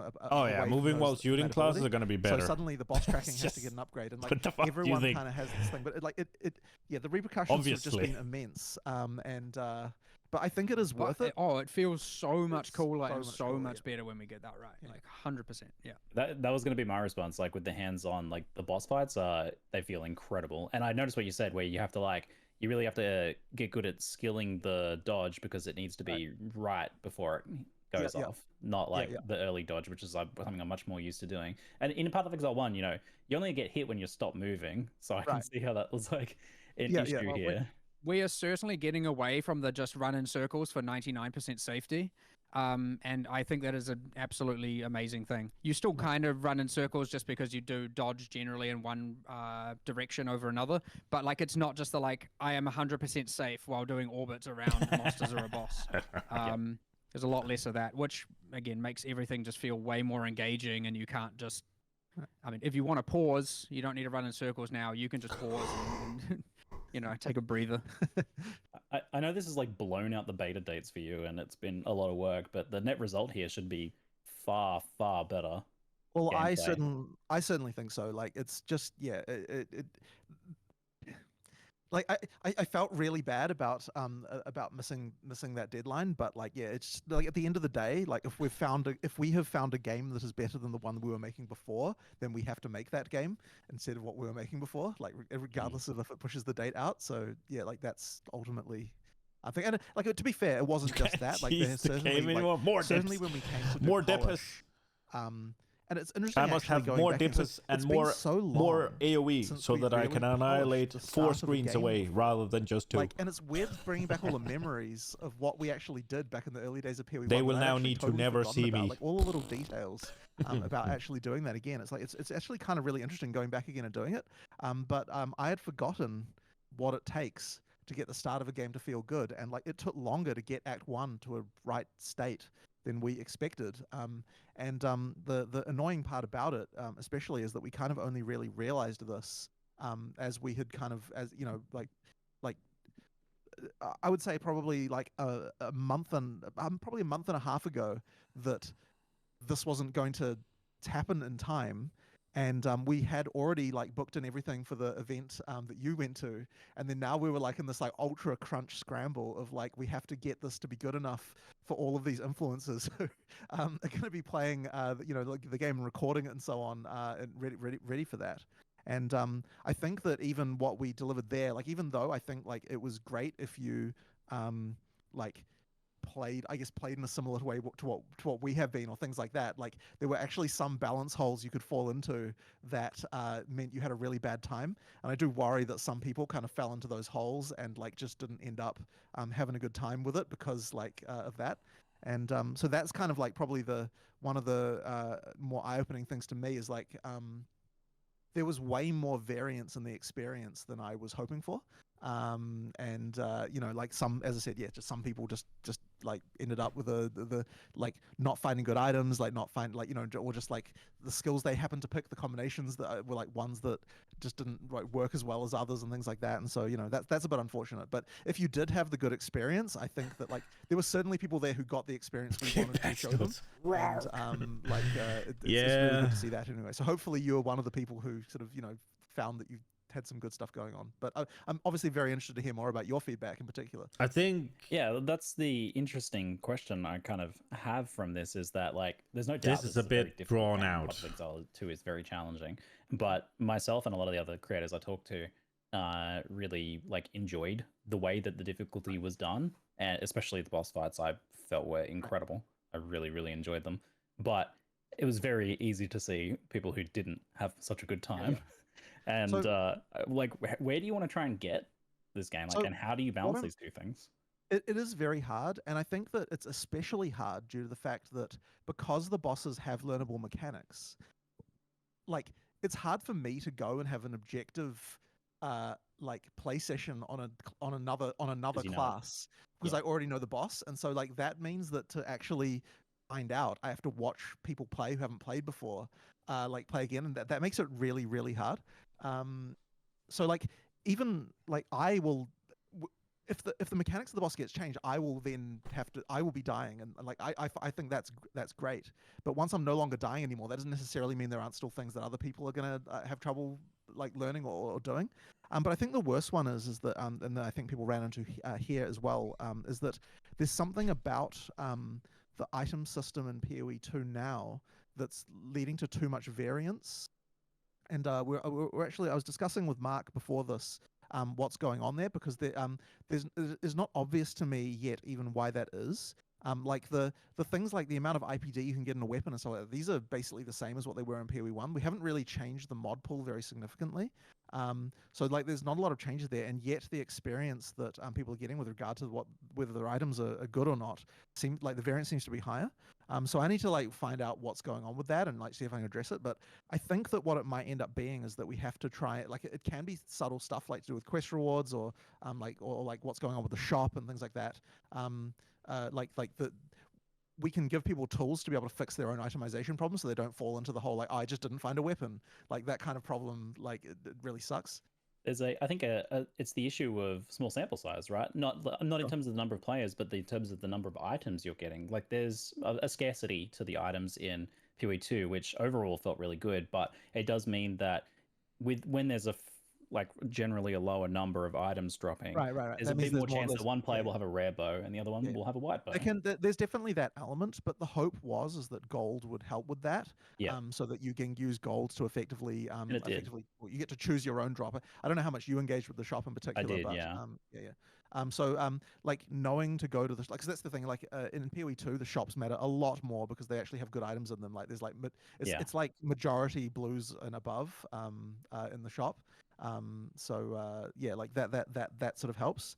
But it's like that sort of stuff. Like, but then okay, I find it kind of weird that they're spending this much time on PoE 2 when it's been delayed so significantly. To me is that when we've been doing our first time user experience testing, the feedback has not Bro, actually been. It's not coming out anytime soon, anyways. Apparently. And I think that might be partly to do with what are we expectation calibration, where it's like because these people. What are we talking about the nitty gritty of items throughout your leveling for? What's the point about how difficult of an experience it is?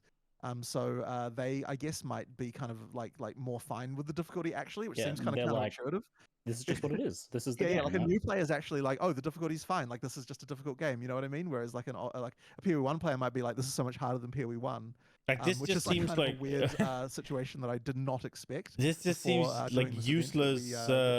What's it called? That's kind of an interesting one as well. But there's quite a lot of things there that are going there's on. no point to this. We really have to get that nailed, and it's going to require, I think, I guess a lot of good alpha it does testing, show their thoughts and their thought process for the game coming into it, which might be valuable for some, but it's so far away. It's this should just be a YouTube video. Safety net mindset where you have like rather than something that's set here now, holding up some people that want to see Necropolis items from the shop. And another idea that myself and a bunch of the other creators kind of discussed at the event was the idea of like having a slow passive flask charge generation, so that as a safety net, players who are struggling in a boss fight can play defensively and slowly get flasks back that they can use to keep it stay alive. I certainly agree that what I don't want to do is a change that will push the top end up as either, because the top end I think is fine. Like you can definitely feel powerful if you get good stuff. Like there's video footage that that I've seen of people killing some of the bosses, like still actually just like 10-second boss kills because they upgraded like to their bow or mace or whatever to like something like with an alk that was very juicy, and like things like that going on. So the top end is still absolutely possible to like really annihilate shit, but it's that bottom end, like people falling into holes, that that I'm concerned about right now. It's a fascinating like design problem to approach. Right. This with Path of Exile 2, and I'm super interested in seeing how you guys have been evolving it and will continue to evolve it.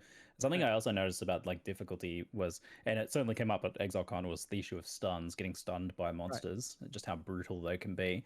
I felt like it was definitely better here. I don't know if it was just me getting better, or if you guys changes were made, so it should have been better. Okay, but it still was something that the thing that stood out to me the most. I'm was, not like, sure getting I'm stunned while I'm on mid-air board with using the whole escape having a shot on the content Ranger. creator interview And them because it maybe gets a one- lot of You like there should be iframes in that skill, certainly. it gets Okay, very so fucking yeah, maybe I that's think that might missing or just- not quite right. We did have a discussion recently meta, where a and number of those like jumping he has skills should a effectively be kind of considered. they dodge don't they don't rolling. have Yeah, somebody I to lead think the that conversation. we need to add it. It can just get a bit abusive cool. because you can just be like jump, jump, jump, jump, Yeah, and it. So we need to figure something out with that just to make sure it's not like Well, that was too my broken, I guess. question actually. Was like these skills. Have you considered the idea of them having like when you are winding up, you can be stunned, and when you're like winding down, you can be stunned. But yeah. while It you're would in have the to be. air, It would have you're to be. in the There's a end. short window in there, Yeah. so that you don't feel like you're literally like 5 meters in the air. That'd be good. You're, Yeah, you're getting hit. it looked a bit weird. Yeah. And sometimes it did look quite cool and brutal when like a werewolf would do this like lunging attack and swat me out of the air. And I was like, oh, that's actually you probably pretty want to make sick. it so that when you're 1 meter in the air, you can still get hit, but as you're above that, then that's when the time when it doesn't. Oh, It also may- looks a bit silly. It also looks a bit silly when you get frozen when you're 5 meters in the air as well. So, that one. We need didn't see fall that one. damage. Oh, Yeah, exactly. Fall damage, sure, why not? It is like they've gonna all have to push played the beta it. back They've now all 'cause you're gonna seen it. just, I have no design, like, idea. a full Z level system. They've showed and me like fall a damage and- gameplay trailer, Well, I the mean, extra people damage haven't, from They I have don't know, no we haven't clue shown- what we they're haven't shown talking any about. areas with subscenes and now yet. they're I guess talking we about might not have. specificities of being stunned in the air in animations. Uh-oh. Like No, I'm not too sure. There are multi-story dungeons and that where you can see from one floor to the other in PoE 2. I don't know if we even showed that anywhere, but anyway, whatever. So it's certainly a shame about the delayed beta, though. It's pretty understandable given it's not like you hear about the idea of like feature creep in a lot of game design, but here it's kind of the opposite, where it's like core game design creep. Right. It's like you guys have discovered things that you want to do way more impressively with the core game, right? But for looking forward to the beta, what will the beta end up You looking just like? click Actually, skill I'm curious skill about trees this. Will there be, meanwhile? like a full campaign, a you partial mean campaign? Will there be end game? POBing around with something or What's that? Yeah, So just basically, How- we want how- okay. Look, the how intention soon here is that we- POB usually there's no point updated? getting Like, feedback on something. all of well, these I guess I changes suppose that are it's coming entirely different than what we just today, did, but how if soon the can you game expect them? isn't, Like the transfigured gems like, and all if that. I How don't soon think can you it's expect good, them to be in there's no POB? really Like a how lot of fast point is the getting guy? feedback Does he from get other to work on it players. And so, like, while what he's working at what I'm saying with that is that GGG, and then he can just deploy a patch? Okay, what I'm really with going for here everything, is like, and he okay, when gets we to release like the have game, it I want early, it to feel like or I how think does it's it a work? complete game from end to end, and that it's a great experience. And then at that point, we get players to try it and see. Like, I think that betaing just like one act or something, like the Yeah. only value that you could have in that is something like a load test or something like that. But I don't think you can actually get like proper feedback for the whole game. So to me, you have to have the Sweet. whole game. Like maybe we don't have to have every single class, but like I definitely think you have to have at least the like the campaign and the end game there. Now in the beta, what we won't have is like so we'll have an end game in the beta, but it won't include all the end Tree game content changes that and the stuff will final be game in will before have. launch, but But gem it will won't? have an end Oh, game because really? you need that in order to be able to test the economy Okay. properly and so on, right? Like we need to know what Sag. happens when people get to max level and like all of that other stuff. Like that They has to be data mine there. all that stuff. So Okay. I want I that thought game the to guy like, that worked on certainly the beta POB should was feel like here's a hired full by game. Like I GGG. could have just like I could have just bought this as a new release and that like and it would feel that good. But I guess he of doesn't course, get access the main to it thing then. is that we need to be able to That would be a the good reason thing why they we'll did for the call it a beta community. is 'cause Let we that need to guy be able to work still make a little bit balance on the changes, POB and be on the free with side that, right? and 'Cause if we use the couldn't do data that, that's then coming that in. would kind of defeat the purpose. So we Yep. absolutely need to have the freedom to still make balance changes after that point, but it should still feel like the complete game. So like, that you this can is the deploy game, an right? upgrade Sure, with the maybe it's patch missing notes? a couple of classes, But he's no longer on the that is POB game team? with everything there Oh, you'd expect okay. a full game to have. That's good to hear because, like, I think the difficulty with giving feedback after ExileCon was that they were pre-built characters, and that kind of misses the point of the game because character building is such a big part of the game, right? With this event, And this is the reason. This is the reason why we wanted to do the LA event and actually get Yeah. people like yourself to really try that. Once again, we got some really interesting information from that, like looking at that, because there were more holes than I expected. So there's clearly more work to do there. But yeah, Fuck, man, they're We got to showing the build kinetic characters and blast you got again, to man. see I stuff want to that you play it didn't so expect. badly. Like, Look at yeah, that for shit. sure. Getting used in ways you didn't expect and stuff. For sure, for sure. That was pretty cool. You're like, oh, I didn't think anyone would use that skill that way. Well, I the was like, one that was the most annoying, that was a total mistake, was the crossbow. Like there was some balance on the crossbows that was like left in there from when we did the Act 5 demo, where like it was just like, and then that all just kind of like fell back all the way to Fuck, it Act looks 1, good. and then people forgot to like actually balance that properly again. And the reason why is because like we didn't even the crossbows have their own skills built in, and the balance of those was not really correctly working with all the regular scaling that we do for other weapon types. Hello. And Welcome so, to- yeah, so someone found one of those and then just proceeded to shotgun all the bosses down in like 5 hits. Right now, I'm a little bit bored because they're talking about. And when I saw that, I was like, oh my god, this It's is like, supposed to be like was this not how live this was stream supposed to regarding the go. next league, but it's a very, very internal so there's a few discussion mistakes like between that in the there as streamer well. up in the top left. Yeah, and, these things happen. Well, the guy on These the things happen.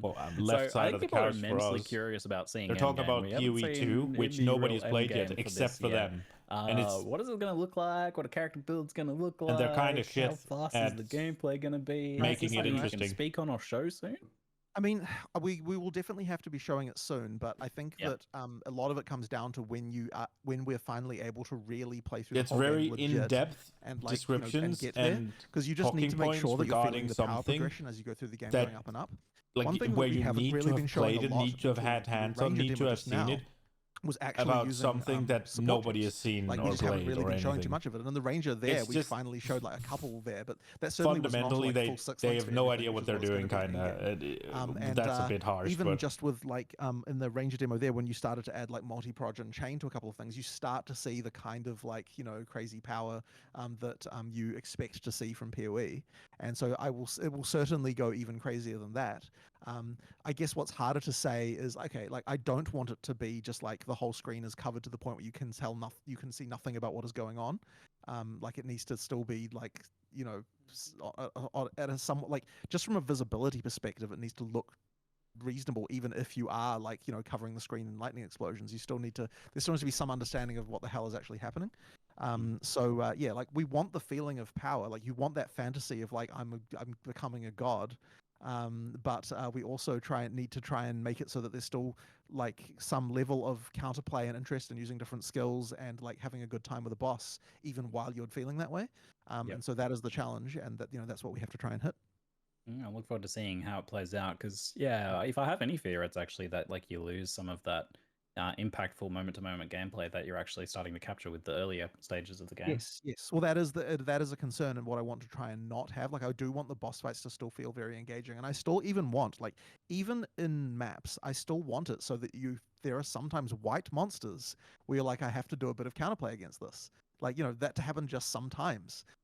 Like it's so like just not you're all the time, not but just gonna sometimes fucking realize that. It harkens back to like the early days of Path of Exile. There's where no just shot they make were it scary, so white right? Like, monsters require counterplay in PoE unless they I thought that with like the scaling up. werewolves. There is zero shot. The only way they do it is make them complete punks my that favorite reflect damage monster right or now explode in or the demo. The Eternal. like I don't know if you they're immune to damage while they're charging, and they charge off screen, and they there's no shot. The ones that have a shield, because they'll just walking get forward one with the shield clamp up, from a fucking and, mile If away. you hit them, then they shoot a projectile back at you. And so you have to that's how find a that way. worked. Yeah. So you have to find a way to kind of attack them without attacking them from the front, because they've got 100% block there. So you either attack them with an AoE skill from behind, or attack them from above, or like use a degen or something like that. There's like some kind of counterplay there. And yeah, that sounds like a fought contim one up, of just those, like I said. 100% block from the front. Was adding that right, mechanic, that sounds great. To that monster. And as soon as I thought that, I like messaged him like, man, that monster is so cool. Like it's just really cool to sometimes have monsters like that just like you're like, oh shit, I have to think for a second, They've said stuff like that for years and specifically in failed that hard. case, Yeah, you, because you can't. When It's something's blocking, impossible. they still take stun damage. The only so they way a can just monster you can has stun them out of it. an But you can also, opportunity walk up to them to and have start attacking, and counterplay then walk back and then attack is them. this- And then, if it he'll actually have a moment in survives. his animation where the And the shield only goes way you more make out like white that, mobs and then the blocking survive is is disabled. to make them cunts, like he's I did have suggesting. full- figure that out. 100% block But from also, the front. if that you use sounds lightning great, arrows, you yeah. can like AoE them from behind, or like there's the poison burst, which will poison the guy even though he didn't take damage from the hit. And like there's so many ways, but it's like kind of interesting to have stuff like that. Yeah.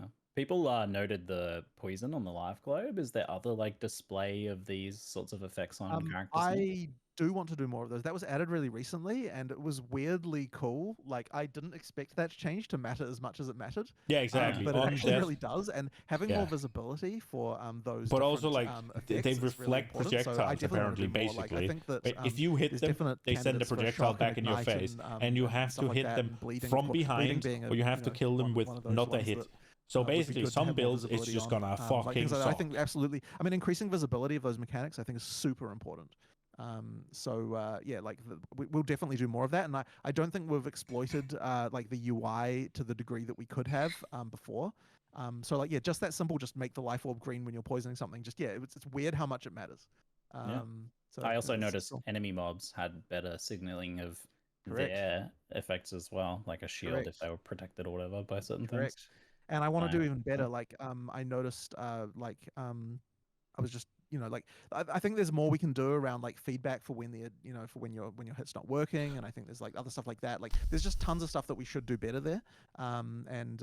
Yeah, it's. I understand that they want this to be a as I conversation, said, these and little I tweaks, they understand that matter a they lot, don't so want it to be like kind of prepared and No, bullshit. It's been but an absolute pleasure. if they to are talk gonna to both have of you. talks Thank you like very this, they much need to for your showcase what the extended fuck they're time for the talking Q&A. about. I know people No are problem. eager to go check out the patch notes, and also all of the content that's released from the LA, as that embargo is up now. So All right, so hopefully people are watching videos and yeah.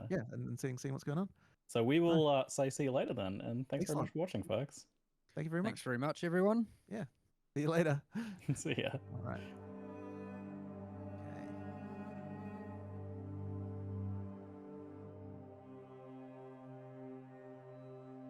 Because they can do those in-depth things with PoE 1, because we know the game, we have the game, we can check the game. But PoE 2, a fucking no idea. Zero clue. And the beta is pushed back, so it's not even close. So I can't even remember any of it when it's relevant. Alright, what now? Are they gonna go through the patch notes? I forgot. It's been so long, I've forgotten what we're doing now. Is it just over? There was a thing on after the Q&A. Was there 1 or 2 points?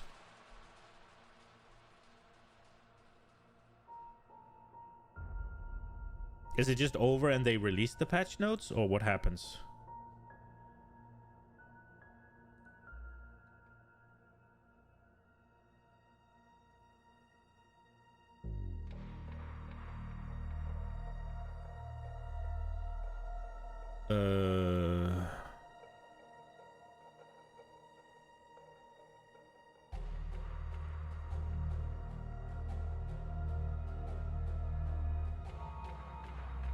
Would they be here?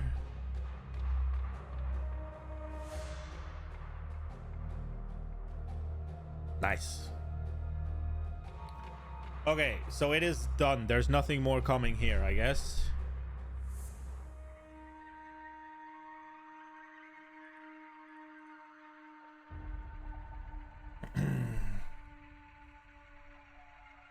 Okay.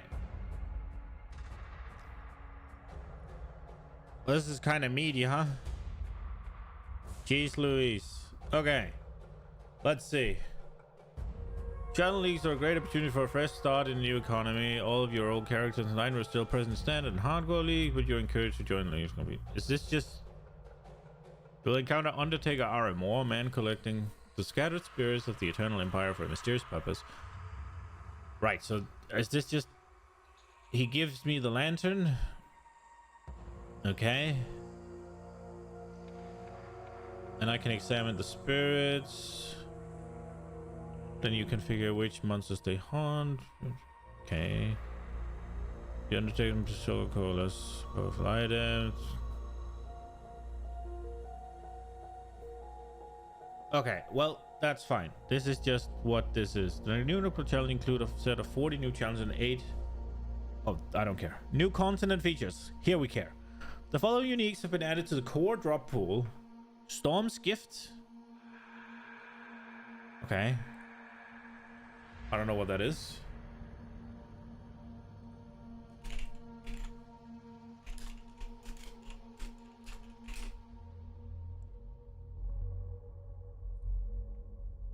It is a pair of gloves. They're synthesized. Damage over time, evasion rating, lightning resist, Enemies you kill are shocked. Shocks you inflict spread to other enemies within 1.5 meters. And then 1 to 3 random synthesis implicit modifiers. What? Okay. And then you have Name Taker. What is that?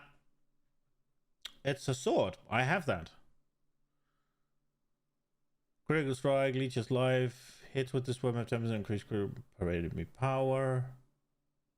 Okay. Where did that drop from before?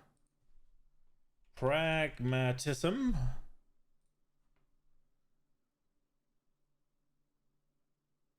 Level of Saga to skill gems. Oh, that's the... Okay. Is that Wildwood legendaries? Is that what is happening?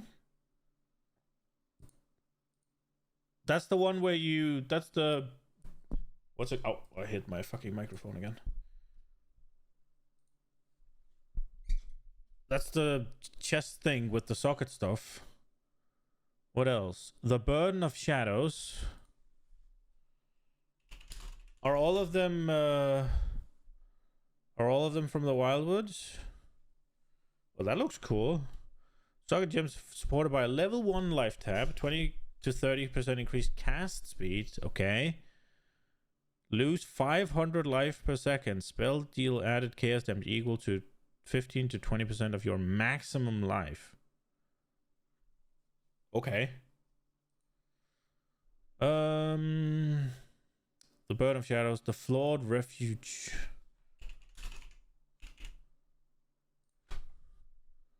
So shield I haven't seen.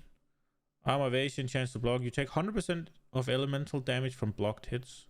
40% of elemental from hits taken as physical damage. Okay. I guess you can... Okay. The Trickster's Smile. Oh, for crying out loud, really?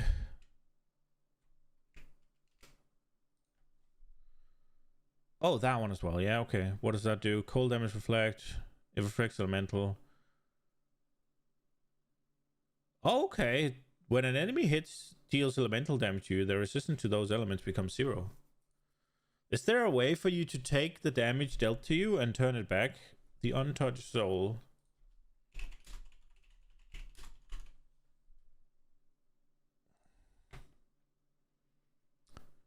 I think I've seen that. 4 to maximum life for each empty red socket on any equipped item. Green socket, mana. Okay. Right. And then added a new intelligence support gem, Sacred Wisps. Supports attack skills that can be used with wands. Supported skills can only be used with wands. Cannot support vow skills, minion skill, movement skills, or skills used by totem traps and minions. Summon Sacred Wisp is triggered by supported skills to summon Sacred Wisp. Oh, that was the one we saw. That's really cool. And then we have automation. We have call to arms. Transfigured version of the following skill gems: Artillery Ballista, Elemental Hit, Ice Shot, Incinerate, Kinetic Blast, Poisonous Concoction, Summon Holy Relic, and Tornado. It doesn't say what they do. Okay, new currency item. We saw that. Oh, Veiled Scarab, actually, which reveals a random scarab when clicked. Veiled Chaos Orbs, been raped to Veiled Orbs. That we saw. The following currency I now have a stack set of 20. Exalted Orb, Regal Orb, Divine Orb, Stack Deck, Crusader. Were they 10 before? And now they're 20? Cosmetic Decaying, Awakening, Synthesizing, Reality Devouring, and Blazing Fragments. Added Cosmic Decaying, Awakening.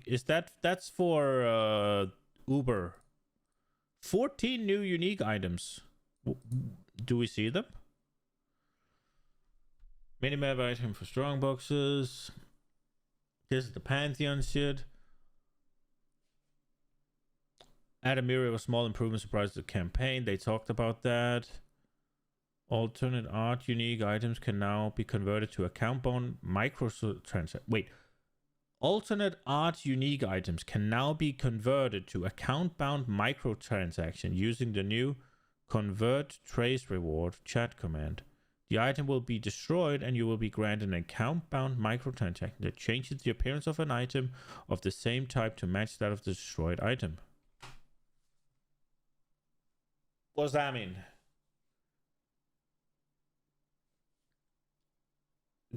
Is that not something you buy? Those like swap stomp things? So you're telling me I can just go and I can destroy the items and I can get the transmog? Added 374 more foil tier 17 Voldos map options. Jesus. Added 73 more foil unique options that the Voidborn Relic can eat. Jesus. All arts used to be rewards for racing events? Okay. Oh, all arts, sorry. Oh, so maybe you can't even get the items anymore. The Witch has received audio dialogue for part 2 of Path of Exile. Oh shit. Your sassy bitch is gonna be even more sassy. Added a new trade notification sound and increased volume of the party invitation now. Okay. Shield Crush of the Chieftain has received new visual effects. Okay. End game improvements. New bosses and maps. More sassy cuntlight, yes. The most difficult, most rewarding content can be found in your pinnacle bosses such as Maven, blah blah blah. Oh, this is where you get the fragments instead. In addition, the difficulty jump between pinnacle and uber pinnacle content was relatively large, and there wasn't obvious content available that could bridge the gap. Many players would give up characters. So this is the maps, right? Cosmic Wounds, Momentum Ori, Thirst for Learning, Insatiable Opposite, Throw the Gauntlet, and the Perfect Storm. Atlas Keystone have been removed. Yeah. These fragments can be obtained to 17 maps. 20% quality and are unmodifiable. 5 tier 17 maps for each of their bosses and existing unique item has been removed. Wait. There are 5 new tier 17 for each of their bosses, and existing unique item has been removed from the core drop pool and now exclusively has a chance to drop from these bosses. These unique items have all been rebalanced to fix reward. Okay, so which ones are they? The Dark Seer unique scepter now has +2 to level of all spell gems. Okay, let's find that. What was it called? The Dark Seer. The Dark... Wait, there's more of them? Life, mana, ES. Can I just do this? Okay, so there's 3 of them. Which one is it then?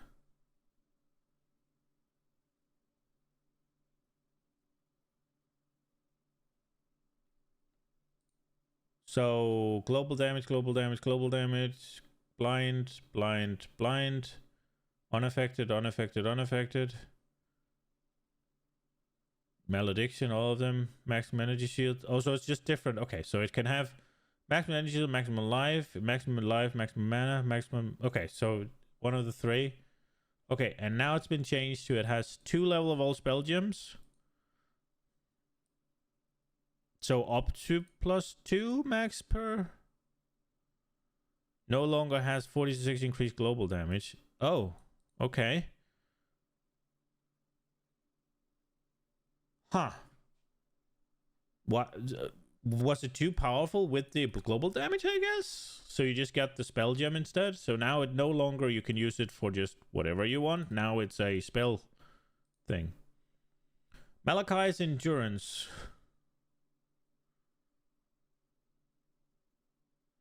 That is a tier 17 boss drop, yeah. So it'll have +2 to all spell gems, and it'll have 1 to 2 maximum mana, energy. Wait, there it doesn't say life. So did they get rid of the life version of it? So now it'll always be 2 level of all spell gems, and then 1 to 2 max mana and 1 to 2 max energy shield per level, and that's that. And then enemies blinded by you have malediction. Okay. Okay, Malachi's Mark, unique gloves. Let's see what that did. Malachi. He's a popular guy. Okay, gauntlets, evasion rating, energy shield, max life, life per enemy killed, energy shield per enemy killed. Grants Malachi's endurance, frenzy, and power for 6 seconds each in sequence. Okay, so I'm guessing you just roll between those two. Could be good for Ivory Tower build, but on that it looks like shit. Yeah, makes sense. If even, right? Because yeah, you get 2 max mana per level and you get 2 max energy shield per level. I get you get it on a spot where you don't usually get it, but it is still only going to be what tops 200 energy shield, right? Which I guess scales then, but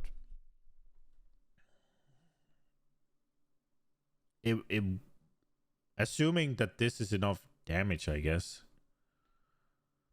Okay, the Malachi's Endurance, Frenzy, and Power buffs from the Malachi's Mark Unique now give a 10% chance to grant an Endurance, Frenzy, or Power charge on hit, respectively. Previously, 20% chance.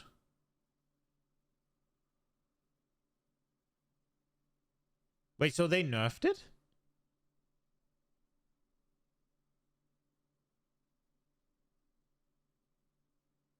So these now drop more or less guaranteed. I'm not guaranteed. You have a place to farm them, so they nerfed them. Am I reading that right? You have a 10% chance to grant an endurance. Oh, on hit. And this was on kill. No, they didn't. I'm stupid.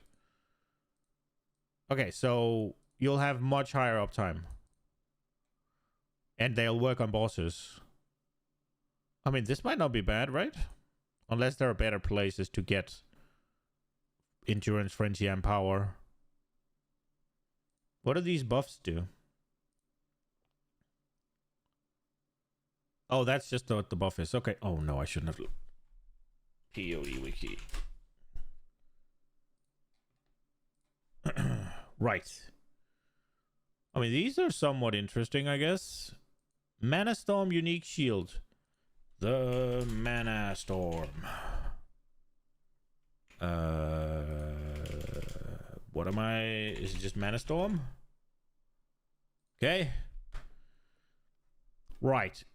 Increase spell damage, energy shield, max mana, mana regen. When you cast a spell, sacrifice all mana to gain added maximum lightning damage, equal to 25% of the sacrificed mana. Didn't that go up to 50? Okay, so it has 1 to 100. Jesus. That's a range. Mana recovery from flask. Gain 1 to 100 mana per enemy killed. 1 to 100 maximum mana. 1 to 100 mana regeneration rate. No longer energy shield. Ripper. When you cast a spell, it now sacrifices all mana to gain added maximum lightning equal to 50% sacrificed mana. Previously equal to 25. A divine.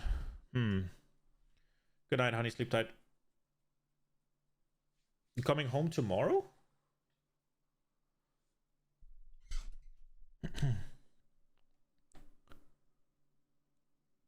Yes. Okay. Sounds good. So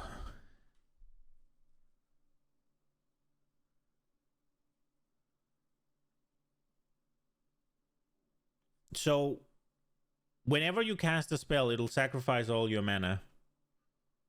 Will it do that even when you have the buff?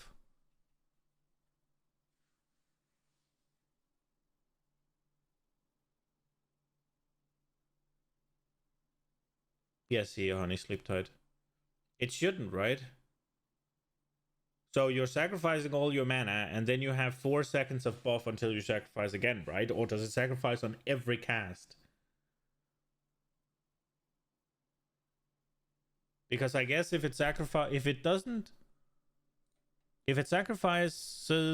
every, what's it called, on every cast. I need some music.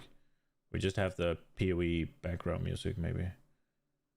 If it sacrifices on every cast, then what you want to do is something that something that stays and keeps dealing damage, right?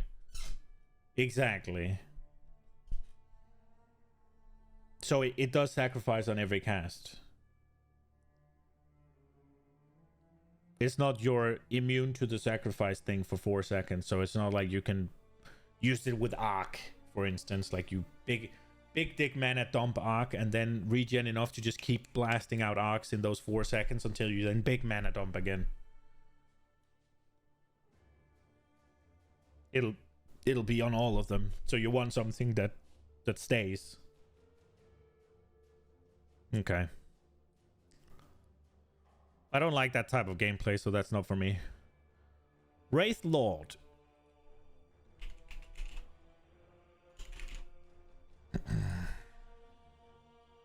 Oh, that was what they showed. Right. So question, any of these uniques, are they used in common builds that now basically doesn't work until tier 17 can be cleared, or 4 abyssal sockets? So it's a minion thing before. Plus 2 to level of socket minions. And you cannot have non-specters, and you have to have 2 max specters. Yoke is somewhat relevant, okay. So now it has 4 abyssal sockets. And only plus 1 to maximum number of specters. Oh, per socket ghastly, so up to 4. And 1 to 2 level of all minion skill gems. All minion skill gems, not the ones in it. Previously plus 2 level of socket minion. This seems like it could be good. No, I mean you are giving up 4 sockets though.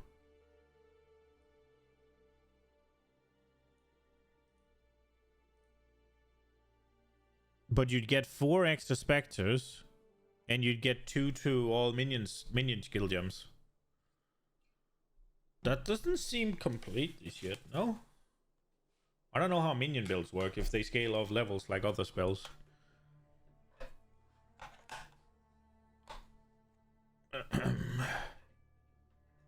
It's a spectre spam when you go fist specters. But is summon specters not a spell, or does it not matter then? I don't... Convert also chaos and stack poison. Okay. What was the next one? Yoke. Yoke. Bam, there's a build. Oh, I think I've seen this eye. Fire, cold, lightning resist, reduced duration of ailments on enemies, chance to shock, 5% increased damage for each type of aim. Oh, is that the same as the they're in consecration? Your elemental damage can shock. That's kind of cool. And what did they do to it?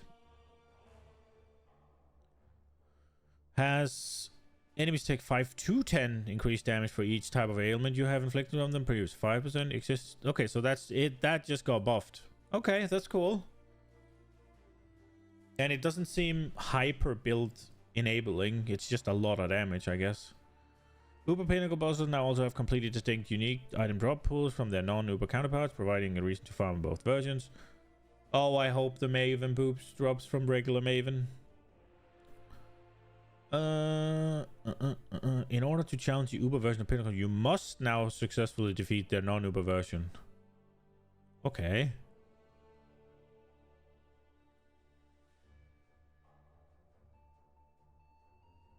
And you no longer need to worry about arranging the fragments in the right order. Okay. The 5th slot in the map device is now unlocked upon completing a non-Valdos tier 17 map. Voidstones each provide tier 16 map drop arrows have 0.5 chance to become a tier 17 map for each socketed Voidstone. Okay. Sextant and Master Mission removal. With every expansion added to game, we've increased the complexity of running maps. Sextants are gone. Master Mission selector systems are gone. And Scarabs and Atlas Tree are more powerful. You can no longer earn Einha, June, Nico, or Alva. I guess I skipped her. Okay. Kirek still has missions for us. Let's go. Sextants can order drop. Surveyor's Compass is no longer offered. Existing Awakened Sextons, Elevated Sexton, Charge Competent, and all Scarabs will be converted to Veiled Scarabs upon logging. Existing Awakened Sextons, Elevated Sexton, Charge Compasses, and all Scarabs will be converted to Veiled Scarabs. Holy shit. Previous sources of Sextons as rewards, such as Legion, Ritual, blah blah blah, have been replaced with Scarabs. Okay. Inscribed ultimatums require Awakened Sextons. A sacrifice now requires stacked text. Okay. Existing Forbidden Sanctums that award Awakened Sexton will award Veiled Scarabs. Okay. Crucible passive causes an item to sell for additional Sexton. Now instead causes himself for 2 cut off Scarab, depending on them. Okay. Well, those maps that had a chance to convert maps to a Charge Compass instead now have convert maps to Scarabs. Okay. Harvest crafting option to enchant a non-unique map where the map has 50% chance to non-consume has been removed. Okay. Following divination card have been temporarily disabled. Monochrome and Underground Forest. Existing divination card cannot be turned in currently. Okay, so there's some sort of something with that.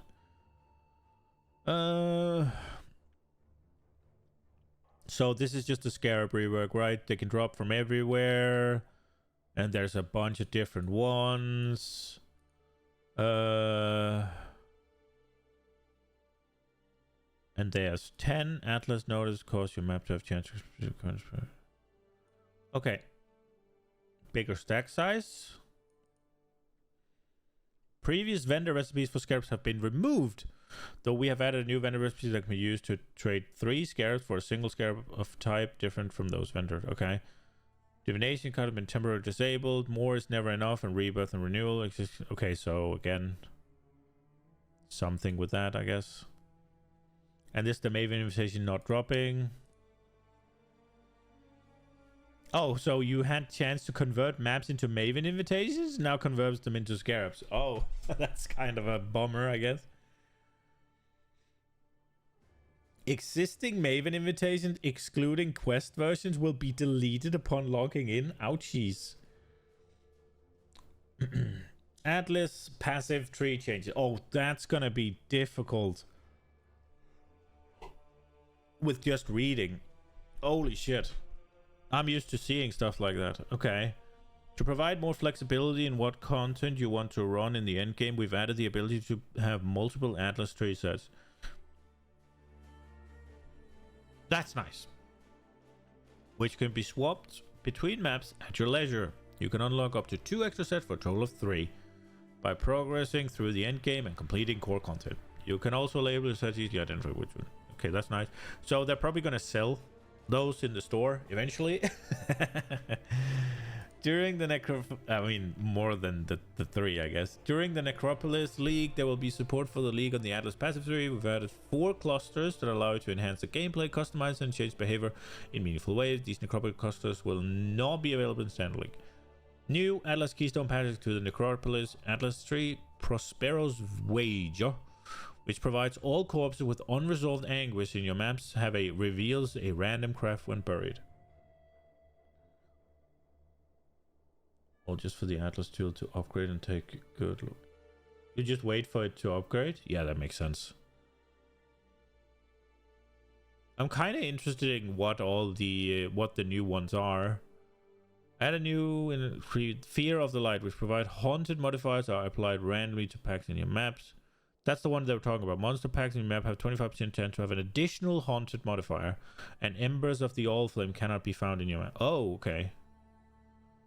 Added a new Atlas Keystone passive, which provides there are fewer than 50 monsters remaining in your map. Your final map was empowered by Affliction Wisps. Let's go. Let's make them tanky and annoying.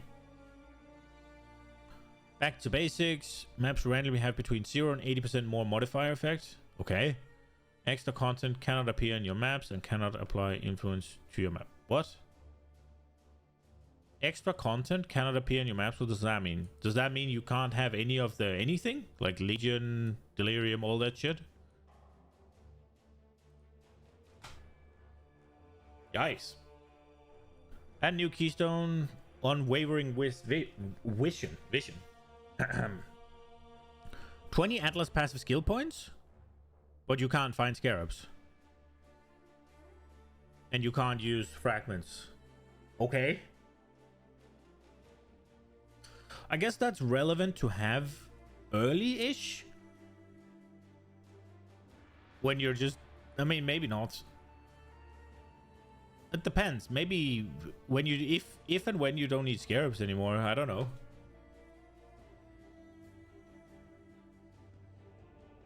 What? If scarabs are the things that you really need to go hard into the content that you want, that seems like a bad node. But 20 Atlas passives is a lot. The 7th gate, growing hordes, all hands have all been removed. Okay. Is this all the Atlas? Oh, okay. So we go down into the itty bitty nitty gritty little changes here at the bottom. Yeah, I'm definitely not fucking reading those. But I'll read the big ones.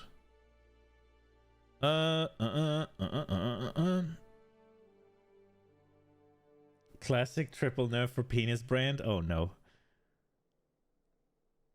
Let's go down into the... Okay. I'm not interested. Okay, let's see. Essence monoliths in white maps can now spawn up to a maximum tier of screaming, while those in yellow red maps can spawn up to a maximum tier of shrieking. Oh, so goodbye fucking early essence farming, I guess. Because wouldn't you'd go hard into essences and just spam low tier maps, right? But now that sucks. So you have to go into at least yellow maps for shrieking.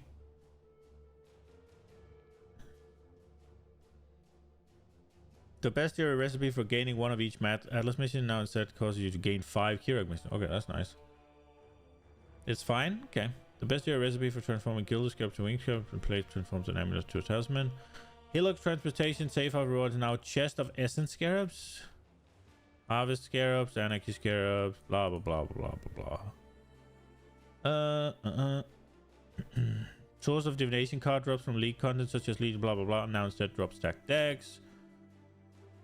This is them walking over you. 2 new half crafting. That's the one for the shaper fragments. Or Uber shaper, sorry. Omens are now offers ritual rewards. Okay. You'll have the damage. I won't. Synthesized maps can now drop from map boss in tier 14 and above, previously tier 11 above, and are now level 81. So they're harder to get, I guess. Okay. The unique Cortex synthesized map can no longer drop from Atlas map bosses or be obtained as a reward from other league content. How'd you get it then?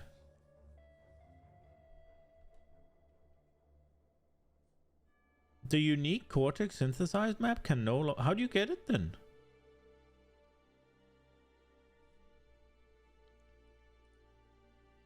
Synthesized map bosses and Mavis Invitation to the Forgotten now have a chance to drop unique Cortex. Okay, so synthesized map bosses.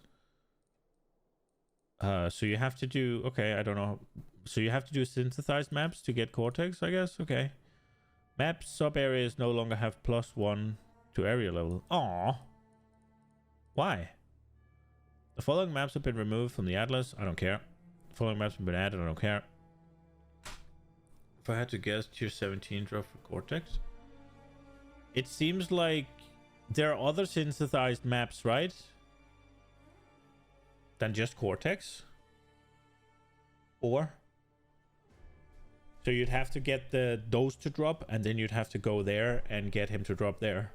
Right? Map tiers and location have been shuffled. Fine. Though the pin locations from maps are not changed, most maps are initially found on a different tier. Some of the map bosses you are required to defeat or upgrade your Pantheon have changed. As a result, these are blah blah blah. Crafting recipes that were previously unlocked map. Yeah. Some divination cards. Yeah. The Gentleman can now be found in the Arsenal map. I don't know who the Gentleman is. You can say, oh, is that what you need for the... Okay. It'll be fine. Fair. Oh, you'll be fine. Typically, the map crafting options available the map device rotation. Okay, whatever. The Soul Eater buff has been reworked. There is now a maximum number of 45 souls that can be consumed, with each soul providing 5% increased attack speed and cast speed for monsters. This buff also provides 2% less damage taken per soul consumed. Oh, really? That sucks. One soul is lost every 0.5 seconds if you have not gained any soul recently. Maximum chance to block attack damage or spell damage can no longer be raised above 90%. Wasn't it? I thought it was 75 before. Headhunter cocks in shambles. Instant skills can no longer be bound to left click. Yeah, the Unholy Might buff no longer converts 30% of physical damage. It now provides 100% physical convert to chaos and 25% chance to apply Wither. Skill gem changes. Monster life increased in tier 17 maps no longer apply to the life of corpses in those area maps. Uh-oh. Uh-oh, Captain Noob. Are you not gonna be able to detonate the Dedge? Absolution of Inspiring, increase and reduction to minion damage. Now also applies to this. Skill's damage at 250% of their value. Previously 200%. So a little buff to Absolution of Inspiring. Animate Guardian of Smiting. Guardian now deals 30% more damage with the Smite ability. Animate Weapon of Self-Reflection now has maximum of 6. Animated Weapon previous 5. Archmage Support. Can no longer support brand or orb skills. No longer has a supported skill gains added lightning damage equal to 75% of mana cost if mana cost is not higher than the maximum you could spend. Or supported skills have base mana cost equal to 5% blah blah blah. It now has supported skills gain added lightning damage equal to 10% of unreserved maximum mana at gem level 1, scaling up to 19% at gem level 2. 20, sorry. It also now has supported skills have added mana cost equal to 5% of unreserved mana. And quality now causes supported skills to deal 10% increased spell damage instead of causing support skills.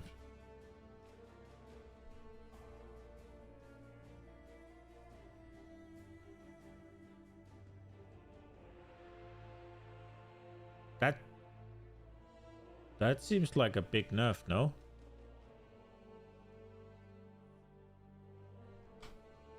That sounds like they completely annihilated an entire archetype. Didn't they?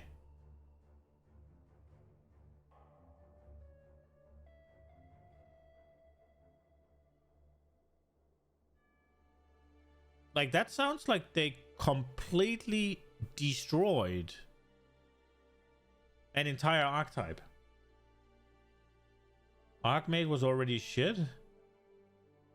So is it now better because it's more useful? I mean, you add lightning damage equal to 10% of unreserved mana for no real whatever. I guess 5% of unreserved mana cost is like maybe a bit high, but the issue is mana regen. Yeah. I mean, yeah, you just have to scale mana and mana regen, I guess, right? And then reserve life, I guess, for auras. That seems a little bad. I mean, to me, that sounds like they completely took an archetype and... To me, this sounds like they took an archetype and completely... I mean, this has to be a energy shield build, right? Your life is energy shield. You reserve all of... It's like a ivory tower build, right? It has to be.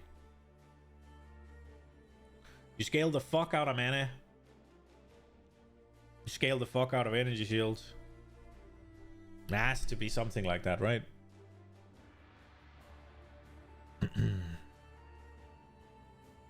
It sounds to me like they kind of just annihilated an entire archetype. A friend of mine was playing something with this, and he told me about he had Eldritch Battery, so he had Giga mana and Giga Energy Shield, and then he'd get his mana cost up to insane amounts, and he'd hit for ludicrous damn. But it seems like they've just completely destroyed that. But yeah. Ball Lightning of Stagger can no longer be used by totems. Okay. Blade Blast of Dagger Detonation now deals added spells equal to 200% of damage of equipped dagger gem. Level 1. Scaling up to 675. So a buff. Sizable buff, I guess.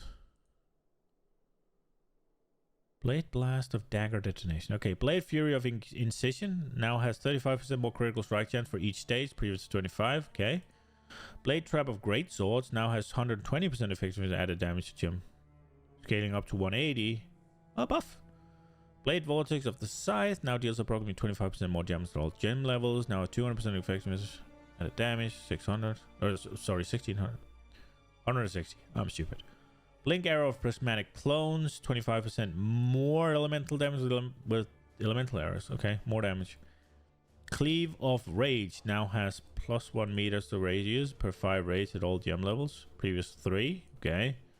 Divine Ire of Holy Lightning. Burst now deals 120% more damage with hit per stage after the first, previously 100.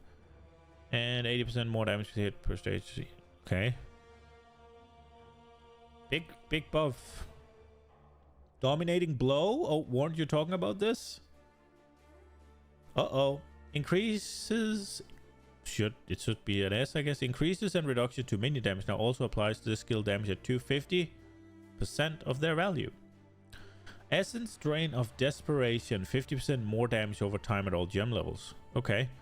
Low life and any shield equal to... Okay, so it hits a little bit hard on yourself as well. Explosive Concoction of Destruction. Explosive Concoction of Destruction. Plus 10% to critical strike chance, previously 8. Okay. Explosive Trap of Shrapnel. 140% effectiveness. 120. Okay. 5 to 8 damage level 1. Oh, so 1 on the high end. Scaling up to... That's not an insignificant buff. The base secondary raise now 2-4. Previously 3. Also nerfed in the radius department. The base smaller radius now. Oh, big nerf in the radius. Exsanguinate of Transmission. 16 life at gem level 1. I don't know what that means. Scaling up to 46. So it costs more. And it is cast slower. But it does more damage. A lot more damage, I guess. Big damage buff. Changed 6 times. Previously 12? Oh my lord. Get fucked. It changed 6 times before it was 12. And then it scales plus 10 before it was 21. Firestorm of Pelting now has a maximum of 10 firestorms at any time. Previously 8. Ooh. What is Firestorm of Pelting?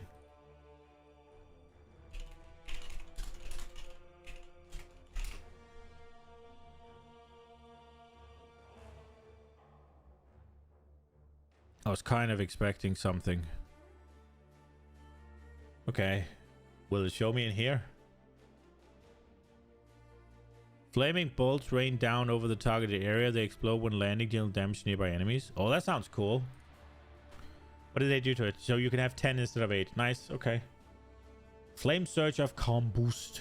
Burning Ground deals 35% fire damage per second. 10% damage per... Nice. Flicker Strike of Power. 50% increased critical strike chance. Oh, buff. Frostblade of Catabasis. I did play with this, actually. 20% more cold damage over time. Okay. Frostblink. Okay. Scaling damage on Frostblink. Is anybody actually using it for that?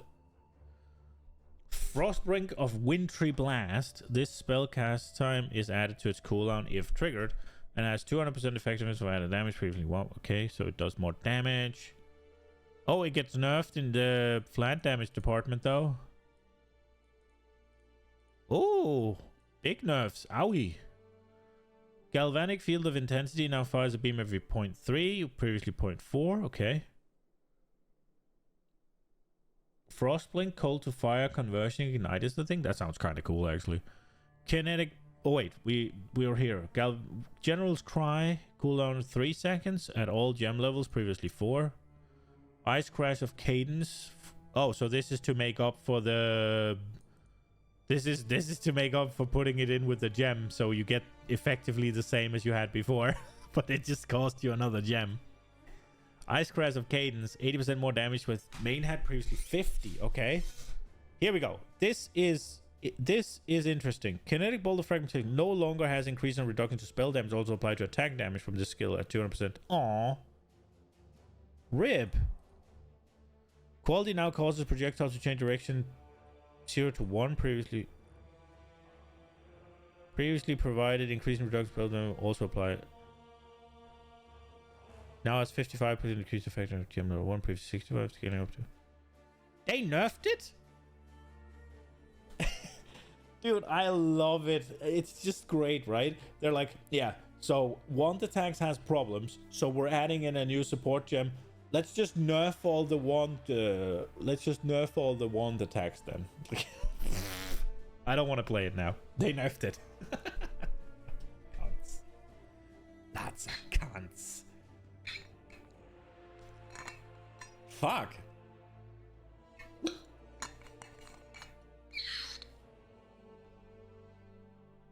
That's so stupid.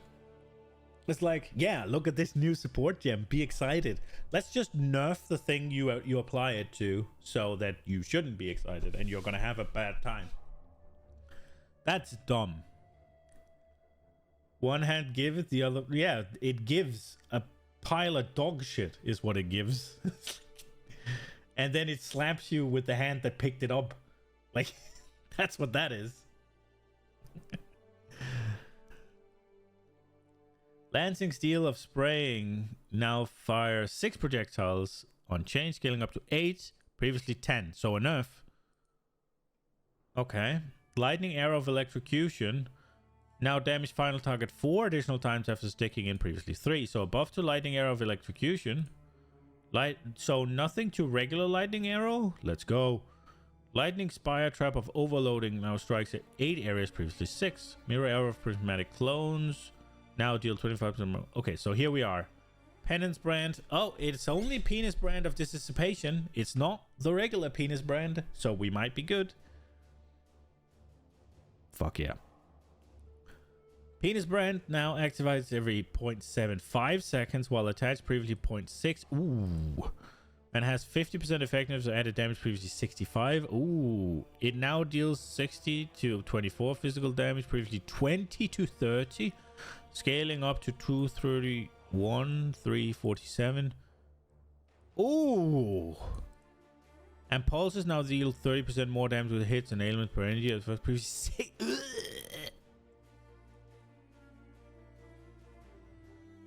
Holy shit. So it activates slower. It scales less. It starts flat less and scales up to flat. It has, dude, it activates less. It scales less. It has less flat to scale from, and the pulses scale less.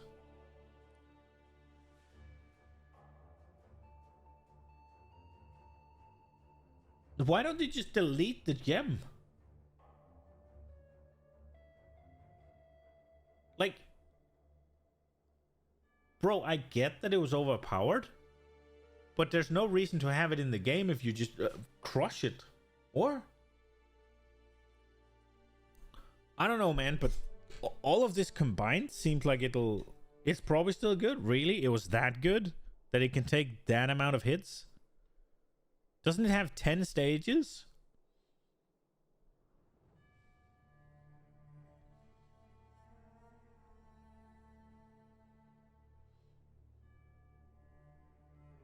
Doesn't have 10 energy stages. Should be 20 stages? Okay, so it has 20 stages. Okay, that makes it worse though, right? So it's losing 600% more damage scaling.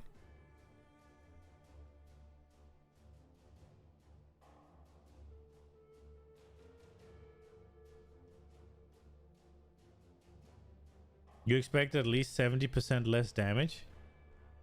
I mean, so first and foremost, it got what? 25% slower activation time, right? So it hits 25% less. So that's 25% less damage, or 25% slower gain charges, or whatever it does, right? However it works.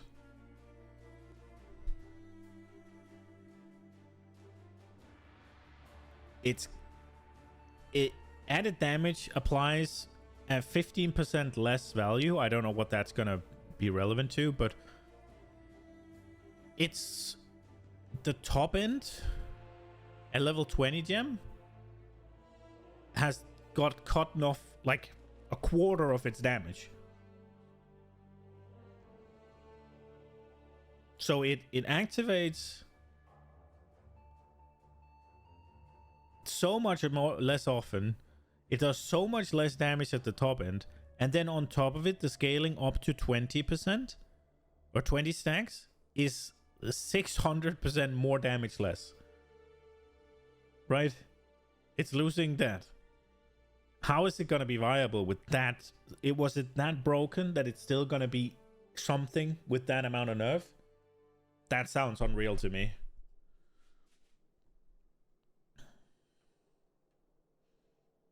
Like, effectively, your max DPS is going to be less now than it was at 10 stacks. It was that broken? Okay.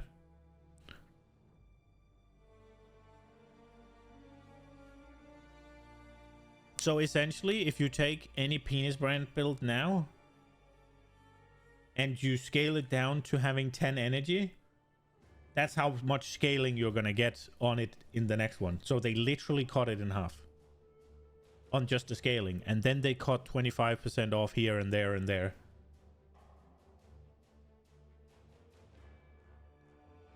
That's insane, man. I hate nerfs like that. I get that it was overpowered, but nerfs like this just seems completely... It's just over the top. Power Siphon of the Archmage now deals added lightning damage equal to 15% of maximum mana at your previously 10, scaling up to 24, previously 17. Okay. I guess that's to help the mana shit a bit. I don't know. Rain of Arrows of Artillery. 40% effectiveness, previously 36, so little buff. Tiny buff. Raised Spectre of Transience now has maximum 4 Raised Spectre at gem level 1. Little buff, up to 6. Big buff, I guess. Raised Zombie of Falling. Zombies created are no longer usable by Detonate Dead. Okay. Scourge Arrow of Menace. Each pod fires 4 Thorn Arrows. Previously 5. Nerf. Shield Crush of the Chieftain now deals fire damage. More damage. Quality now provides Central Wave has 40 more previously deal up to okay. Shrapnel Ballista of Steel attacks now 50% of base, previously 40, so a little buff. Sniper's Mark now causes cursed enemies to take 10% increased damage from projectile hits at gem level 1 on change, scaling up to 29 at gem level 20. Also a nerf to Sniper's Mark. Uh-oh. Projectiles which hit cursed enemies now split towards 2 additional targets, all gem previously 2 at gem level 1. Scaling up to 4. Big nerf to Sniper's Mark. Holy shit. Big nerf. Not only does it do less, does it scale less on the, what's it called, the increased damage, but it's also half the projectiles. Spark of Unpredictability now has 190% increased effective added damage, previously 160. Deals 1 to 28 at level 1, previously 1 to 24, scaling up to this, previously that. Okay. To match the non-transfigured version of Spark. Okay. Oh, boy's crying in a corner. Yeah, that seems sad. I would have liked to play a Bowboy. So I guess I'm crying in a corner. Spectral Throw of Materializing now has 200 effectiveness, previously 160, scaling up to 280. Okay, so buff. Stormbrand of Indecision now has 60% effectiveness at a damage. Big nerf. 15% down. Cast time of... Oh, shit. Bro. They doubled it? Oh, was it cast time and not activation chance? Oh, it is was activation. This is cast time. Okay. It deals 5 to 14, 6 to 19, scaling up to... Oh, bro. This one got nerfed as well. And they took off 10% of the quality? I don't like this, man. I don't like when they take stuff and just... It's not anything I've been using or have really been thought about using, except for the sniper's mark, I guess. But it just seems excessive for no fucking reason. Summon Raging Spirit. The Raging Spirit's melee attack no longer naturally gains more damage as the levels.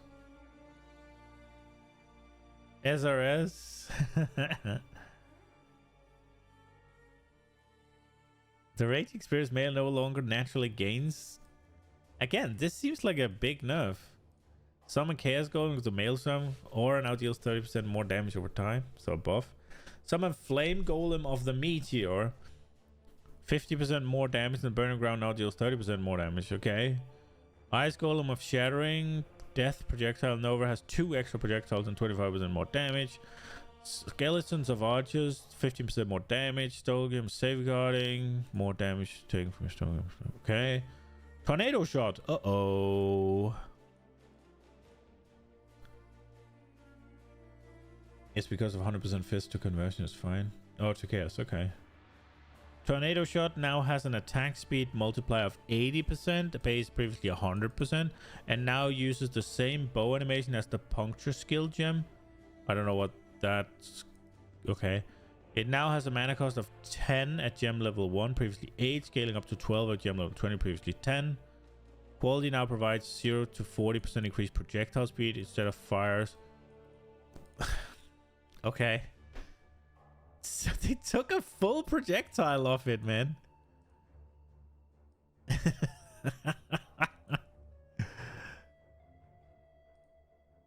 They nerfed its base attack speed by 20%. And took a fucking... I don't like that they're watering down quality so much.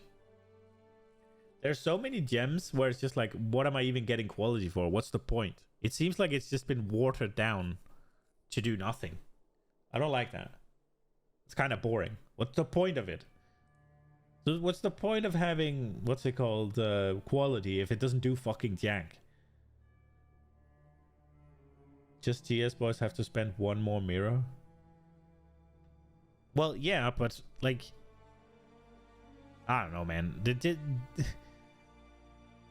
It's just... Like, this spell now is... It's not just less powerful, right? It is less cool.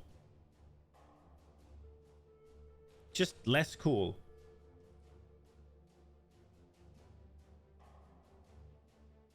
If it's too strong, I would have much rather they just tuned the numbers down rather than take a fucking projectile of it. I guess maybe the 40% increased mana projectile speed can make it scale hard with some sort of like some of the things, so maybe it's not that big of a deal, but more projectiles are more cool. On Earth, quality now provides corpse spawn to have maximum life. Previously, oh, so that just got nerfed.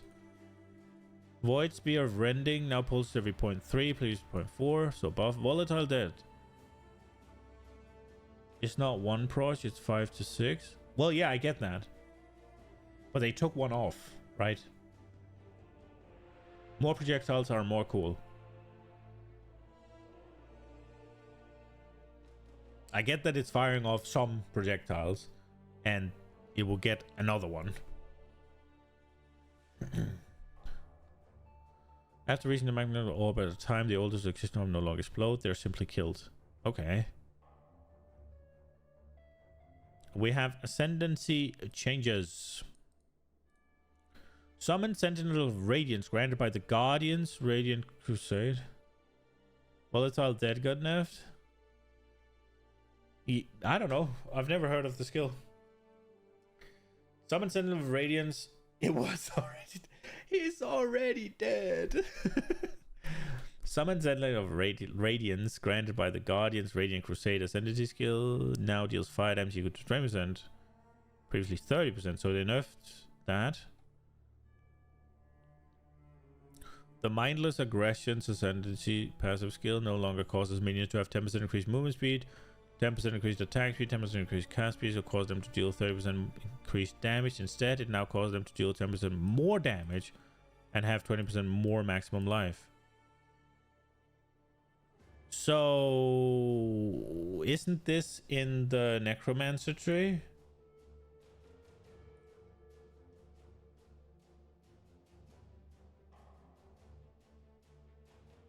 So will that not fundamental... Wait, so...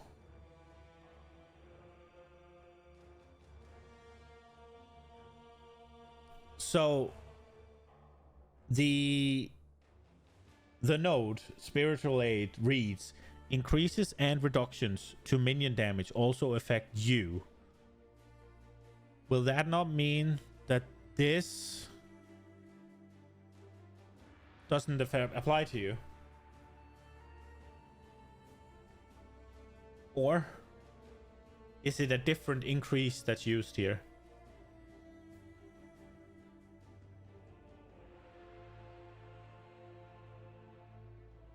More won't apply? Yeah, I figured. Rip. The Bone Barrier Ascendancy passive skill no longer grants level 20 bone armor. No longer provides 2% increased life recovery rate. More minions 20%. Instead, it provides minions have 40% life as added energy shield and 1% damage dealt by a minion leads us to your life. Okay. The Call to Arms Keystone passive skill has been renamed to Warlord's Call. It now provides Warcry no longer exert attacks, and Warcries also grant their buff to nearby allies previously using Warcry's instant, and Warcries share their cooldown. Right, because that is now a gem that you have to use. So they're even taking it they're even taking away the quality of life if you want to still use it. But it has leech. Yeah, it's pretty good. You get leech from minions. That seemed like it would be a type of recovery that it didn't have access to prior, and this node is huge then. Right? Added new energy shield mastery. 50% of your energy shield is added to your stun threshold, which replaces stun threshold based on 60%. It's based on 60% of your energy shield instead of life. Oh, so this is better for leveling, I guess. Added a new mind mastery. Doesn't mind trigger when moving. Replaces you gain 5%. Yeah. The Forethought, notable passive skill, no longer has 15% increased mana regeneration rate. Now has 30% increased maximum mana. Previously 20. The small passive prior has 10% increased mana instead of 10%. Okay. The Dreamer notable no longer has 20% increased maximum mana. Now has 30% increased mana regeneration. Previously 15. Okay. Poison SRS is even stronger now, but they nerfed it, right? So is it still even stronger? This is more damage. That's a lot of it.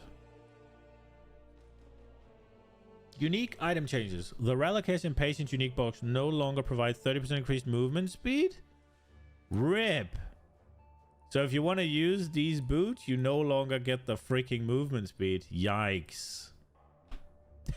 That's such a petty change, man. It's like, too many were using these boots. They're too powerful. Let's just hit him where it hurts. Right in the movement speed. Fuck you. But you get 100% fist to chaos conversion and leech. Fair. The Soul Ascension unique gloves no longer have lose and eaten soul every 3 seconds while no unique enemies in your presence. Maximum 50, so...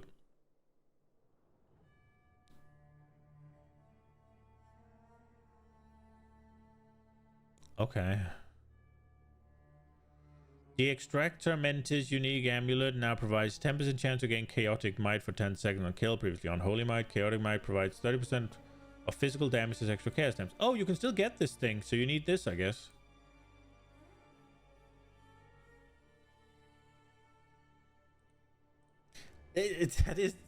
I don't like that that's GGG for you. It's like...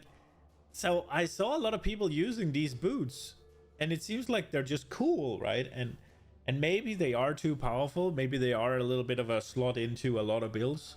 Seemingly, maybe due to the league or whatever. But taking this off seems like they're just unusable to me almost. It's like just... I don't know. The Iron Man's unique sword no longer has 20 to 25% withered. Okay. The boots are still fine, but 30% movement speed, bro?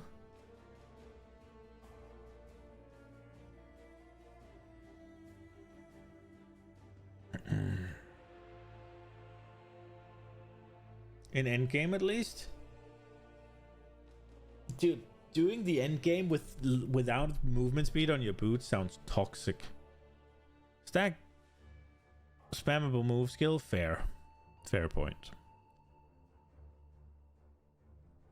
The Void is now considered a boss exclusive divination card. The Void is now considered a boss exclusive divination card. That one's fun. The one where you just pull something out of the Void and you get usually a shit item. Now you get usually a shit item from Shaper, Elder, and Maven. Okay.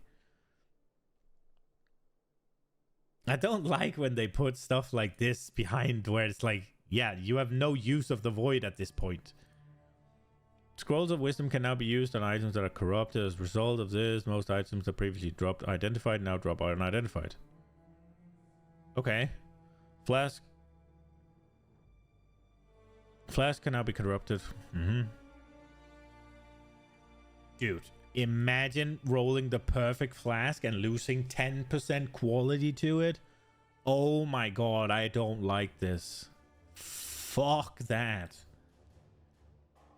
I don't think I'm gonna corrupt fucking flask, man. The veiled modifier that provide mana cost of skills during effect can no longer be unveiled or crafted on flask. Okay. No longer grant 20% less damage. They now have 5 maximum resist. Oh, they got nerfed. It's now 40% instead of 50? Oh shit. The slaying enemies close together can attract monsters beyond, and there's 2 additional. Okay. Can no longer roll. Corruption outcome for maps replaced. Yeah, implicit. There are now 3 tiers of additional elemental resistances during effect suffix. There are now 3 tiers of additional elemental resistances during effect suffix on flash. Previously 5, with values of 18 to 20 at the highest. Oh shit! Tattoos are back? I don't know what they do. This really cut... The amount of resistances you can get from Flask have been absolutely gutted, though. So 10% less from the respective specific ones, and then freaking cut in half for the added one you could roll. The dual suffix modifier that grants 3 to 5 reduced mana cost can no longer roll. Add a set of modifiers that cost strong boxes. The tattoo of the Valako Shaman now provides 5% chance to shock, previously 1% chance to block spell damage. The tattoo of the Valako Warrior now provides 5% increased lightning damage, previously added 1 to 7. Oh no! I think this would have been better for my Mjolnir build. You slap a tattoo on the tree and sacrifice a +10 attribute node for whatever the tattoo grants. Oh, that sounds pretty good. I think this would have been better for my Mjolnir build. The tattoo of the Tahua So how does it work when you then spec out of the node? Does it keep being that way, or how does it work? You don't get the tattoo back, I guess. The tattoo of how many can you use? All of them? Like all of your little nodes. Now provides 5% chance of poison on hit. Previously 2% of damage taken recouped as live. That's a change from recoup to poison on hit. 5% increased chaos damage added 2 to 3. No longer provides 8% man increased. Wait, what does it do then? Oh, so it does. They do more things. As many as you want. Okay, so it's a little bit confusing that there are two for the same. So this one does 5% increased lightning and 5% chance to shock, and the tower does poison and increased chaos damage, but it doesn't do mana recovery from flask anymore. So we have Hinekora, chaos resist, previously 3% increased skill if oh shit, and then the mana regen. Okay. Oh, and it also does maximum energy shield. Ramako evasion rating 6% rather than 80 flat. Oh, that's all it does. Arohongui Warmonger. 5% chance to freeze. And I'm guessing also cold damage. Tukuhama. Increased melee damage. And life regen per second. Again, percent, not flat. Guitar Shaman bleed. 4% increased life reservation of efficiency of skills. That would have been cool to have. And then physical damage increase. Not flat anymore. Gamahu. Ignite. And then I guess fire damage. Balako Scout. 10% reduced effect of shock on me. Storm Rider. 6 lightning resist. Herbalist. Increased fast duration. So a Scout, 10% chance to avoid being poisoned. Hinekora. Minions, 5% life. 5% projectile speed. Avoid chill, avoid frozen. Cold resist. 4% increased effect of your marks. 10% chance to avoid being stunned. 5% reduced extra damage from crits. Stun threshold, 6% increased armor, 8% increased war cry cooldown recovery rate. That was a mouthful. Bleeding avoid, 5% increased totem life, reduced ignite duration on you, and fire resist. They don't seem very interesting, most of them.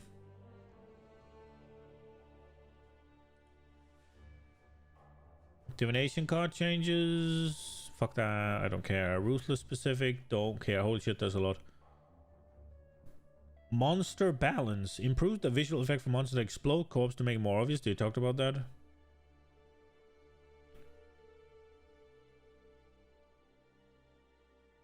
Tattoos is gone, as many of you. The good ones didn't make it? I mean, then what's the point? It's like, what the fuck's the point then? Like, if the cool good ones didn't make it in, what the fuck's the point of putting it in? They're not interesting. Yeah, I can take a bit of strength and turn it into a percent of the percent increase of the damage type I like. But it's...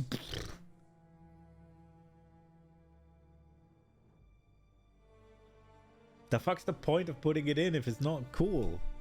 They don't do anything interesting. It's just tiny little bit of extra whatever for no reason. Oh, you can fix your resistances a little bit. Ha ha ha. Why? It's like...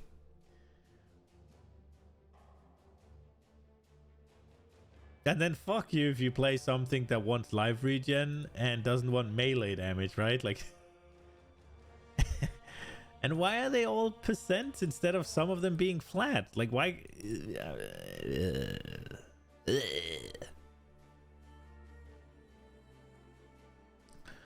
I don't think I've seen a single change in the balancing aspect where I'm like, okay, that's a cool change. It's like all of it is just dumbing down, like watering down, I should say, not dumbing down, watering down shit. Or it's like just, oh, it just gets a bit more damn.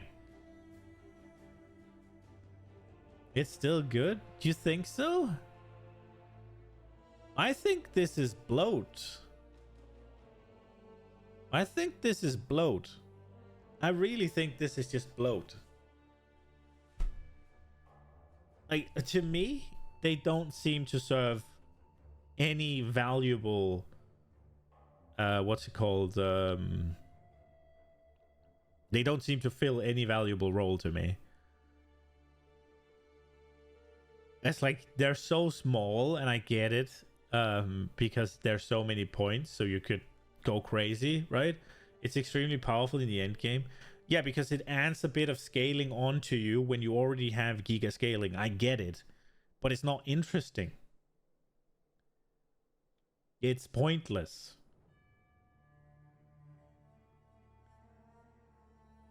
Like, I get it.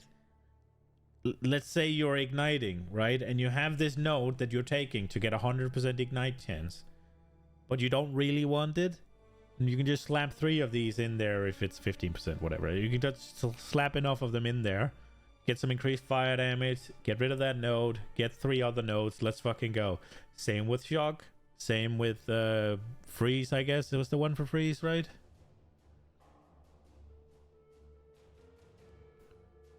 Yeah, same for freeze, right? Stuff like that. It opens up gear slots, I guess. What do you mean, the resistances, maybe? Instead of having a tier 1 or 2 lightning resist, you can slap on 5 or 6 of those. And there you go. Now you can have something else in that suffix, or...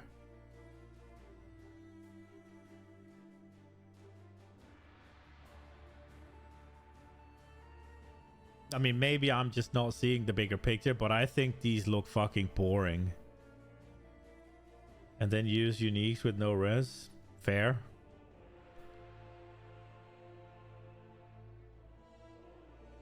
I would have liked to see some tattoos that took over major nodes.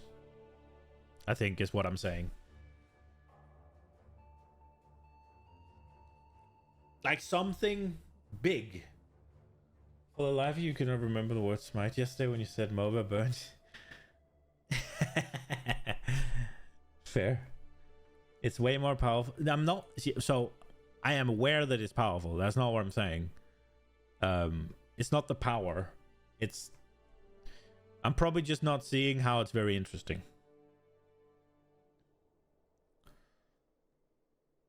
Like you said, the good ones didn't make it. Yeah. So, I would have liked to see if there was like 5 or 6 or whatever that would like take over a major node or a mastery node.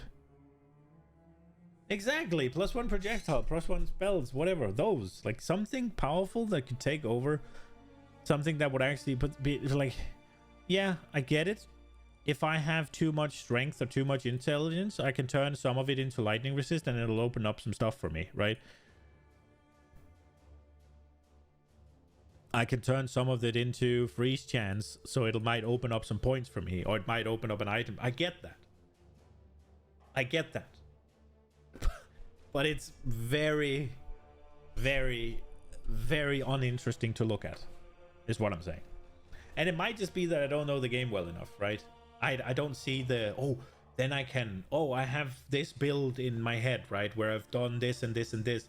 And if I can then do 2 of these tattoos and 1 of that tattoo, then I get to swap out this little thing that fills this role, so I can pop in this one that'll then... I don't know enough to see those, so maybe that's why. But these are just like very like whatever. Like, okay, obviously it's a gear knob that you can use for your build and you can tune on, but fuck, they're boring.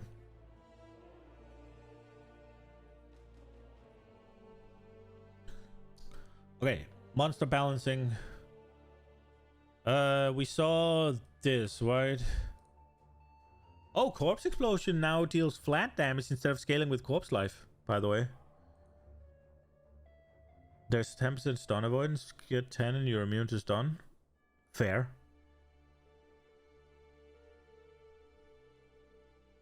I don't really get stunned that often though. But I guess that's a caster thing.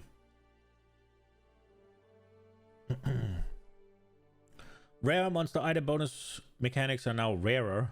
Rare monster item bonus mechanics are rarer. And the following item bonus mechanics have been removed. Items dropped are converted to gems. That's removed. Item drops converted to scarabs. Removed. Item dropped. Items dropped have all white sockets is removed. Item drops are duplicated. Slain rare monsters give increased experience, and slain rare monsters give increased gem experience. Those are all removed? Rib. That's my... Yeah, I get... Yeah. One of the problems with DD corpse explosions, right, is that they scale off the monster HP, so they'll just fucking one-shot you. Now you have a chance to survive, maybe, right?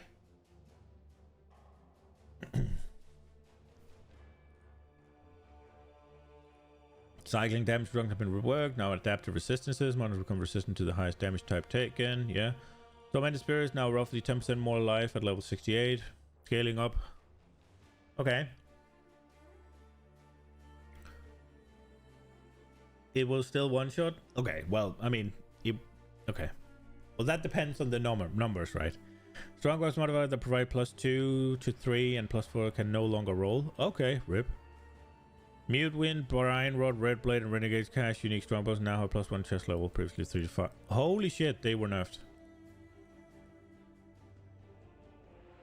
As if TTT wanted you to survive that shit. Fair.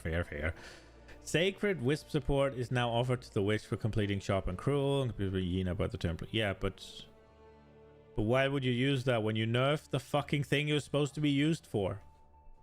What's a cunt?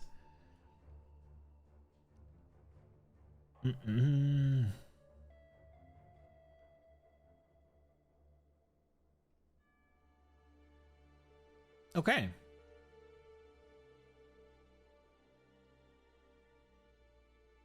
I had to fix the bug where one of the labyrinth craft knobs stated it added more quality to gem than it did. Rip. Let the soul flow 11. Is there anything here? Oh, okay, we're not going down there. I don't know what's there. I don't like this. I don't like the way they do balance, man. That is far too heavy-handed. I don't like it. Dude, if there's... I mean, it didn't affect me directly, only Sniper's Mark, I guess. There wasn't anything that I wanted to play that got nerfed. But just the thought of it, having something I like, just get fucking crushed just because, it's so heavy-handed. And if I look at all the buffs, they're fucking boring. And all the nerfs, they're crippling. They didn't nerf Penance Brand hard enough to be... Are you sure about that? Dude, there's no shot. It's still far superior. Dude, there's no way.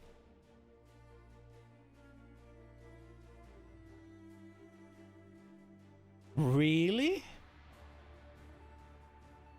I can't believe that. That is... Like, look at the fucking activation rate, man. 0.15 seconds more from something that was 0.6. It's half damage as worse with no investment.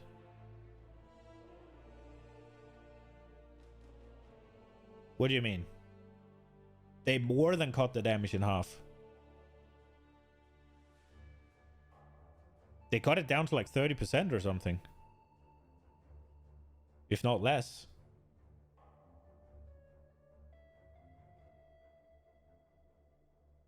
I mean, that's what it got. No?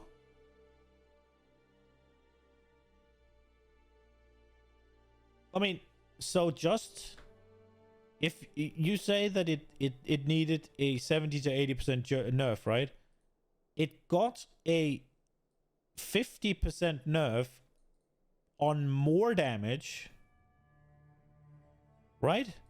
Previously 60, now 30, right?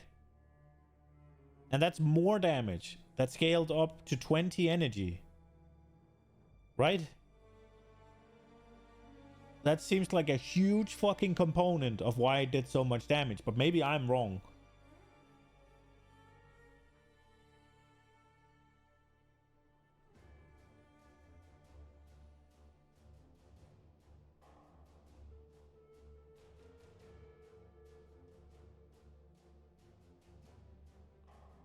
And the activation doesn't matter because you're gonna hit the activation cap eventually, where one brand kills the boss in its active time.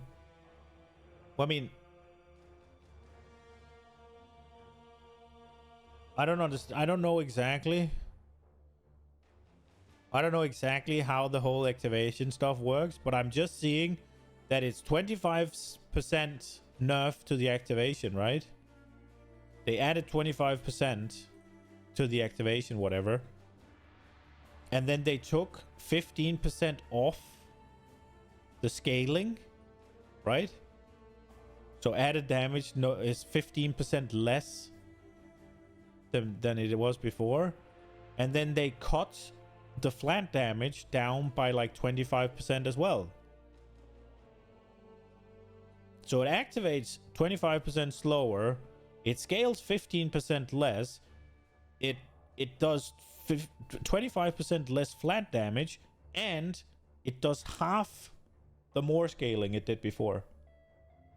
There's no shot that that is not fucking more than like 50, 60, 70%, right? Am I wrong?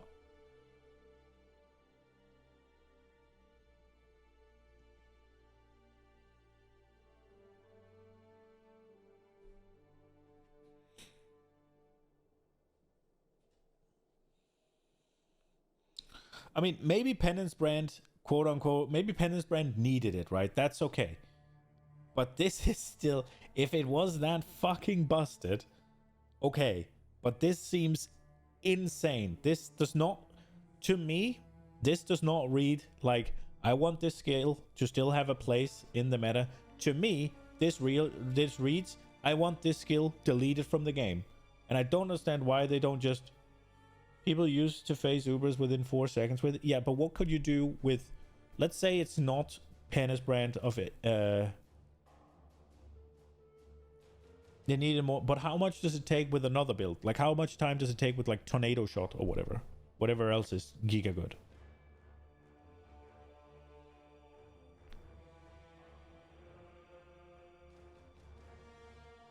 Like a minute? Okay. Maybe 40 seconds. Well, then maybe I'm wrong on the Penance Brand, but this to me reads like it's they want to delete it. I haven't played with it, so I don't know. It's not something I was super interested in either. I'm interested in... Well, to be fair, I am interested in Penance Brand of Dissipation because it looks cool. I'm more interested in regular Penance Brand, but Penance Brand of Dissipation looks cool, so I could be playing with it. I could be want to play with it in the next league. I don't really care all that much about it being just the best or whatever. I think it looks cool, and I was thinking about doing it just because of that. But it's not like it's my favorite build or anything. I don't have any attachment to it. But this to me reads like you're trying. Blink Arrow, Mire Arrow is also very strong, and they even buffed it. That makes no sense. If they are very strong, it doesn't make sense now. It's just, when you look at their buffs, right? Look at this. Ice Crash of Cadence now has 80% more damage with main hand weapon, previously 50%. Okay. Look at Frostblade of Catabasis, now deals 20% more cold damage over time. And then you look at when they nerf something. Where is it? Let's take Sniper's Mark.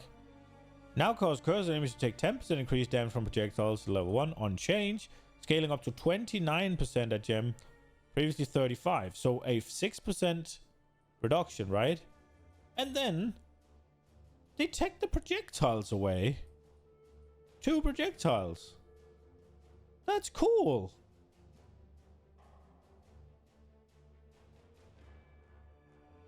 Sniper's Mark has the problem of being fucked paired together with returns. Well, yeah, but I don't. It might need the nerf. Okay, that's not what I'm saying. What I'm saying is when they buff something, it's just let it do a little bit more damage. Oh, this can do like a little bit more damage. This can get a little bit higher scaling. This can get a little bit of flat damage. Whatever. When they nerf it, it's like what's cool about this? Let me take it away.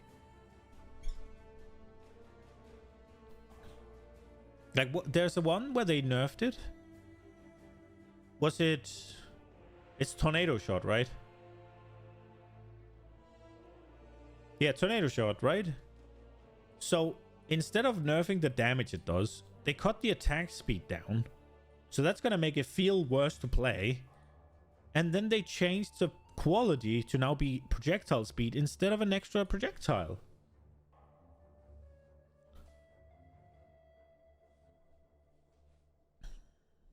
Last league, they nerfed Righteous Fire heavily, really heavily for low investment build.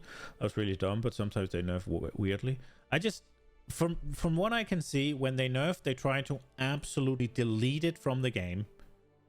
And when they buff, it's just like, yeah, have some more damage. Like Stormbrand of Indecision, 60% effective added damage, so 25% down, yeah? And the cast time goes up by more than double.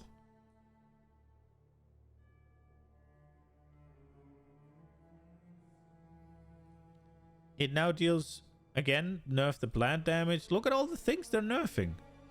And then quality is nerfed as well. It's like... Tornado should have been the bow skill for years, but times they took a tiny hit. I'm not... Yeah, I'm not against the nerf. It's... I don't know if the nerf is warranted. I just think the nerfs applied are not good. Because... if you take attack speed away from people, it's gonna feel worse. You change the quality to now be just increased projectile speed rather than an extra projectile. It's gonna be way less cool. The quality seemed to just... for some things, quality is amazing. For some things, quality is like, whoa, shit, I want that. For others, like... it's like 1% more area. Like, the fuck? On this one, it's 20% more damage. Let's go. On this one, it's... maybe it branches an extra time?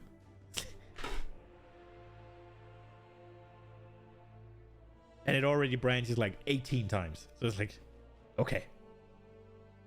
Fine, I guess.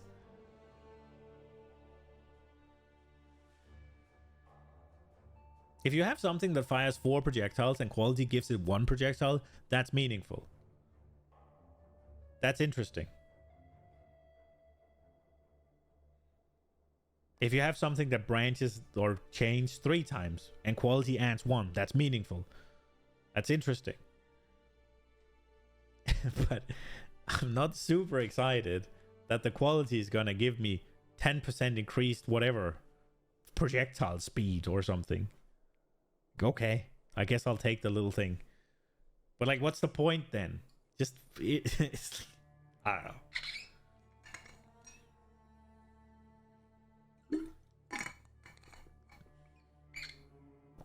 Summon Raging Spirit, 38% nerf.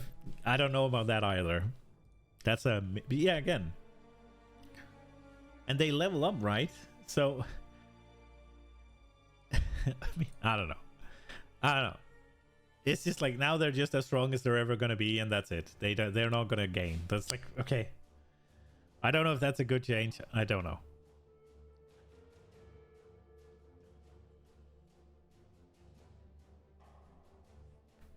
But Eliezer isn't got it. I don't know, man. I just don't like...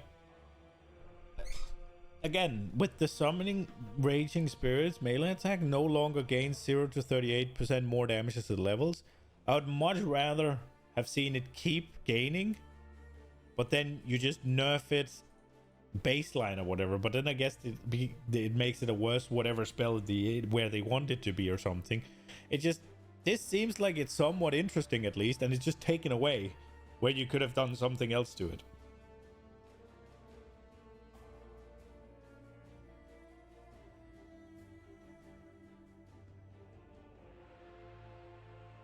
Like, look here, again, Spectral Throw of Materializing now has 200% effectiveness of added damage at gem level 1, previously 160. Yay! But no, when we nerf something, let me remove projectiles, let me delete the quality, let me fucking quadruple nerf it, let me take away attack speed, and just let me make this skill so that nobody wants to use it. Why? I don't like it. I don't like. Maybe I'm just wrong, but I don't like that style of nerfing. I never had in any game. Blizzard does it as well in WoW specifically, but they also did it in Diablo. It's when they're nerfing something that's good, they take away the fun.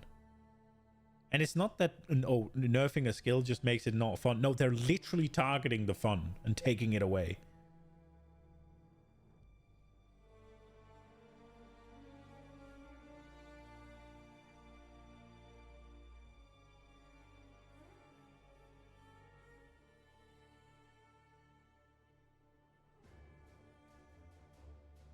Skill fly too close to the sun, get burned and land in the mud for a while. Yeah, it just sucks if... But, I mean, none of the skills I'm excited about got nerfed, right? So I'm fine. It's just... Let's say that I managed to pull off Lightning Strike Arc Mjolnir, right? Let's just say, for the sake of dream with me, that I pull it off, right? And it works. And I get really hyped. I get really happy with that build. And then some fucking meta is, like, I don't know, Arc or Lightning Strike, whichever one, is just insane. And then I get my build gets the Penance Brand treatment because somebody is playing, like, I don't know, fucking Scion cast on damage taken Arc motherfucker, something stupid. Think they nerfed this? I don't know anything about SRS, but it's a massive buff for poison SRS.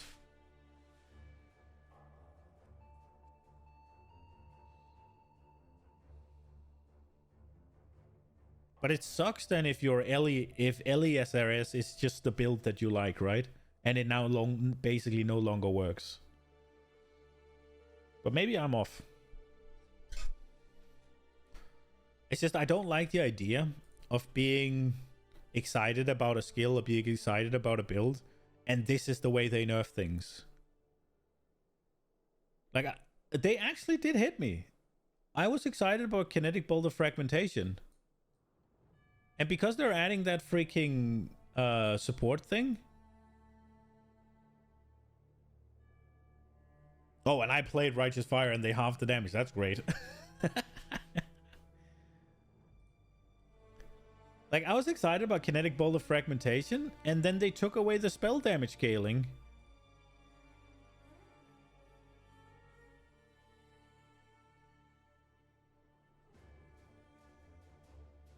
Because of the 3 free damage or he gets with your Ellie. Fair. Like, they took away the spell damage scaling, and they changed the quality to, I guess it branches an extra time. Wait, how the fuck do you have something that has 20 levels, only has 1 fucking interval? Like, that's like, yeah, if it's not quality 20, then it does nothing.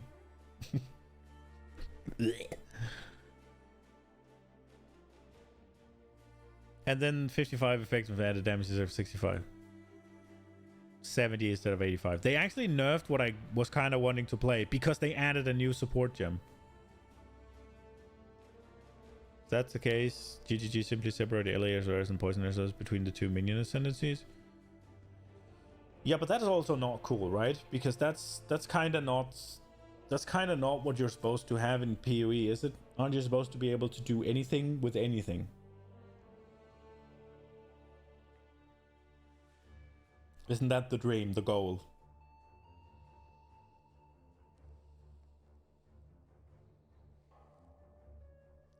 I get that some things are going to be better for some things, right? And minions is something specific, I guess.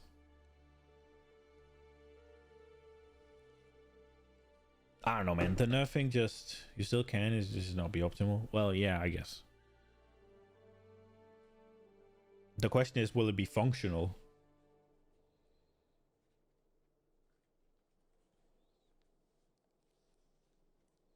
If you want to be optimal, the choices are very limited. Fair.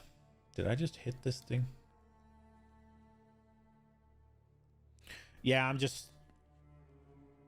Whenever I see nerfing like this, it just fills me with dread, because I just remember sometimes in WoW when you just an entire playstyle would just be deleted overnight. And I guess it's not happening overnight, right? But I mean, yeah, so Kinetic Bolt of Fragmentation I was excited about because they added a support thing for it, but then they fucking butchered the thing I thought was cool about the spell. So, or attack, I guess. So I guess we're not doing that. So that's the only thing they took away from me, I guess. I might be interested in the Firestorm shit. If Penance Brand is still gonna be good, that might still be something I want to play. But at least regular Penance Brand I'm interested in. I wasn't really considering Penance Brand of Dissipation because I knew it was gonna get absolutely hammered. But if it's still gonna be quote-unquote the best, then I could give it a go, I guess. I was super interested in trying to build my own version of a meta build, though.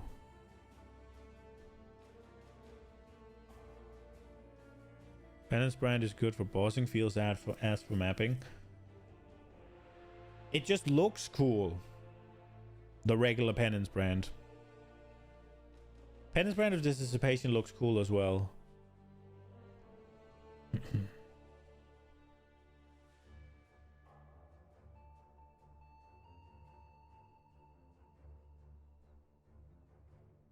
I think I am gonna try to build a couple of characters next league.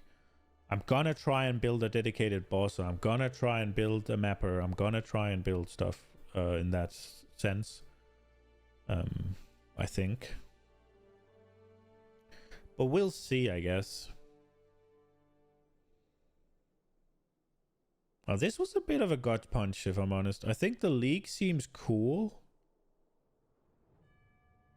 I thought it was going to be its own thing, but it's just a little add-on to the maps, I guess, so it's not super excited. The crafting stuff I'm excited about because that'll make it so that at least an idiot like me can also get some really good items. Because I can read. so I can get the monsters, and I can put the monsters on that I want, and then I can get something cool.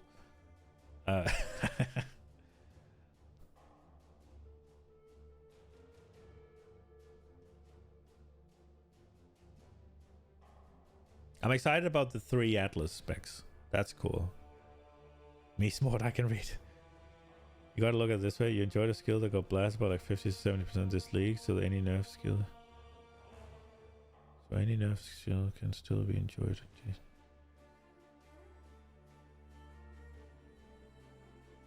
Yeah, true. I did enjoy Righteous Fire. You're right. But so again, like I said, it's not like they've hit anything that I was super excited about except for Kinetic Blast. Kinetic Bolt, sorry. They took away the thing that I thought was cool and the thing I wanted to build on with Kinetic Bolt. So in that sense, they kind of ruined something I had in mind, but it is what it is. That's okay. Captain Noob says that wands are extremely expensive, and I am bad at crafting and unlikely to make a lot of currency if I play trade, so it's okay. So I guess they just saved me the trouble of figuring out that I can't make it work. It just sucks because I was kind of excited about it, and the support gem visually looked cool as well. But other than that, it's nothing, right? Like the sniper's mark, yeah. I was thinking about doing lightning arrow, and I think I would have used sniper's mark for that. So obviously I get hit a little bit there. But that's probably fine. Other than that, if my league starter is going to be the Armageddon brand Necromancer, then nothing happened at all, I don't think. They changed some of the Necromancer ascendancies, but I don't think it was any of the ones that I wanted, was it? I don't think so. I think they changed the minion ones. So I don't think I've been affected at all. And I was looking to make a build based on regular Penance Brand. And that hasn't been touched. And if Penance Brand of Dissipation is still going to be strong, then the fact that I think that looks cool makes it so that I could play that. So it's not like... The only thing they touched, maybe other than kinetic bolts, that I was thinking about is the race zombie of falling. But I'm not sure if I would have used Detonate Dead with it anyways. So yeah, it's not like they really did anything that sucks for me. It's just looking forward into the next league as well. Assuming I find something I'm interested in, if that gets the nerf hammer like this, then that skill is dead to me. Like, look what they did to fucking kinetic bolts. It's just generic boring now. Like, it had a cool thing. And because they're adding a support thing to it, they just nerfed it. Into the ground as well, I think. Like, I don't know. Maybe I'm off.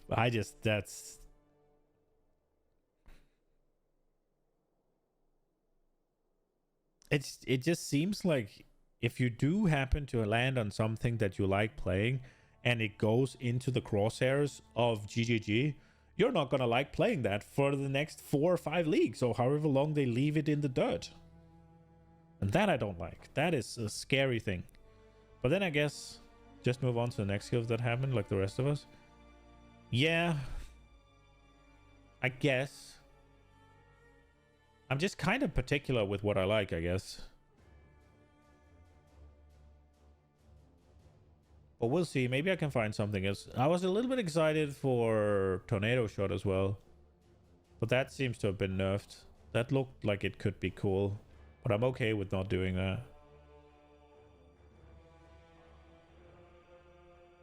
Is there... There's no list of the... I just thought of that. There's no list of the transfigured gems, right? There's just a list of which skills they made transfigured versions of.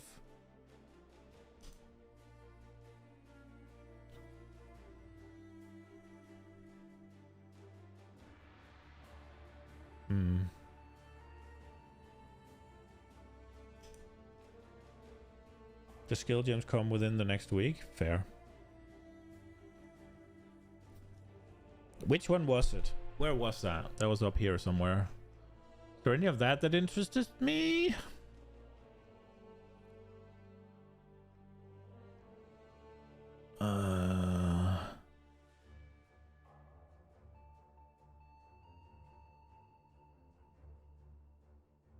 They probably released a screenshot of level 20 version. Here they are. Artillery ballista. Not interested. Elemental hit. Maybe. Ice shot looked kind of cool, so maybe. Incinerate. I'm not sure. Kinetic blast got butchered. Poisonous concoction. Maybe. Tornado. Probably. Okay, so there are some things that I could be interested in. There are some things I could be interested in. Tornado's really cool, but it's kind of annoying that you can only like send... Can't you only send out one? And then it just kind of does its thing. And you're just kind of masturbating.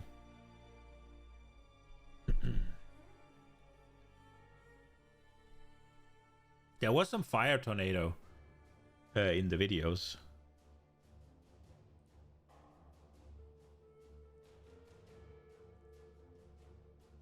If the new Incinerate is the old Incinerate from ancient time, might give that a go. Which one? Okay. Incinerate Piri. That's never going to happen. Continuously, so it's a channeling spell. Continue to launch a torrent of fire from your hand, repeatedly damaging your enemies. So if you channel the spell longer, the flames spread wider close to you and spread longer directly in front of you. When you stop channeling, release a wave of fire. Oh, I did. That one is cool. I did test that one. That one is cool. The current version is hot garbage. It looks cool. Let me say it like that then. It looks cool. That one I did look at. I think I put it in like tier 2 or tier 3 of things I would maybe want. So maybe. I don't... The only thing that I am definite I'm gonna do is I'm gonna try and make the Mjolnir build again. Just see if I can make it actually work. Other than that, not sure of anything. Ideally, I'd want to figure out something to play on the Trickster, I think. I think that seems cool. I like the idea of the energy shield and stuff. And I really want to be slow immune. Just for the quality of life of it. So I would like to figure out something I could play with the Trickster.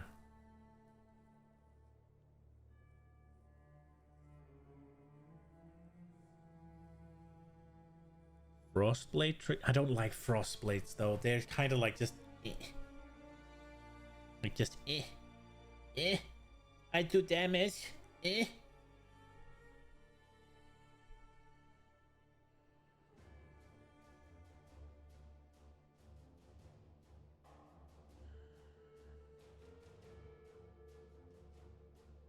I was thinking about Cobra Lash. I like that skill.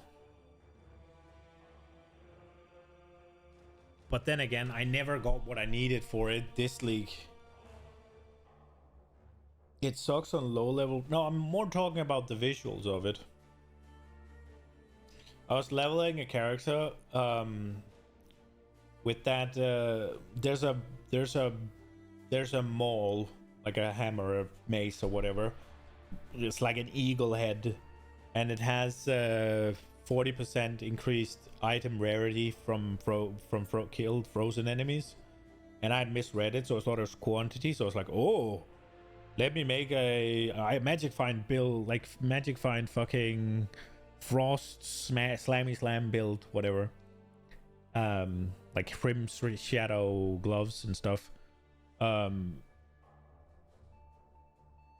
Yeah, you're probably thinking, what the fuck? Yeah, that was the idea. And I played with it, and it's just,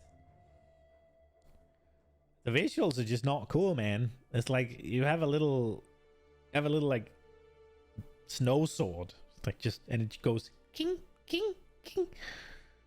No.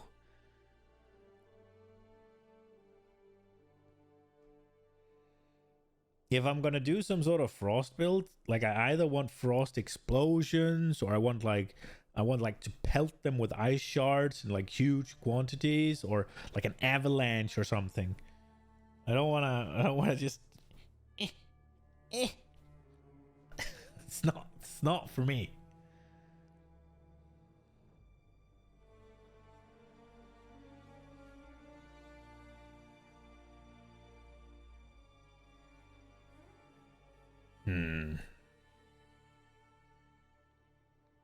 I wonder what would be a good when I found Mjolnir, it's like, oh shit, fucking Thor, right? It just clicked. That's what I want. I want Fucking call down lightning and then chain out.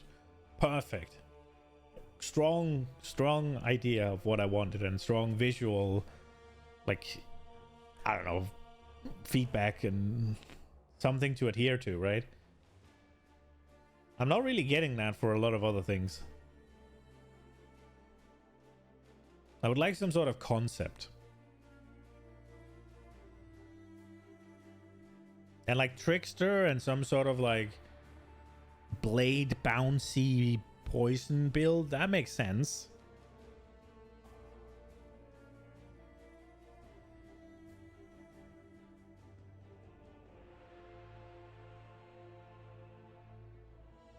Necromancer detonating dead also makes sense to me. Like, that makes sense. The cultist might make more sense, but that's okay.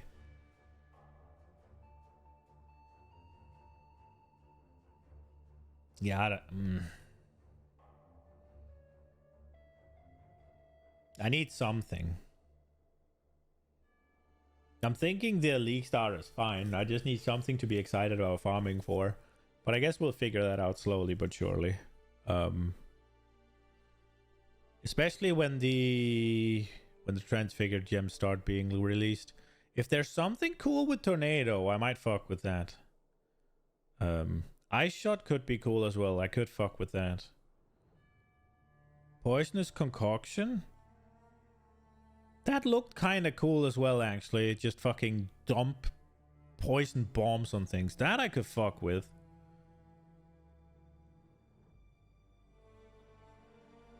It'll probably be a Pathfinder. And I do like the quality of life of the Pathfinder with having the flask just go do their thing. That could work. I could be excited about that.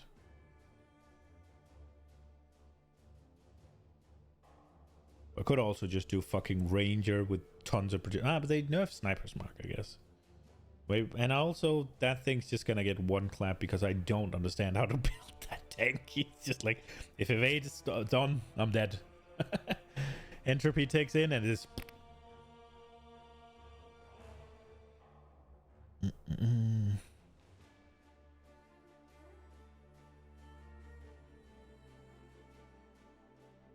Right. I'm gonna go to bed. I am a little bit disappointed, a little bit sad, a little bit not happy, but we'll see. I think it's gonna be fun. I just have to find something to be excited about, and we'll figure it out. If you die, you need more. Damn. Fair. If I die, they were alive for too long. I'm thinking, let's see. Today is... So Sunday is next stream. And Sunday is also the last day we can play the league, right? Because you said it resets the 25th. So Sunday is the last day we can play around with the Detonate Dead character. So I'll probably try and get it out of... I'll probably try and get it out of the acts for Sunday. And then I'll try to find some armor energy shield gear that we can maybe craft and see if we can get something usable for it, like a good high level scepter, some armor evasion gear, I think, right? That's what I want. Or maybe just evasion gear. I do have armor stuff. I'm not sure what I want. We'll figure it out. Evasion armor gear, not energy shield? Okay. Am I gonna try to do suppression?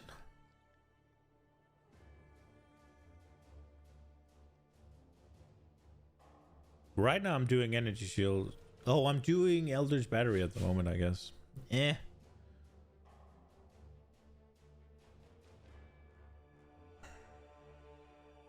Suppression and block. Okay.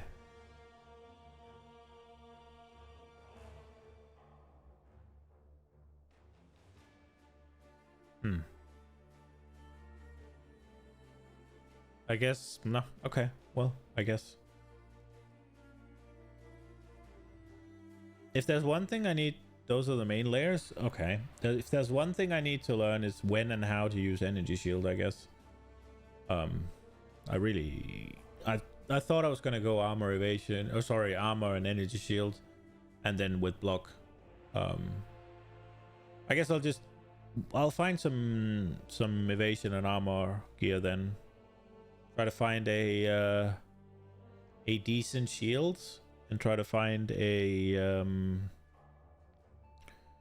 decent what's it called, scepter, and get auto acts, and then hopefully we can play a bit of maps and see how it goes. ES is trash 99% of the time unless you go really heavy into it. I was thinking about going heavy into it. I know ES is garbage. It's just, I think it's the coolest. I think it's the coolest. But yeah. I guess those are hurdles to cross someday, I guess. But yeah, I'm a little bit sweaty and uncomfortable, so I want to go chill, get their door open, and I want to go to bed. I'm fucking tired. I haven't slept enough. So Sunday, last chance to really play. I guess they moved to standard, so we can still play, but I guess Monday, Wednesday, Thursday kinda, it's just gonna be trying to put together stuff that we want to play, I guess. Or maybe we'll play some Helldivers while we're waiting. One of the two. Might be enough with one theory crafting session from the idiot. But yeah, I'm gonna hop to bed. I hope you enjoyed it, and I hope you're excited for the new league, and everything turned out great. But good night, guys.